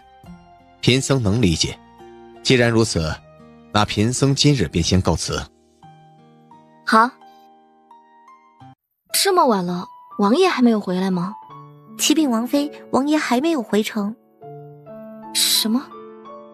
今日阿景到底去做什么了？进宫之后，难不成是皇帝交代他有什么非常要紧的事儿，所以让他根本顾不上来跟我说一声？宁儿，备马，我们出城。王妃，方才木鼓敲响，城门已关。唉，不过是关了城门罢了，我有的是办法让他们打开。速去备马。还请王妃三思。谷主如今也不在王妃身边，这时候王妃出城，并非明智之举。宁儿，你们几个什么也不用劝了，阿景还在城外，他身边只带了云六和11，我实在放心不下。王妃，请给宁儿1刻钟的时间，宁儿去趟青云阁，将此事告知谷主和青云阁的阁主。有了谷主和青云阁的帮忙，王妃也能快些找到王爷，不是吗？好，快去快回。安雪堂现在没那么冲动，毕竟万一这只是针对他的布局，他若是这般出去，无异于自投罗网。安雪堂让宁儿速去青云阁之后，自己便转身去换了套衣裳。上面的衣服刚刚穿好，就听到门外有异常的响动。寿儿和康儿已经倒在地上，安雪堂垂眸扫了他们一眼，见他们呼吸还算平稳，知道此人并没有对他们下杀手。北疆王妃果然非同凡人，这警惕性，寻常高手都比不上啊！安雪堂能够听得出，此人是故意变了声音，我就当阁下这是夸奖我了。不过，阁下这般突然来访，却不敢以真面目示人，莫不是因为长得太丑，怕吓到我？北疆王妃果真是名不虚传呐，在下领教了。少说废话，你到底是谁？安雪堂话音刚落，看来北疆王妃也并非什么也不会的弱女子，能这般隐藏起自己的习武气息，倒是让在下佩服啊！原来这大哥误会我会功夫，还误会我武功高强，哈，能够隐藏习武的气息，真是不知道该哭还是该笑。阁下还是有话直说，来我王府，所谓何事？其实也没什么事儿，在下不过是听闻北疆王妃的英勇事迹，所以好奇，这被百姓传得沸沸扬扬的北疆王妃到底是何方神圣？今夜正好闲来无事，便来瞧瞧，还请北疆王妃莫怪呀。当真只是来瞧一瞧的？在下突然来访，给王妃添了麻烦，实在抱歉。在下倒是有个关于北疆王的消息，想要告知北疆王妃。关于阿景的消息？北疆王此时被人困在离京城有3里地的光明村，只是在下瞧着，就凭着如今你们这些人去啊，恐怕也很难将他救出来。什么？阿景出事了？阁下此话是何意？你又是怎么知道北疆王在光明村的？这个嘛，这话王妃信或不信，要看王妃自己怎么想了。说完，这神秘人就忽而飞了起来，径直飞上了屋顶，头也不回的飞走了。云四，赶紧去多派些人马，准备准备就出城吧。王妃，您也要出去？那是自然。王妃，您不能出府，这人的话并不可信，不如让属下先带着人去一探究竟。不必，咱们一起去吧。那人要是想抓我，方才也能抓走的，没有必要搞什么声东击西。安雪堂已经做了决定，云四根本不可能阻止。阿唐，有没有受伤？没有。见安雪堂是真的没事儿，凤鸣便松了一口气，瞪了一眼一旁的寿儿和康儿。是属下办事不力，还请部主责罚。你们的事情，本座稍后再跟你们算账。兄长，今日的事儿跟寿儿和康儿有什么关系？你别这样。哼，他们有没有错，为兄心知肚明，你莫要再替他们说话。可是，王妃，眼下并不是纠结这些事情的时候。方才在府外，我等也看见了那些轻功了得的黑衣人，这人到底是谁？王妃可知这人出现在王府的目的？是啊，眼下救莫云锦才是正事儿。安雪堂看向凤鸣，将那神秘人的话又与凤鸣说了一遍。所以阿唐，你当真要现在出去寻莫云锦？是，我要去寻阿景，而且就是现在，一刻也不能再等了。弟妹这个时候不在府中歇着，跑来这里作甚？四哥不也是吗？这个时候不在府中歇着，跑到这荒郊野岭做什么？哼，弟妹，是本王先问的你。废话少说，你是不是奉了狗皇帝的命令到这里来的？安雪堂此刻已经注意到，跟在莫云泽身后的便是皇帝的御林军统领了。安雪堂偏头看向那个御林军统领，你来说，你们到这里干什么？是不是跟北疆王有关？御林军的统领有任务在身，他的任务便是找到莫云锦，所以也没有必要瞒着。听完之后，安雪堂眯了眯眼，果然是来找阿景的。只是皇帝派这御林军统领来找，我是能理解，为何还会派莫云泽过来？皇帝虽然看起来蠢笨，但他并不是真的蠢笨，肯定知道这场争储之战，莫云泽现在最想除掉的便是莫云锦。在这种情况下，皇帝竟然派莫云泽来寻找阿景，他的脑子里是不是有坑啊？阿唐，既然四王爷和这位将军是来寻北疆王的，我们就莫要耽误了他们。那我们家阿景就有劳四哥去寻了。你这话是何意？你们不也是来寻莫云锦的？为何不下去？这样曲折的山路，人下去都不好走，更别说让马下去了。所以我决定了，在这里给你们看着马，毕竟马还是挺贵的嘛。王爷，时候不早了，我们得抓紧些。莫云泽被他这么一提醒，瞬间想起来父王给他1个时辰，若找不到莫云锦，恐怕他也没有好果子吃，于是也顾不上和安雪堂多说什么了。莫云泽翻身下马，带着自己的贴身侍卫和上千个武功高强的御林军将士下山，直逼光明村。看着他们走远，凤鸣当即做了一个手势，一瞬间，所有寻唐谷的高手和云家军的精兵都纷纷下了马。兄长，你想让大家跟着莫云泽他们的身后进去吗？没错，让莫云泽这些人探路，我们跟在他们后面，是要弄清楚这里头到底怎么回事。兄长，你笑什么呢？为兄笑你在遇到关于莫云锦的事后啊，便智商下降，连最基本的思考都无法做到。什么？这又是从哪儿得出的结论啊？皇帝之所以派莫云泽亲自过来寻找你家北疆王，就是为了看看今日针对北疆王这事儿，到底是不是莫云泽所为。这要如何判断？皇帝能在那把龙椅上坐了那么多年，定然是不笨，他肯定也是考虑了方方面面，才想着派莫云泽过来，而且找到北疆王是莫云泽的任务。皇帝一定是说了，没找到北疆王或者北疆王出事后，莫云泽会受到什么惩罚之类的言辞，这才导致莫云泽如此急迫且上心的来找北疆王。那我明白了，莫云泽选择这个时候出城寻找阿景，是因为被皇帝给威胁了。他怀疑今日的事儿是莫云泽动了手脚，就派他来寻找阿景，就是为了证明到底是不是他在今日之事掺了一脚。若是今天的事儿真的是他搞的鬼，那就好办了。皇帝也是在试探他，这个时候定然不会让阿景出事儿。他过来只是装装样子，之后便会很快放了阿景。但若今日之事跟莫云泽无关，接下来的处境将会比我们的想象中要危险。阁下既然都在，何不现身？你们当中只有北疆王妃有资格见到我，就是不知北疆王妃有没有那个胆量只身过来了。这话完全是赤裸裸的挑衅。安雪堂为了揪出此人的真面目，其实也有点想去见他。阿唐，不能去，这明显就是有陷阱。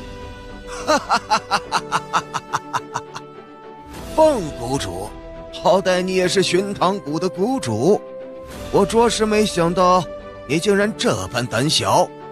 彼此，一个连面都不敢露之人，也不知哪来的脸面跟本座说起胆小这2个字。少说废话，你要怎么样才肯现身？简单，只要北疆王妃能打赢我徒儿，我自然会现身。打赢他徒儿？这时突然有一个少年从天而降，他落地之后直勾勾地看着安雪堂，丝毫不把这里的其余人放在眼里。凤鸣将安雪堂拉至身后，作为习武的人，他能感受到面前这个少年内力很是深厚。凤谷主，你跟在北疆王身边这么些日子，怎就没能学到他的胆量啊？你见过北疆王？我和北疆王何止是见过，不过北疆王手中的青蛇倒是让我很是惊讶，能让青蛇如此听话，据说是北疆王妃你的功劳啊。北疆王呢？别着急，王妃想见王爷很容易，只要你答应我的徒儿，你不仅能如愿见到我的真面目，还能找到王妃一直心心念念的北疆王。说话可算话。那是自然。阿唐，不可。兄长，事情紧急，我现在还不知道阿景到底如何，想要尽快的找到他。眼下，这是唯一的办法。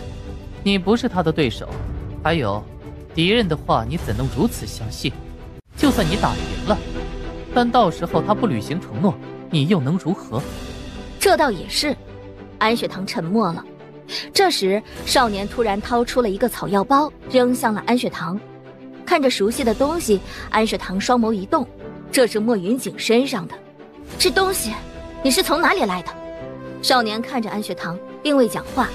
安雪堂这才发现，少年的眼神很是空洞，明显是被人操控的状态。说白了，这少年就是一个傀儡。北疆王妃觉得这个东西哪来的，他就是哪来的。凤鸣将安雪堂紧紧地护在了身后，可安雪堂现在心系莫云锦，这比赛他必须打。兄长，你相信我。阿唐，你……兄长，你只管相信我，我的能力远比你知道的要多。安雪堂这是铁了心要出手了。没办法，凤鸣若有所思地看了一眼那少年，随即伸手摸了摸安雪堂的脑袋。小心点儿，顶不住，需要帮助的时候，记得兄长就在你身边。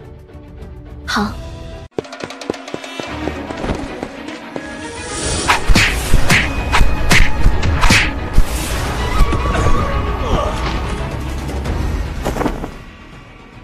北疆王妃久仰大名。少说废话，北疆王呢？王爷和王妃俩人果然情比金坚呐！这才多久没有见到北疆王，王妃竟对他如此想念，这样的感情可真是羡煞旁人呐！少在这里跟我说些风凉话。北疆王到底在何处？方才你自己说的，只要我将那少年打败，你就会让我见到你的真面目。可现在你却戴着一张面具，就连生宴还是需要刻意伪装过，你这是有多见不得人？北疆王妃果真如传言所说，乃是女中豪杰，在下今日有幸目睹，这一遭没白来。阁下何必这般拖延时间？今日将我等引到这儿来，有何目的？不妨直说。今日你们若想走出去，那就把北疆王妃留下。为何想要我跟你走？我与你无冤无仇，你莫不成想告诉我，你今日的所作所为，皆是为了引我入瓮？北疆王妃这话严重了，今日在下也没想到您会到这儿来，而且还是第一个能解了在下迷幻药之人。既然您这般有本事，在下自然想请王妃回去坐下来好好探讨一番医术。原来这就是阁下请人去喝茶的方式，着实令我刮目相看了。王妃若是对在下做法不满意，在下在这里诚恳地向北疆王妃道个歉。不过我请王妃回去喝杯茶的心是真诚的，这一点还请王妃莫要怀疑。好啊，我可以跟你回去探讨所谓的医术，可我现在就想知道北疆王的下落。在下还以为王妃您已经猜到北疆王是被在下请回去喝了茶，没想到王妃您没猜到。你把他怎么样了？北疆王乃尊贵之躯，在下哪敢将他如何？想知道具体的情况，王妃不如现在就跟着在下去瞧一瞧。好，我跟你回去。阿唐，兄长，我明知道阿景就在他手中，我不可能不去的。危险？无论有多危险，只要能够找到阿景，我就不会退缩。兄长，你答应我，带着他们出去，好不好？不行。王妃，北疆王被在下请去时，也不知道是哪个不长眼的，不小心伤了他。眼下北疆王的情况好像不是很好呢。这人好像抓住了安雪堂的命脉，知道事关莫云景，安雪堂便会失去理智，变得不管不顾。果然，安雪堂在听到莫云锦情况不好时，再也淡定不了了。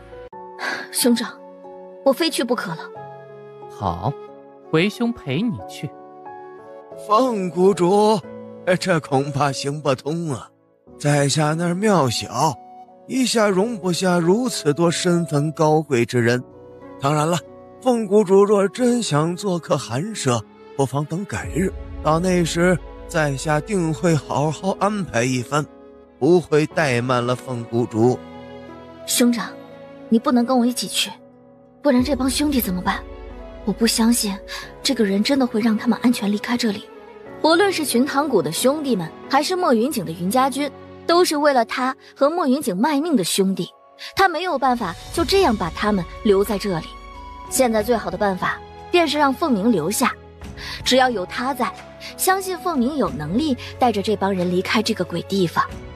凤鸣倒不是妄自菲薄，而是那个人的实力就摆在那儿，他也很清楚，今日不随他的意思来，他想带着安雪堂脱身，安全从这里离开，几乎是不可能的。最终他只能无力的妥协。安雪堂刚走向神秘人，只见他轻轻挥了挥手，安雪堂便会像轻功一般飘了起来，很快便消失在了凤鸣等人的视野之中。谷主，那人武功高强，王妃落入他的手中，我等着实放心不下，不妨我等想办法跟过去。方才就我们这些人加起来未必是那人的对手，更别说是跟过去再遇上他更多的徒弟，或许死路一条。那王妃怎么办？先送大家离开这里，阿唐那边本座另想办法。我要见北疆王。想见他有条件。说。只要你能帮老夫医治好一个人，老夫自然会将你们夫妻安全放出去。他果然是有求于我，我不过是一介乡间女子，怎么有本事医治好一个人？北疆王妃此言差矣，这么多年来，你是第一个破解了老夫阵法之人，还有老夫好不容易才研制出来的致幻之毒，也能被你轻易解开。如此厉害的北疆王妃，就莫要在老夫面前这般谦虚了。我还真的是误打误撞解的毒，与会不会医术无关。那阵法呢？寻常人进了老夫那八卦阵，从来都是有来无回，可那些人在你的带领下，如今已经成功逃脱，这你总承认了吧？阁下说笑了，在他们离开前，我就已经被你抓了回来，怎的就变成我带领他们成功逃脱了？罢了罢了，老夫这时候也不必再跟你争论这些无关紧要的话题。不过还是那句话，想要见北疆王，先帮老夫医治好一个人。带我先去看一看那个人。不过就算我有医治的方法，在没有亲眼确认北疆王的安全时，我不会做任何事情。好。床上躺着一个看起来极其美丽的女子，女子虽美，但绝美的容颜上却一点血色都没有。你的任务就是想办法让她醒过来。合着这还是一个睡美人啊？睡美人具体什么情况？生了一场大病后，就再也没有醒过来。什么病啊？不可说。要让我医治，现在还给我整个不可说，简直是有病。美人这种情况有多久了？约莫10个春秋。这美人居然昏睡了这么久，不过从外表上看，她一点也不像是在床上躺了10年的人。美人躺着的这些日子，可有什么状况发生？老夫不知道你说的状况具体是指什么，不过这些年来，她倒是会偶尔睁开双眼，但好似听不见旁人说的话，眼睛睁开后没多久就会闭上，一切就又好像什么也没发生过。有了他这番说辞，安雪堂终于敢确认了，这美人确实是一个植物人，一个10年的植物人。如何？可有办法将他救醒？阁下医术如此高超都没有办法，如今凭什么认为我会有办法？你也太看得起我了。你当真没有办法？他这突然转变的态度让安雪堂意识到，若他坚持说自己没有办法，这男人是根本不会让他见莫云锦的，恐怕还会直接杀了他。权衡之下，安雪堂说道，美人的这种情况呢，也不是不能医治，只是他这样的情况较为严重，医治起来也并非易事。直接说，老夫该怎么做才能救他？第一，从今日起要让美人多和外界环境接触，让她经常出门晒晒太阳。第二呢，你负责找跟美人有关系的人，最好是让美人认识的人来跟她说话。要是说些能令她情绪激动的言论和话题，那是最好的。当然我这里说的情绪激动，包括开心、愤怒和悲伤。最后一点，也是最重要的一点，从今日起让人在她的头上穴位进行按摩，疏通她脑袋上的淤血。当然这个按摩可不是一般人能够做到的，这个环节要是做不好，别说是救回美人，恐怕还会加速美人的死亡。听到安雪堂这么说，男人表情微变，明显是不太相信安雪堂的所说。美人躺了10年，想来你也想了10年的办法，现如今你都敢让我来给美人看，那不就是走投无路了？当然你也可以不相信我说的话，给老夫一个信你的理由。如同你想救这美人一样，我只是想救我的北疆王。听着安雪堂坚定的话，他同意让安雪堂每日给美人的头上做按摩，不过前提是他在场。谈好条件之后，安雪堂当即提出了想要见莫云锦，不然方才所有的言论都会作废。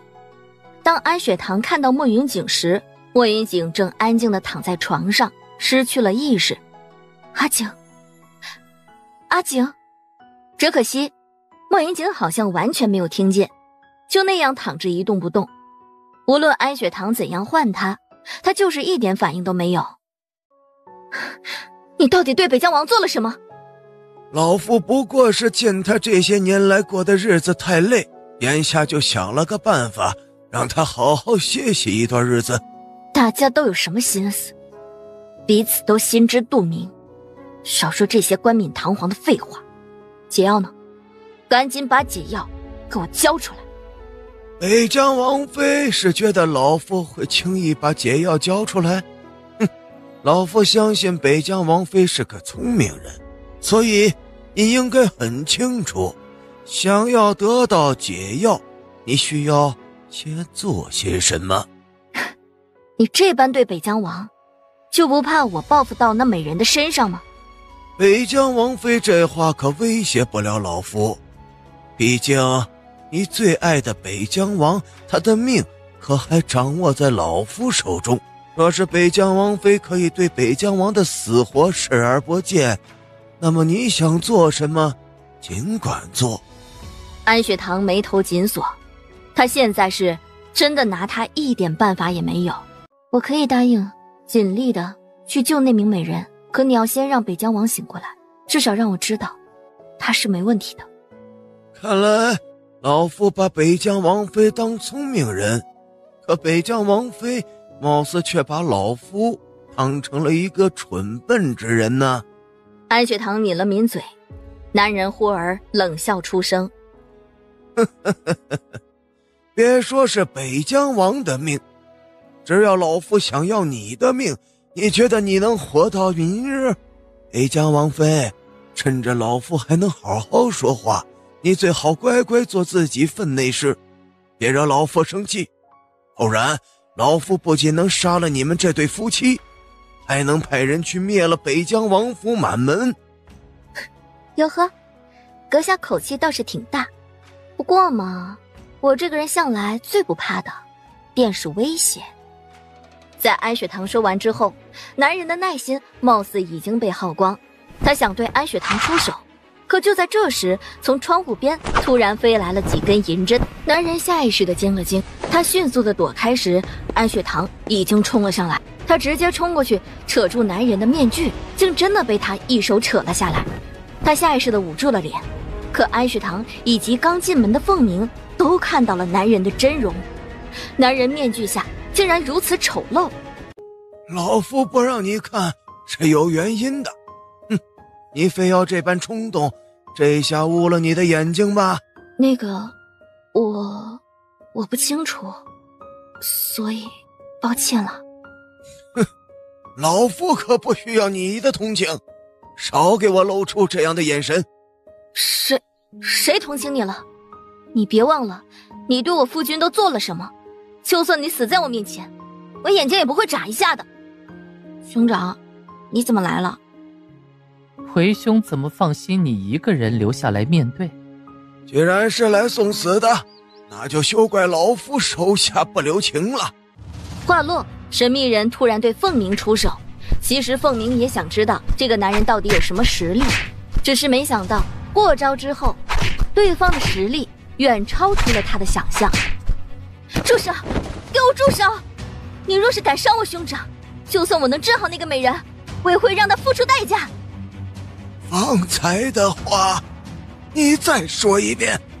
我知道那美人对你很重要，可对我来说，无论是北疆王还是我兄长，也是缺一不可。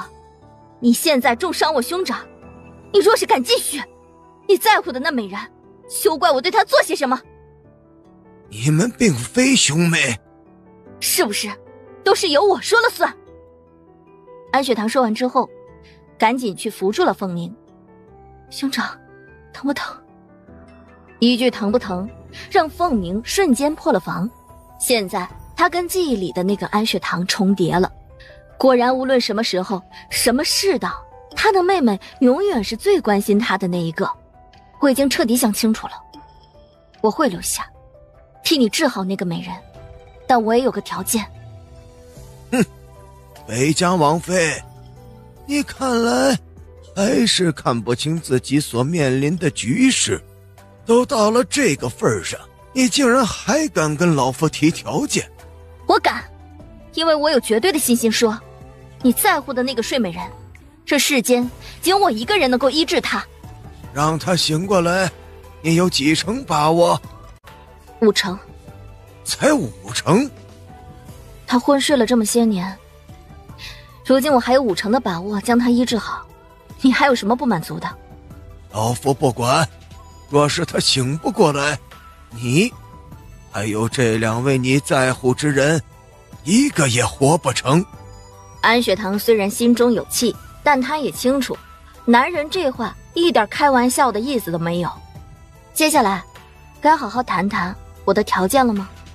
想让北疆王现在就醒过来，完全不可能。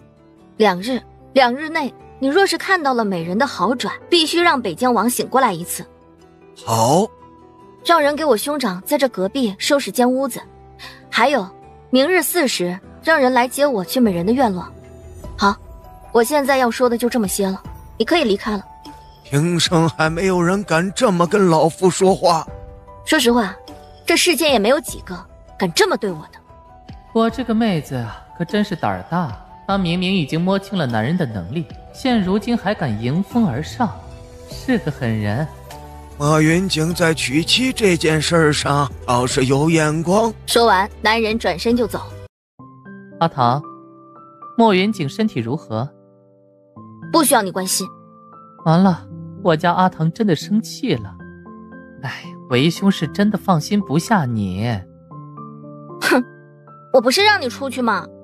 你还找过来干什么？这下咱们3个人都落到了这个男人的手中。一旦我们3个人都逃不出去，你有没有想过北疆王府会变得多乱啊？还有巡堂谷，没有你我的命令，他们万一不知道接下来该如何办怎么办？还有啊，阿景现在这副模样，你若是……说到这儿，安雪堂也说不下去了，眼眶里还泛着若隐若现的泪花。别担心，为兄说没事就没事。其实阿唐，你没有发现一件事吗？啊？什么事儿啊？那个男人是不会伤害莫云景的。兄长如何得出这个结论的？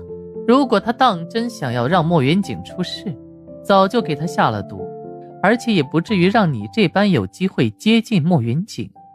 这又是为何？莫不成他认识阿晴？他认不认识莫云锦，这一点为兄不敢确认。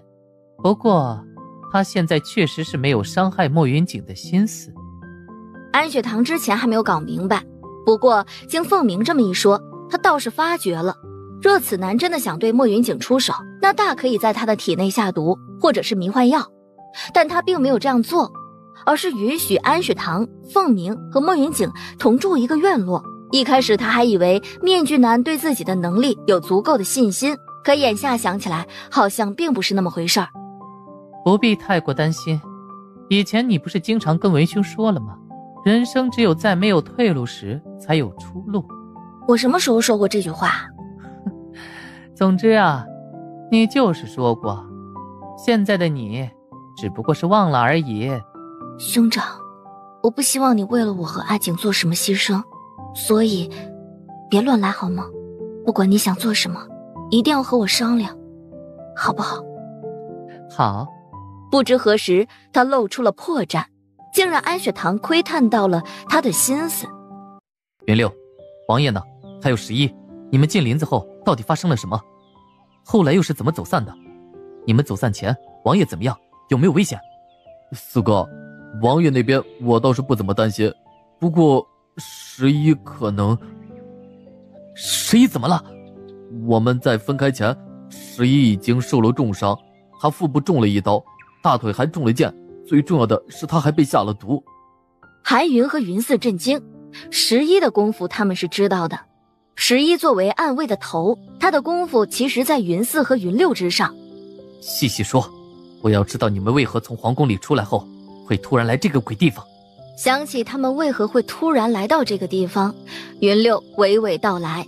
今日进宫，王爷帮着皇帝处理各种政事之后，正欲离去，皇宫却发现了一只猫的踪影。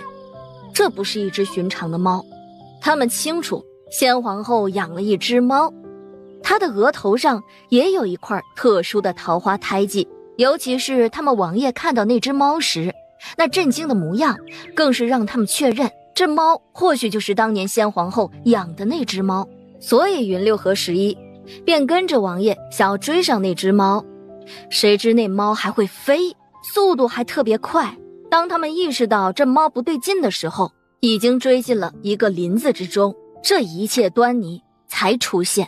那你和11是如何从他们的魔爪里逃出来的？11呢？当时我和11也是抱着必死的心态，准备给他们拼尽最后一口气，可我们也不知道发生了什么，在我们出手前突然刮来一阵风，我和11两人被迫分开，紧接着我就掉入了一个深不见底的地方。我在晕过去前就只记得自己还在不停的下落，什么时候会到底我也不清楚。我的轻功在那个地方更是莫名其妙的不见了，这么深的地方我还以为自己只有死路一条，后来也不知道怎么就晕了过去。等我醒过来时，我果然就陷入了另一种幻象之中，就好像是进入了另外一个世界。在这里我和宁儿成了婚，我们过着神仙眷侣般的生活。在这里我完全忘记了自己的身份，只想着和宁儿好好的过完这一生。哦，对了，韩阁主，四哥，你们是如何找到这儿来的？除了你们还有其他人来吗？王爷突然出城，我们根本不知道发生了什么，连我们都担心的不行，更别说是王妃了。王妃担心王爷，再加上大半夜的有个人闯进王府，那人告诉王妃王爷来了一个叫做光明村的地方，王妃和凤公子便带着我们云家军和在京城的寻唐谷兄弟来了这里。我和韩阁主负责探路，先进了这片林子，但是我们跟你们一样也是中了毒，后来又落入了这个鬼地方。韩阁主和云四将军说的先进去探路，可明明那么短的距离，他们已经进入许久也没能回去。王妃猜测他们应该是出了什么事。后来御林军的统领和莫云泽奉了皇帝的命令，也来到这个地方寻找北疆王。他们带了不少人，王妃和我们谷主便想着由他们开路，我们只需要跟在他们身后摸清楚状况便好。可谁也没有想到，进了林子我们一直在原地绕着走。后来除了我们谷主，所有进来的人包括王妃都中了迷幻之毒，御林军和莫云泽所带来的人都自相残杀。我们差不多也快发展到了那种地步，不过幸好我们王妃在关键时刻发现了解毒的方法。喝血，嚼那种叶子的汁液，就是解了迷幻之毒的方法。没错，后来我们也发现了如何走出那八卦阵的方式。所以凤公子已经安全地带着王妃离开了。我们也遇到了那个功力深厚的神秘人，他戴着一个面具，身边还有不少武功高强的傀儡。王妃已经被那神秘人带走。该死！你们谷主呢？他能眼睁睁地看着你们王妃被抓走？王妃和谷主貌似谈了条件，王妃跟着那人离开后，谷主便要带着我们先离开这八卦阵。可是我也不小心掉入了这阵中阵，现在谷主他们到底如何，我也不清楚。现在我和云四两个人也已经掌握了解毒的方法，我和云四负责出去找离开这里的办法，顺便去找找十一。宁儿，你留下照顾云六，他这个样子也帮不上什么忙。你会医术，你来负责给云六疗伤，如何？好，你们身上一定要带足够那种解毒的叶子，这怪异的阵法估计还有许多未知的危险，你们小心些。韩云和云四应声之后当即离开。为了缓解两个人的尴尬，云六再也没有主动提及不久前两个人之间所发生的一切。与此同时，在另一边的安雪堂刚把莫云锦的衣裳全部扒下来，就是想弄清楚莫云锦到底是被那个人做了什么。这时突然从窗户外传来了一阵诡异的笑声，紧接着一道女人的声音响起：没想到你是这样的北疆王妃。听见陌生的声音，安雪堂当即给莫云锦盖上了被子。果然，紧接着一个穿着鲜艳的女子悠悠地走了进来。其实北疆王妃没必要将北疆王唬得那么严实，毕竟该看的不该看的，本小姐已经看过了。你是谁？我是谁不重要，你只需要记住我是未来的北疆王妃即可。就你啊，不好意思啊，我们北疆王也是挑食的，不是我有意打击你啊，我只是有话直说。就你这样的，给我们北疆王端洗脚水，我们北疆王也会嫌弃那洗脚水里沾染了骚气。贱女人，你可知自己现在是个什么处境？你信不信我能像捏死一只蚂蚁一样捏死你？哎呀，我还真不相信，不然你现在就让我见识见识。你给我等着，本小姐一定给你点颜色瞧瞧。好啊，我等着。不过你既然这般厉害，为何还要让我等着？不如你现在立刻就给我点颜色瞧瞧。你不要太得意，本小姐差点忘了告诉你，在你到来之前，本小姐已经见过北疆王雄伟的身躯，是从头到尾彻彻底底的那种哦。是吗？所以你想告诉我，你看到了我家北疆王胸前的胎记吗？没错。蠢货，说谎怎么也不经大脑。我家北疆王胸前根本没什么胎记，好吗？你竟敢骂我是蠢女人！你等着，本小姐一定要让我干爹弄死你！这时，凤鸣突然出现在门口，他手中的银针径直飞了过来，刺入了那女人的掌中。女人当即痛得哇哇大叫，她扭过头，本想对凤鸣破口大骂，可当看清楚凤鸣的长相时，她的两眼瞬间冒光。安雪堂也算看明白了，这女人啊，花痴严重，说白了就是好色。你的北疆王，本小姐不要了，我看上这个男人。这话他是盯着凤鸣说出来的。只见凤鸣眉头皱得更紧，眸中陡然间生出了些许嫌弃。看着女人要掉出来的眼珠子，安雪堂秀丽的水眸染上了些许怒气，说：“你还想要你的这双眼睛，那就乖乖给我闭上。”小女有些调皮，北疆王妃不妨看在老夫的面子上，放过她这一回。安雪堂自然不会说什么，这次本身也没想直接处死这个女人。他刚放开那个女人，女人便直接跑回面具男的身边。干爹，你打我！立马向北疆王妃道歉！女人从未被他打过，此时被面具男连抽2巴掌，委屈的不行。他哪里是肯低声下气跟人道歉的人呢？他猩红的一双眸子狠狠地瞪了安雪堂一眼，重重哼了一声，转身就跑回了自己的院子。面具男冷漠地看了一眼安雪堂和凤鸣，随即离开。若是他在乎这个干女儿，阿唐你估计又被他记了一笔。兄长，你可知穷人告状的后果是什么？后果是什么？输定了。兄长有什么话明日再说，不早了，你先回去休息吧。好，你也早点休息。凤鸣若有所思地扫了一眼某个角落，才转身回到了隔壁房间。阿景，你到底被他怎么了？现在的我突然发现自己好没用，竟然连你都医治不了了。安雪堂穿越到这里之后，他骨子里其实就是带了些自负的，觉得自己又会中医又会西医，只要不是什么疑难杂症他都能治。可经过凤鸣和莫云景这事儿，他才知道自己在这世间啥也不是。对待凤鸣的病情他查不出原因，更别说给他医治了。这一次对于莫云景的昏迷，他更是束手无策。这2件事让安雪堂感受到他的医术在这离奇的世道有多么的渺小。侄儿，我好像找到了能救醒你的人，而且说来也巧，她竟然是莫云景的王妃。听着面具男的话，安雪堂眉头一皱，什么意思？难不成他和这睡美人都认识阿景？侄儿，不得不说，看着他如此关心莫云景，我还真是有些羡慕啊，羡慕他可以为了一个人如此奋不顾身。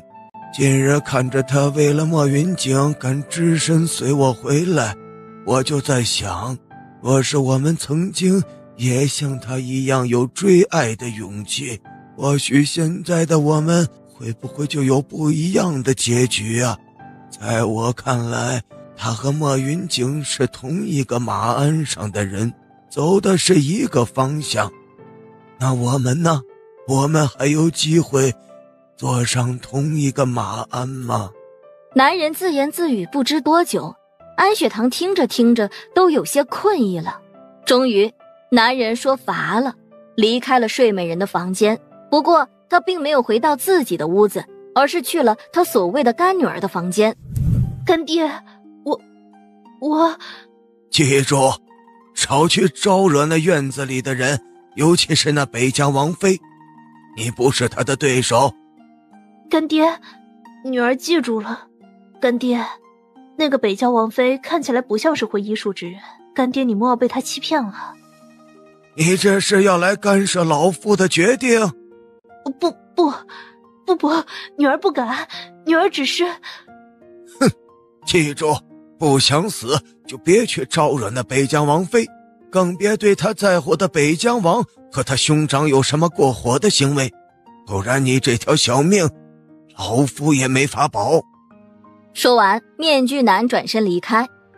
想到他的干爹竟然会亲自过来嘱咐他，让他不要去招惹北疆王妃，他的脸色渐渐阴沉下来，眼底露出了些许不甘。好歹自己也是名义上的大小姐，他就不信处理不了这个被抓进来的北疆王妃。北疆王妃是吧？哼，本小姐倒是要看看，在这里到底谁比较有说话的分量。你越是不让本小姐靠近那2个男人，本小姐就偏生要靠近。本小姐不仅要靠近，我蒋思思还要将这2个男人收入囊中。蒋思思的这番话一字不漏地落入了安雪堂的耳中。此时站在窗户旁的安雪堂微微眯起了双眼，她不自觉地露出了些许笑意。对于这个蒋思思，安雪堂现在也算是有些了解了。一个脑残女，就像是老太太吃桃子专捡软的捏一样，根本就不值得她放在眼里。你到底发现了什么？告诉我。美人的脑袋是不是受过什么撞击啊？为何会这么问？我现在怀疑美人的后脑勺上有异物，若是我判断的没有错的话，美人这些年醒不过来，应该是受了里头异物的影响。脑袋里有异物？若是他脑袋里真有异物，又该怎么医治？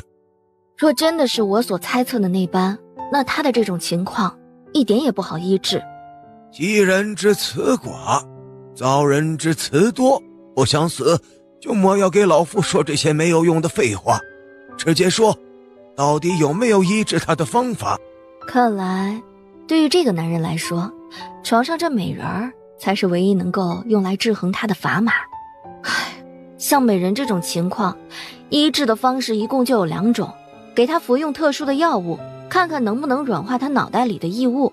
第2种方法，便是最直接的，也是最危险的一种方式，就是开颅，取出美人脑袋里的异物。开颅？你在拿他跟我开玩笑？安雪堂，老夫看你真是活腻了。你以为你是谁啊？你还以为我有时间跟你在这玩？你爱信不信，我方才所说的话一句玩笑都没有。开颅这种话你都能说得出，你还有说自己没有开玩笑？所以你就是不信了。你既然不信，要不然你现在就把我给弄死吧。开颅这种方式虽然极端，可确实是一种医治方式，你不信拉倒。还有，你不是挺厉害的吗？我的医术你只要派人去打听打听就能清楚了。哦，恐怕不用我来提醒，昨夜你的人就已经连夜去打听了，是不是？今日你之所以会这般愿意让我过来给这美人医治，不是已经知道了关于我的一些事迹吗？我若是没有猜错的话，你应该已经知道我把莫云晨的断臂给接上了，也是我把奄奄一息的青云阁的阁主从鬼门关给拉了回来。正因为如此，你今日才会对我医治美人的事情充满了希望，不是吗？安雪堂说这话时非常坚定，他昨晚已经利用技能将男人交代下属的话都听了去。哼，你倒是聪明。过奖过奖，所以阁下你现在是愿意相信我了？你到底想怎么做？若是开颅失败，他会如何？你先不必这般着急，我现在也没有说会直接给美人使用这种极端的开颅方式医治。我现在准备呢，先给美人使用药物，若是药物有用的话，那根本就用不上给美人开颅了。你需要什么药？老夫立马派人去找。我需要一些名贵的药材，自然是需要你去找。不过有一味尤其重要的药材，我在你这里是看见了，现在我要亲自去瞧一瞧。你想逃走？你觉得我有那么傻吗？我的夫君和兄长在你的手里，你觉得我能逃到哪儿去？我这里机关众多，你一个人乱走不安全，我让人跟着你。当然，你也可以自己选人。无所谓，反正我又不认识这里的人，你随便派人跟着我就行了。好，你什么时候去？就现在呗。关于美人的情况，我也摸得差不多了，接下来就先给美人用药物治疗。对了，除了我需要找的那些药材，你也需要让人给我准备些丹参啊、红花呀、桃仁、赤芍啊、牡丹皮这些。你说的异物，该不会是他后脑上有淤血？这我就不敢确定了。总之呢，你先弄来这几味药再说。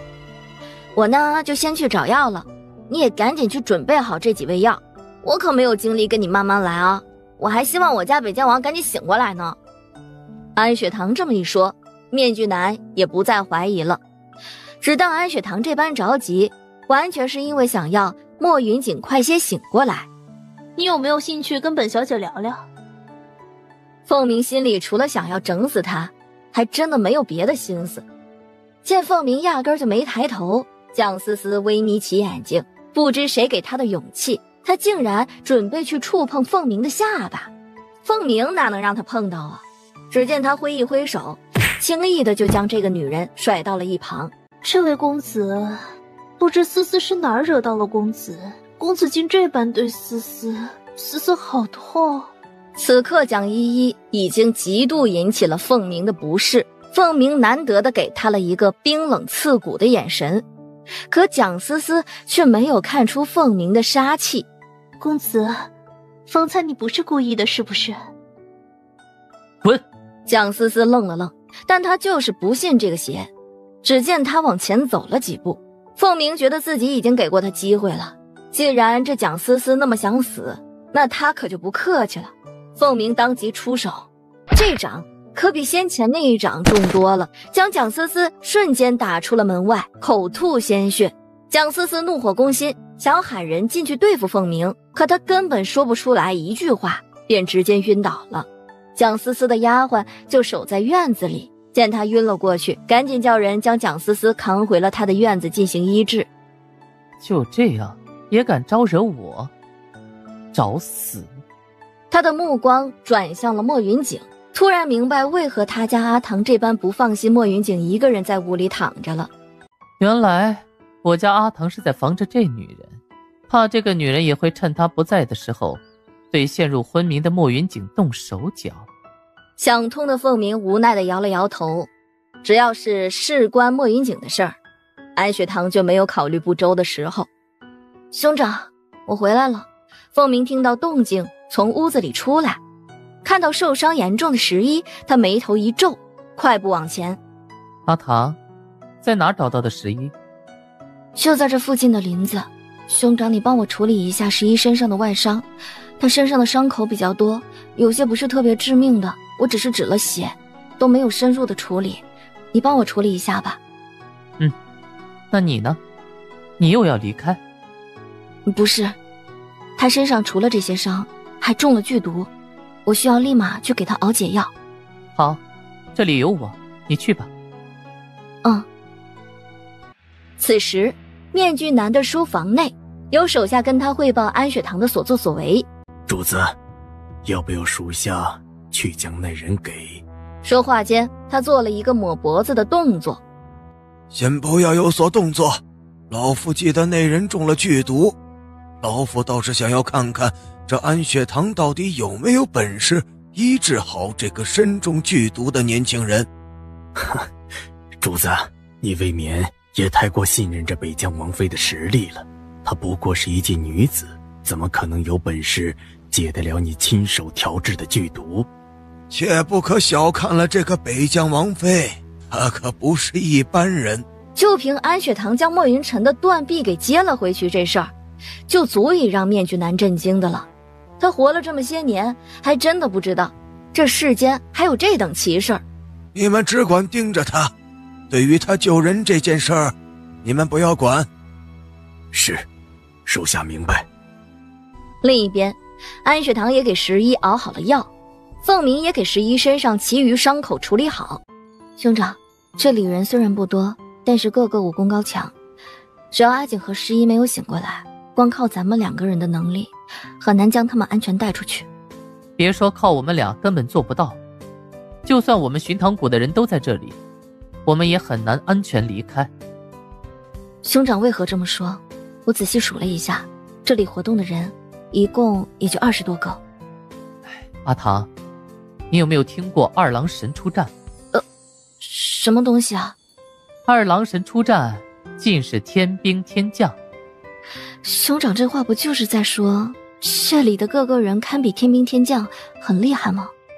可是他又细想，凤鸣不是一个会长他人志气灭自己威风之人，能说出这番话，那就说明这里的人确实都很厉害。安雪堂和凤鸣2个人说着悄悄话，没多久，安雪堂便听到有脚步声匆匆往他这里赶来，凤鸣也听到了动静。不过对于来势汹汹之人，他心里有数。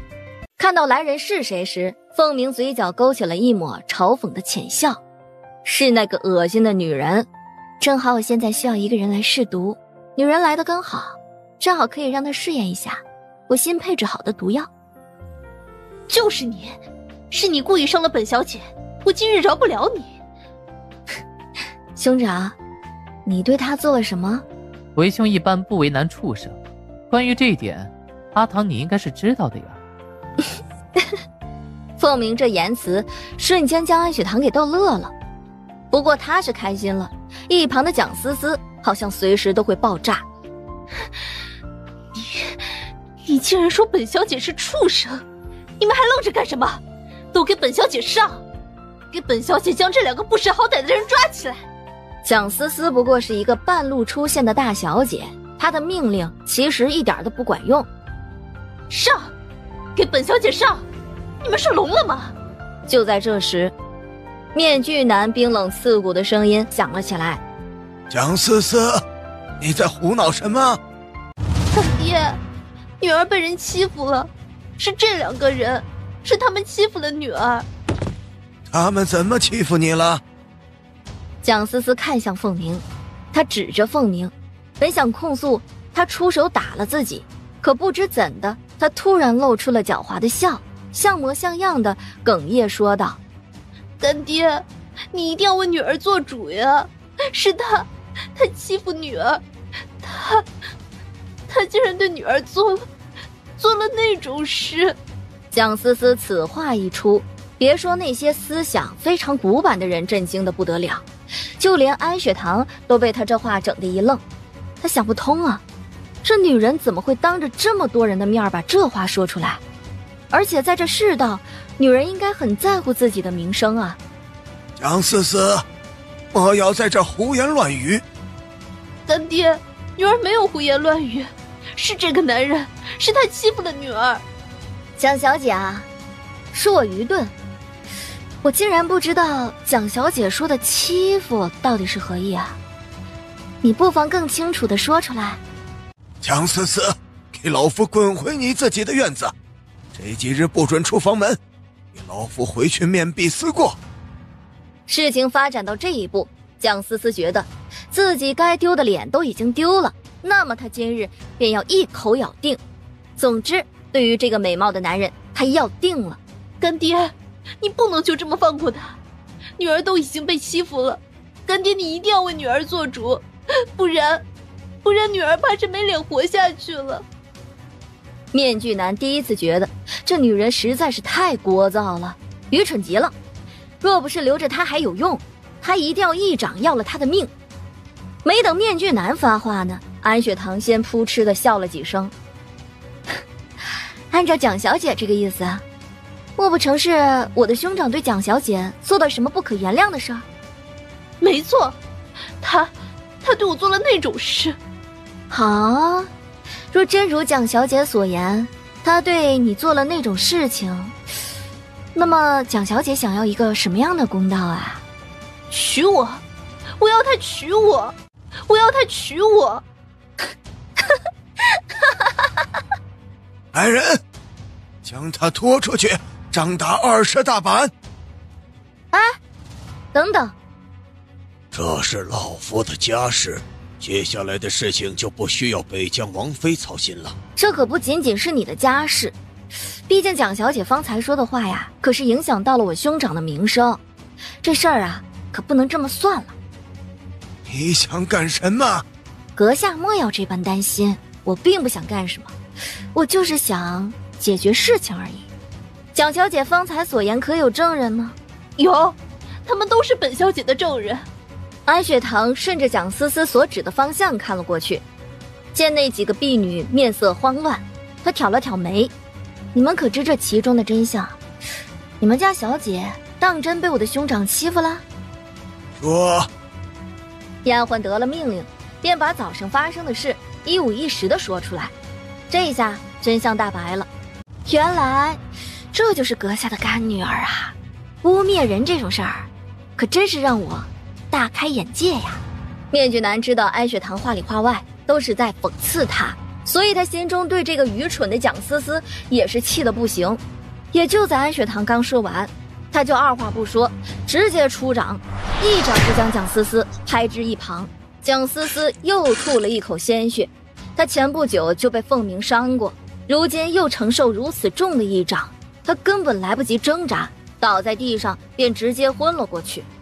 今日看在阁下的面子上，我便不与他计较了。北疆王妃当真没有跟他计较，那你往他皮肤上撒的是什么？哼！安雪堂微微眯起了眼，没想到他已经做得这般隐蔽了，却还是被这个面具男给发现了。阁下果然够聪明，既然被阁下发现了，那我自然不会否认，我就是这么记仇和护兄。既然他敢污蔑我的兄长，那我自然不会轻易放过他。哦，对了，若是阁下还想救活你这宝贝干女儿，恐怕现在就得给她解毒了，不然这毒一旦侵入她的五脏六腑，到时候就算是神仙下凡，恐怕也很难将他救活。面具男听完，眉头一皱，当即看向了一旁的手下。手下得了命令，赶紧蹲在了蒋思思的面前检查。给他把过脉之后，他脸色一变，扭头对面具男说道：主子，大小姐中了毒，而且毒素已经进入了她的五脏六腑。你给她下了什么毒？其实也不是什么大不了的东西，我不过是改良了一下阁下的毒药罢了。只是没想到这毒药的药性竟然如此厉害呀！你是如何改良的？阁下觉得我会傻傻的告诉你吗？阁下给我的亲信下毒，我可是能解开的，就是不知道我下的毒，阁下能不能解开啦？所以北疆王妃这是要跟老夫比个高低了？阁下也可以这么想。哎，好了，你们这些人可以离开了。我现在呢要给美人配置解药了，你们不要在这里打扰我。老夫要见一见那小子。面具男想要亲自确认他下的毒，这个小丫头真的能在这么短的时间内解开吗？好啊，阁下请吧。面具男径直走向了房间，走到床边，直接拿起了11的手腕替他把了脉。果然，这小子体内的毒素已经没了。不得不承认，这丫头还真的有两下子，她居然能在这么短的时间内解了这毒，这速度就连我这个亲手制作出解药的人都办不到。我要想解了这毒，还得花上个2、3天，可是这丫头竟然在短短几个时辰内就能将这小子体内的毒给解了。看来我还是低估了她的实力呀。你是怎么做到的？我说是魔法，阁下信吗？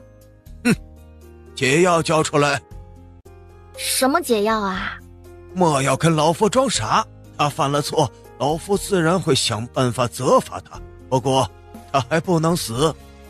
我可没有解药，就算你今日杀了我，我也只能说我没有解药。看着安雪堂不像是说谎的模样，此时他的手下匆匆进来说道：主子，大小姐她死了。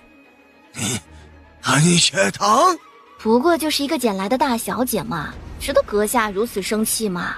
面具男咬牙切齿的当即冲过去，想要掐住安雪堂的脖子。就在这时，突然有一个人从旁边对他出了手。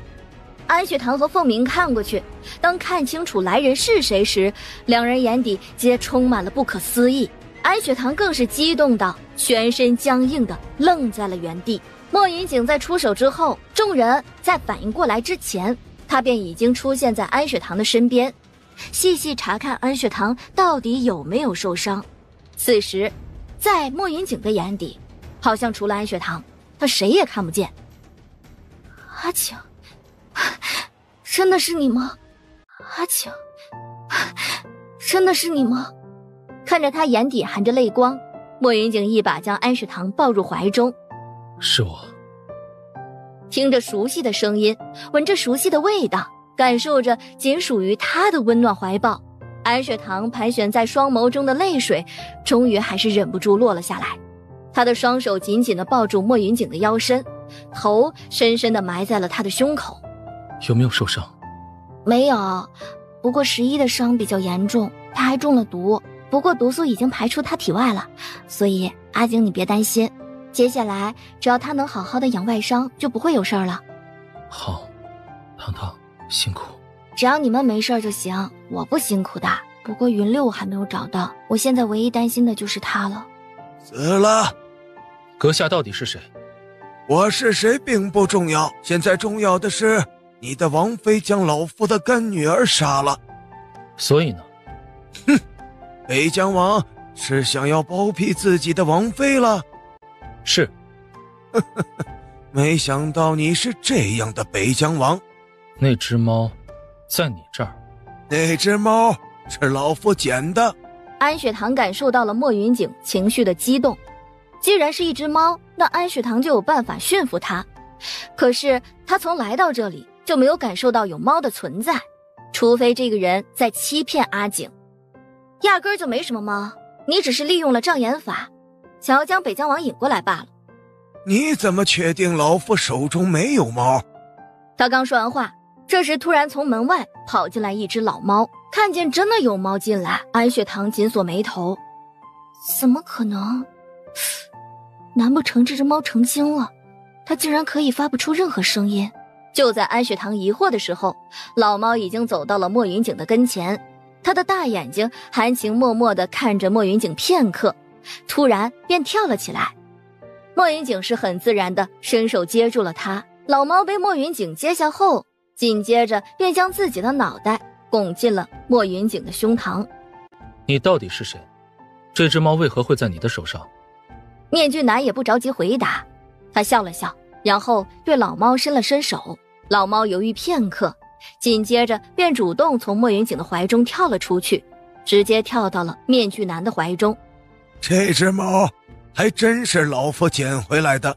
安雪堂突然想起林子里见到的那些傀儡，他们都是被眼前这个男人给控制住的。现在看着这只猫，安雪堂眯起了眼，想来这只猫也是被男人给控制住了。阁下利用这只猫将我们北疆王引到这里来，是不是为了那个陷入深度昏睡中的美人啊？北疆王既不会医术，又不认识什么神医，他能做什么？你既然觉得我家北疆王对你起不了什么作用，那你为何要将他引到这里来呀？面具男不说话了，伸手摸了摸老猫软乎乎的脑袋。这只猫你是不是想要回去？莫要浪费彼此时间，阁下想要本王做什么，直言便是。北疆王果然爽快，老夫可以放了你，放了你的手下，但你的王妃必须留在这里。除非本王死。你觉得就凭你现在这副模样，除了答应老夫的条件，你还有别的选择？现在的你自身难保，你拿什么来护着你的王妃？安雪堂一开始还不明白这面具男为何要这样说话，可下一瞬莫云景突然猛地吐出的那一口鲜血让他惊了神。阿景，你怎么了？无碍，莫要担心。安雪堂怎么可能不担心，赶紧给他把脉。从脉象上来看，莫云景现在的身体非常的虚弱，内脏多多少少都受了些许影响。现在还存有安全从老夫这儿逃出去的想法？你到底做了什么？天地可见，老夫可什么也没做。若不是北疆王自己冲破了老夫的阵法，醒了过来，他也不至于会变成这副模样。你最好什么都不要做，不然我不介意大家一起同归于尽。方才蒋思思的惨死你也看见了，我能力是不怎么地，但给蒋思思用的那种毒药，我可有的是。放下狠话之后，安雪堂便抬头看向莫云景。阿景，咱们先回屋。看着他们都进了屋，面具男看着地上的蒋思思，哼，扔进森林喂猛兽。是。主子，蒋思思已死，可否要属下现在出去寻人？找，1个月内找出能代替之人。是。安雪堂让莫云景躺在床上，自己方便给他施针。他虽然手中忙活着，但面具男对属下说的话他都听了进去。糖糖在想什么？阿锦，你说那男人需要蒋思思做什么？他不是找个女人当妾，好生生的他为何要养一个蒋思思呢？而且除了蒋思思，他曾经还养过不少干女儿。不过听下人说，他养的那些干女儿每隔一段时间就会被送走。我现在深深怀疑他们并不是被送走了，极有可能是已经死在这儿了。不必怀疑，那些女人一定是死在这儿。兄长，方才说的话是什么意思？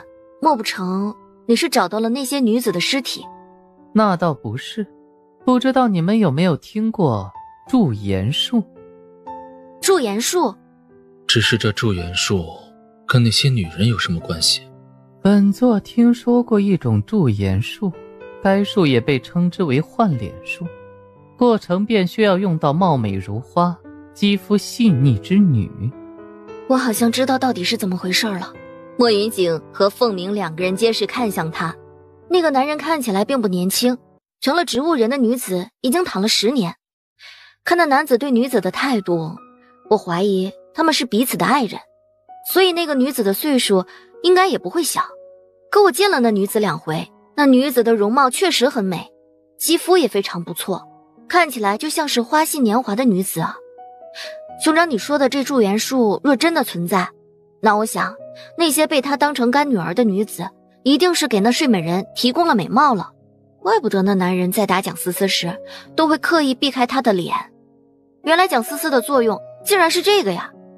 如何给那女子永葆青春是内人的事情，现在我们应该考虑的不是这个问题，而是如何离开这里。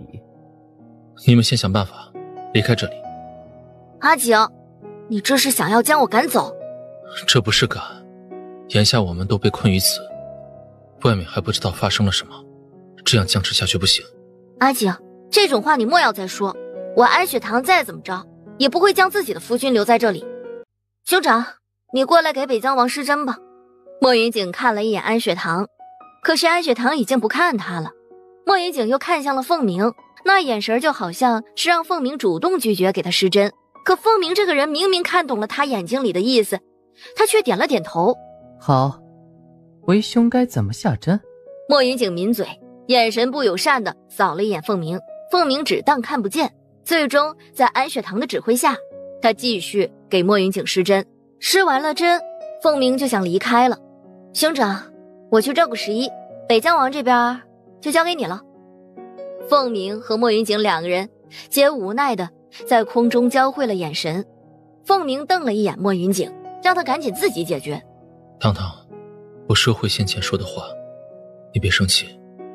人家不是让我离开吗？想让我离开，那就说明人家不想看见我咯。既然如此，我就不在这里碍着某个人的眼了。凤鸣嘴角抽了抽，他自然是知道自家妹子这是想给莫云锦一个惩罚呢。他慢慢挪步，想趁着安雪堂不注意偷偷溜走。可没等凤鸣走2步，安雪堂却突然看了过来。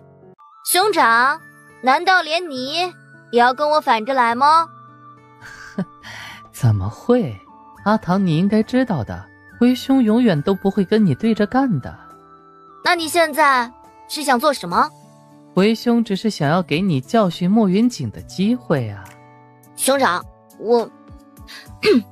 我没有在教训他。麻烦顺便把门关上，不然本王的王妃可能会不好意思发挥。安雪堂直接无语地翻了个白眼。凤鸣的动作倒是快，抬脚就匆匆离开了，那姿势那速度，就生怕自己晚了1步就走不了似的。安雪堂本想转身出去，可谁知道莫云锦在此时会突然咳嗽起来，看他的表情还这般的痛苦。看着莫云锦这样，安雪堂哪里顾得上生不生气什么的，赶紧冲到他的身边。怎么了？哪里不舒服？见他靠近，莫云锦当即出手，一把将安雪堂搂在了怀中。安雪堂此时才注意到他被骗了。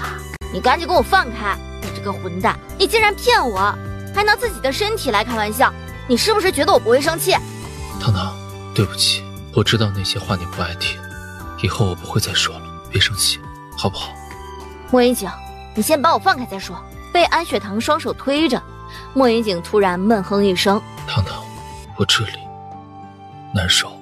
安雪堂一顿，哪怕几秒钟前他才被他骗过，可他现在依旧是下意识地相信了莫云锦。他的双手不再敢用力，莫云锦就这么紧紧地抱着他。糖糖，对不起。阿景，你是了解我这个人的，我不怕死。以前我从来不知道爱情能让我变成这样。没遇到你之前，我一直觉得那些为了所谓爱情而选择付出一切，为男人飞蛾扑火的女人非常的傻。只是我没想到，有一天我也会变成这样的傻女人。我知道。不，你不知道，你根本就不知道。你只是知道我并不是这个世间的安雪堂，可你并不知道那个世界的安雪堂都过着什么样的生活。我以前是个孤儿，一出生就被人抛弃，后来被一个组织领养，然后他们把我培养成了杀手，一个为了几两碎银就能随时拼命的杀手。所以我还真的从来没有惧怕过死亡。在组织里，唯一跟我关系好的姐妹，在我出任务的时候死去了，我甚至连好好跟她道别的机会都没有。还有一个我自认为跟我关系很好的朋友，亲手将我推入了万丈深渊。我想，那个世界的我掉下来之后，早就被摔得粉身碎骨了吧。听他说起这些过往，莫云锦放在安雪堂腰间的手又紧了紧，呼吸都变得有些沉重了。不过安雪堂这时却忽然安抚似的拍了拍他的后背。不过这些事情都是过去的事儿了，我也不会再去想什么。今日提起来，就是想告诉你，来这世间一遭，我得到了以前从未拥有过的亲情、爱情，还有很多很多的友情。说实话，我已经非常满足了。现在的我，只想跟我爱的人和在乎我的人，好好的活每一天。说直白点，你若是出了事，我绝对不会苟活在这世间。所以，只要没有到最后一刻，你莫要再想着将我推出你的世界。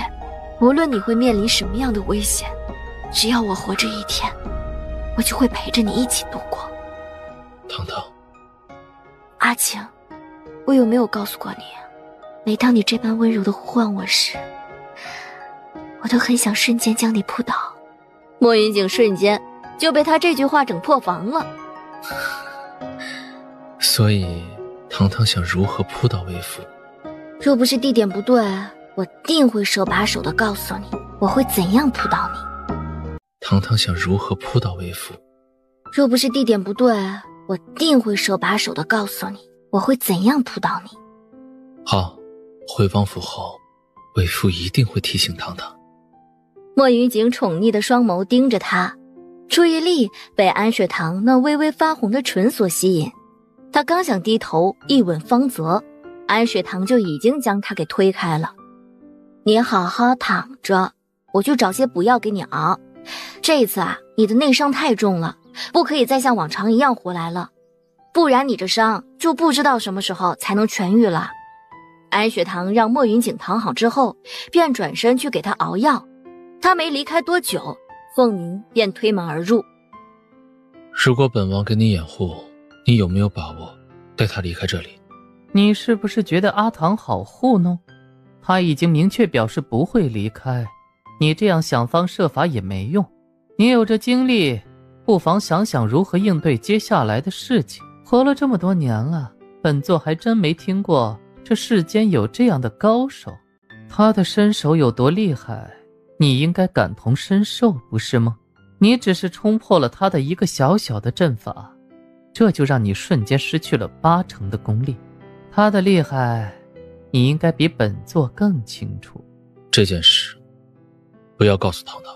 本座像是会给他找麻烦之人。再说，让他知道又能如何？除了让他伤心难过，他对此也没有任何解决办法。我既然都看出来了你的情况，那人肯定也看出来了。不过他一定没有想到本座手中会有令人短暂提升内力的好东西。本王服用之后，是不是会出现像糖糖一样的症状？说实话，这一点本座也不知道，因为还没有一个功力受损之人服用过本座的这个东西。莫云锦沉默不语，盯着瓷瓶片刻，他便把瓷瓶收了起来。那人一开始并未想过伤害你，你当真不知道他是谁？你想说什么？那个昏迷的女人，如果那人没有欺骗阿唐，你不觉得那女人或许跟你有些关系？你怀疑她可能是我母后？确实，本座看过一本医书，上面记载了一种疑难杂症，名曰死人睡。据说得了这种疾病之人怎么也睡不醒，若不是还能呼吸，就跟死人差不多了。一般情况下得了这种病之人都醒不过来。但是书中也说了，这种怪异的疾病也并不是没有医治的办法，只是这种医治办法有些残忍，所以记载的并不多。如何医治？换血之法。据书中记载，得了这种怪异之病的人，唯有用有血缘之人的血来换掉患者体内的血，患者才有机会醒过来。当然，换血之后还醒不过来的几率占了一半一半。若是凤鸣所猜测的都是真的，那他被那人引过来，莫不成是为了利用他来唤醒那个沉睡的女子？想要确认那人是不是我母后，很简单，只要让本王见到他即可。现在就凭我俩想潜进去，简直是天方夜谭。尤其是你这身功力还被废了80%。说句实话，你现在都自身难保，若你这个时候再动武，你恐怕就彻底废了。阿唐的画工很好，而且他有机会见到那个女人。莫云锦这话刚落下，安雪堂就缓缓地走了进来。兄长，你实话告诉我，你是不是对我家阿景有什么想法？不然你怎么总是趁我不在的时候偷偷过来啊？你当为兄跟你一样没眼光，看得上这天霸国最不受宠的北疆王？依我看呢，兄长你就是羡慕嫉妒我家阿景的俊俏容貌。阿唐，你这眼光可不太行啊！为兄这长相，还用得着羡慕嫉妒你家北疆王？罢了罢了，都说情人眼里出西施，为兄总算是见识到了。为兄也懒得跟你争执这些有的没的，你们先好好歇着吧。为兄去看看11的伤势。好，记得让他喝药。为兄知道。糖糖，我需要你帮个忙。新鲜事儿啊，北疆王居然还有开口求我帮忙的时候。自然，我家北疆王妃这般厉害，本王需要她帮忙的事情多着呢。那阿景想让我帮什么忙啊？糖糖，你能接触到那女子，我希望你帮忙查看一下，她后脖处有没有一朵桃花。你在怀疑什么？母后的后脖处有一处桃花，而且那桃花很特殊。有什么特殊之处啊？母后脖子后的那朵桃花很明显缺了一半。好，等你再喝了另一碗药，我就去瞧瞧。糖糖，辛苦。夫妻之间这都是应该的，有什么辛苦不辛苦的？说完，看着莫云锦喝下去之后，你好好躺着，我这就去给你瞧瞧那个女人的后脖梗有没有缺了半的桃花。糖糖，小心那个男人。放心吧，阿景。不需要。不，你需要。老夫说不需要就不需要，关于这事儿，你莫要再提。你其实很在意你的脸，不，应该说你害怕睡美人在意你的脸，你怕他会嫌弃你这张脸，因为你自己很清楚，连你自己都嫌弃的脸，他一定接受不了。我可是连断臂都能给接上，依你这张脸，又有何难？老夫不需要。看样子，你是想让美人醒过来后，也不和你面对面是吧？还是说，你有勇气顶着这张脸与她相见？说出你的条件。就像你做的一切是为了美人一样，我做的一切也是为了我的爱人北疆王。你想让老夫对北疆王做什么？帮北疆王恢复功力。你也不必急着否认，我知道你有办法。所以你觉得北疆王的80%功力就值老夫一张脸？我家北疆王的80%功力自然没有那么廉价，除了医治你的脸，我还会给美人提供绝对能够维持美貌的好东西，让她的容颜不老。你也不必想办法去找外面的女人给她换脸了，美人没醒过来之前，你给她换脸行啊。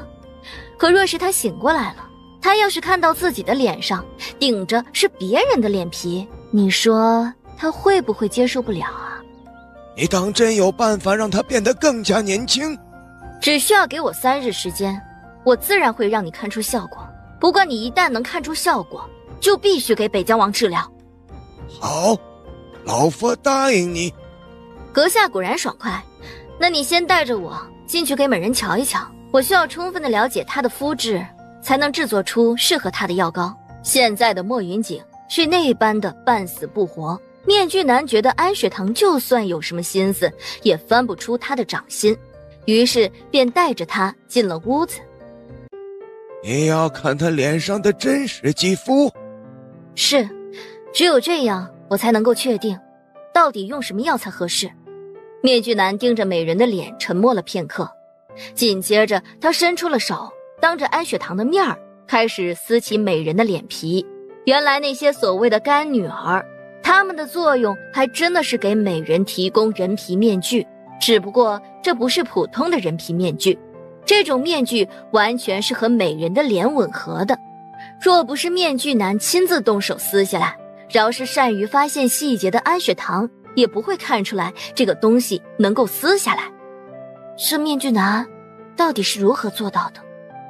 你不是要查看？安雪堂回过神来，微微颔首，当即走了过去。当看清楚了美人的真实长相时，安雪堂眉头一皱，美人的这张脸并不是莫云景母后的脸啊。不过安雪堂还是要确认她的后脖处到底有没有桃花。接下来我需要给她全身检查，阁下是否也要继续在这看着？他若是出了什么问题，你和你所在乎的那几个人谁也不能活着离开这里。我记忆很好，不需要你一而再再而三地提醒我。安雪堂扭过头，当即检查美人的后脖处。如他所料，这后脖子上倒是没什么东西。此刻的安雪堂紧紧地盯着美人的脸，想要将她的面貌记下来。待会儿回去，他要画素描给莫云景看，看看莫云景是否认识这个美人。见时间差不多了，便把美人的衣带重新系上，随即离开。有没有把握？8成，不过估计会用到一些名贵且很难找的药材，这个你得想办法了。药材方面不需要你操心，你需要什么东西直接说。好，我回房给你写下来。对了，你还需要准备一个大一点的浴桶，药材回来之后，我需要给美人进行药浴的。行。另一边，韩云和云四2个人果然凭着记忆走出了镇中镇。韩阁主，云四将军，你们终于回来了。你们谷主莫不是独自去找北疆王妃了？是，我们谷主让我们出来，他一个人返回去找王妃。不只是谷主还在里面，宁儿也还在里头。我们见过宁儿了，她现在没事。云六受了重伤，不宜移动。他会些医术，所以留下来给云六医治。等云六能走动，他们会回到这儿。里面的情况不妙，人进去的越多，越是危险。你们大部分就守在这里。少儿、康儿，你们跟我进去。是。另一边，云四一个人回到了北疆王府。他进了安雪堂的手术室，再出来时，背上多了个行囊。正当云四准备再次离开景堂院时，先前那个神秘人突然出现，拦住了云四的去路。你到底是谁？老夫果然没有看错人呢，你们王妃果真不是一般人，她能带着你们闯进那个地方，还能这般全身而退，老夫不得不佩服呀。你这次找上来又想做什么？老夫就是想要告诉你们，你们王爷和王妃目前很好，而且他们现在还不希望你们进去找人。3日，只要给你们王妃3日，你们再杀进去，一切就刚刚好。你到底是谁？你怎么知道我们王爷和王妃的情况？老夫是谁不重要，重要的是老夫说的话，你信或不信。我凭什么相信你？你连脸都不敢露。你若是不信呢，老夫也没有办法。总之啊，不想让你们北疆王出事，那便在这3日后再闯进去。当然，为了让你们更相信老夫的话，老夫自然也要表示一下自己的诚意。这张图上画了如何进去的路线，信不信可就由你了。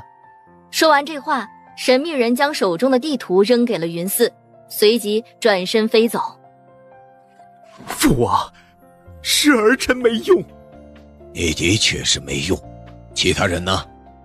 还有你五弟呢？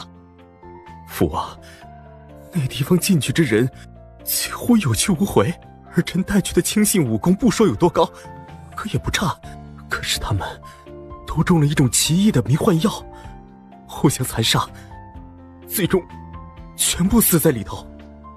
当真没有找到你五弟的影子？是，不仅仅是儿臣找不到，五弟妹也带着人进去寻了半天，他们也找不到。现如今五弟妹已被那人抓走。皇帝一听，身体当即一僵。那帮云家军呢？他们现在如何？有寻唐谷的谷主带领他们冲出来，他们现在应该安全了。那你回来做甚？朕是不是说过，若是找不回你五弟，你会如何？父王，儿臣能力不足，当真打不过那些高手，儿臣继续留在那儿，只会给他们造成负担。哼，你去一趟你二哥那儿，朕知道他手中有离间派，据说离间派的人武功不错，你让他给离间派这人下令，去救出你五弟。莫云泽听着皇帝的话，差点没笑出声。皇帝又不是不知道莫云仁和莫云景之间的深仇大恨，现在竟然让莫云仁去派人救莫云景。虽然谁都没有证据，可用脚趾头都能猜到莫云仁变成残废这事儿定是莫云景的手笔呀。这事儿可有意思了。是，儿臣这就去二哥的府邸。还不退下？是。与此同时，面具男那头也得到了云寺带来青云阁之人的消息。如此良力。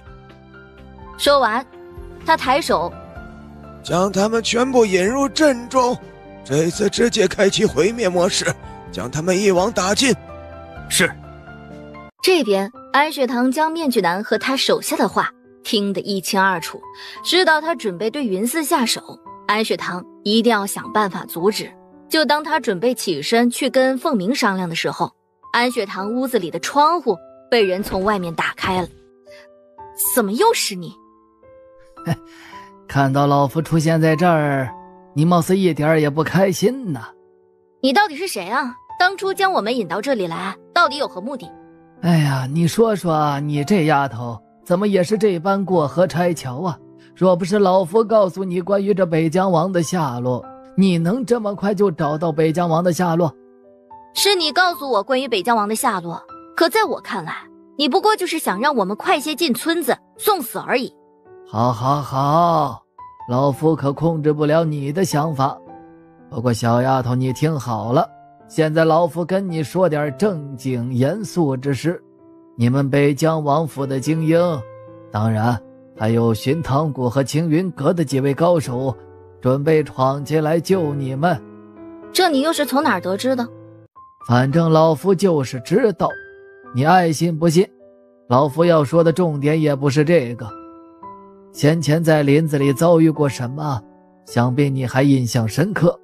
林中所布下的八卦阵法，除了具备阵中阵等危险，其实最恐怖的便是阵法的毁灭模式。该阵法一旦开启毁灭模式，还从未有人能够活着走出来，哪怕是当初创下这阵法的人。所以你特地的跑来这里告诉我是有何目的啊？老夫可以帮你提醒外面的人，不让他们闯进来送死。你只要给老夫信物，让他们相信即可。你这么做的理由是什么？我又不认识你，你为何要主动帮我？她和那女子的命，我需要你给老夫留着。你想让我们自己先冲锋？你捡现成的？唉，随便你怎么想。不过老夫就这一个要求，你是答应还是不答应？给老夫一个痛快。那我可不可以问你一个问题？你问。那人所会的阵法，你是不是也会啊？没错，他给北疆王施的阵法，只要北疆王什么也不做，就不会有事。你这话是什么意思？被困入此阵法的人，其实是能够感受到外界所发生的一切，包括你们说的话。换句话说，北疆王其实一直都知道你来到了他的身边，也知道你在他身边都发生了什么。因为知道你有危险，所以他激动地损耗自身的功力，也要冲出阵法。正因为如此，才废去了他80%的功力。当然，若是他只是冲出阵法而已，也不至于五脏六腑伤得如此重。是因为他刚才冲出阵法，还没等自己缓和，就又动用了自己的内力。如此情况，他不这般伤得遍体鳞伤，那才是奇了怪了。既然你也会这样的阵法，那你有没有办法能让北疆王恢复？其实你们是有办法的，对吧？男人深深地看了一眼安雪堂，他想说没办法，可余光看到莫云锦苍白的脸色，男人又想起他曾经受到过的恩惠，沉默了片刻之后，他微微颔首。想要完全恢复，还得看北疆王的体质，不过老夫确实有办法让他恢复功力。当真？当然，老夫说的这一切，前提是你和北疆王几人要遵守诺言，将他和那女子的命留给老夫。命给你留着是什么意思？你是想让我们抓住他和那个女子吗？老夫不是这个意思，而且北疆王妃未免也太小看了他。说句实话，就凭你们现在这些人的实力，你们根本就杀不了他，哪怕他有那女子作为软肋，你们也根本伤不了他。安雪堂心里堵着一口气，心中开始打赌，一定要让他看他到底能不能伤到那个面具男。不过此刻他也不想跟这个男人面前提及。那你现在到底想我怎么做？这里你可以毁了，若是他带着那女子远走高飞，你莫要派人追击，老夫只需要你做到这一点。好了，这时辰差不多了，老夫再不走恐怕就会被发现。方才老夫说的一切，你是否都答应？我要如何相信你？若是我已经按照你的方式去做，万一你最终没有帮他，那我又当如何？只要老夫帮你阻止那些人进入林子送死，这你还不相信？若是老夫都做到这一步了，你还不信老夫，那老夫也没什么办法了。对，北疆王一个叫云六的亲信，还有你身边的婢女宁儿，只要老夫在他们开始毁灭魔石之前将他们救出阵法，你是否就愿意相信老夫了？成，只要你能护他们周全，我自然会相信你的话。为了让你这帮手下信老夫，你是不是得有个证明你身份的东西交给老夫啊？安雪堂想了想，当即从腰间解下来一个药草包。男人接过来，本想说什么，可他的耳朵动了动，安雪堂也听到了面具男房间里发出的动静，也愣了愣。对了，这3日之内，无论你听说了什么，都别信。说完，男人瞬间消失了。这个人的轻功恐怕在那面具男之上吧。不过他既然轻功比面具男还厉害，为何还要惧怕自己出现在他的地盘呢？还有他也自称老夫，从他的声音说话来看，他的年龄应该跟面具男差不了多少吧。莫不成他们俩是兄弟，还是所谓的同门师兄弟？阿景，你醒了？醒了，方才有人来过。阿景，你先别紧张。是谁来过？安雪堂立刻主动将那个神秘人来的事情告诉了莫云锦和凤鸣。阿唐，若是这人不可信，又该如何？兄长，这人若是不可信，我们又能如何？如若他真的和那个男的是一伙儿的，他们完全没有必要这样分开来戏耍我们。就凭他们的实力，想要我们死，何其简单。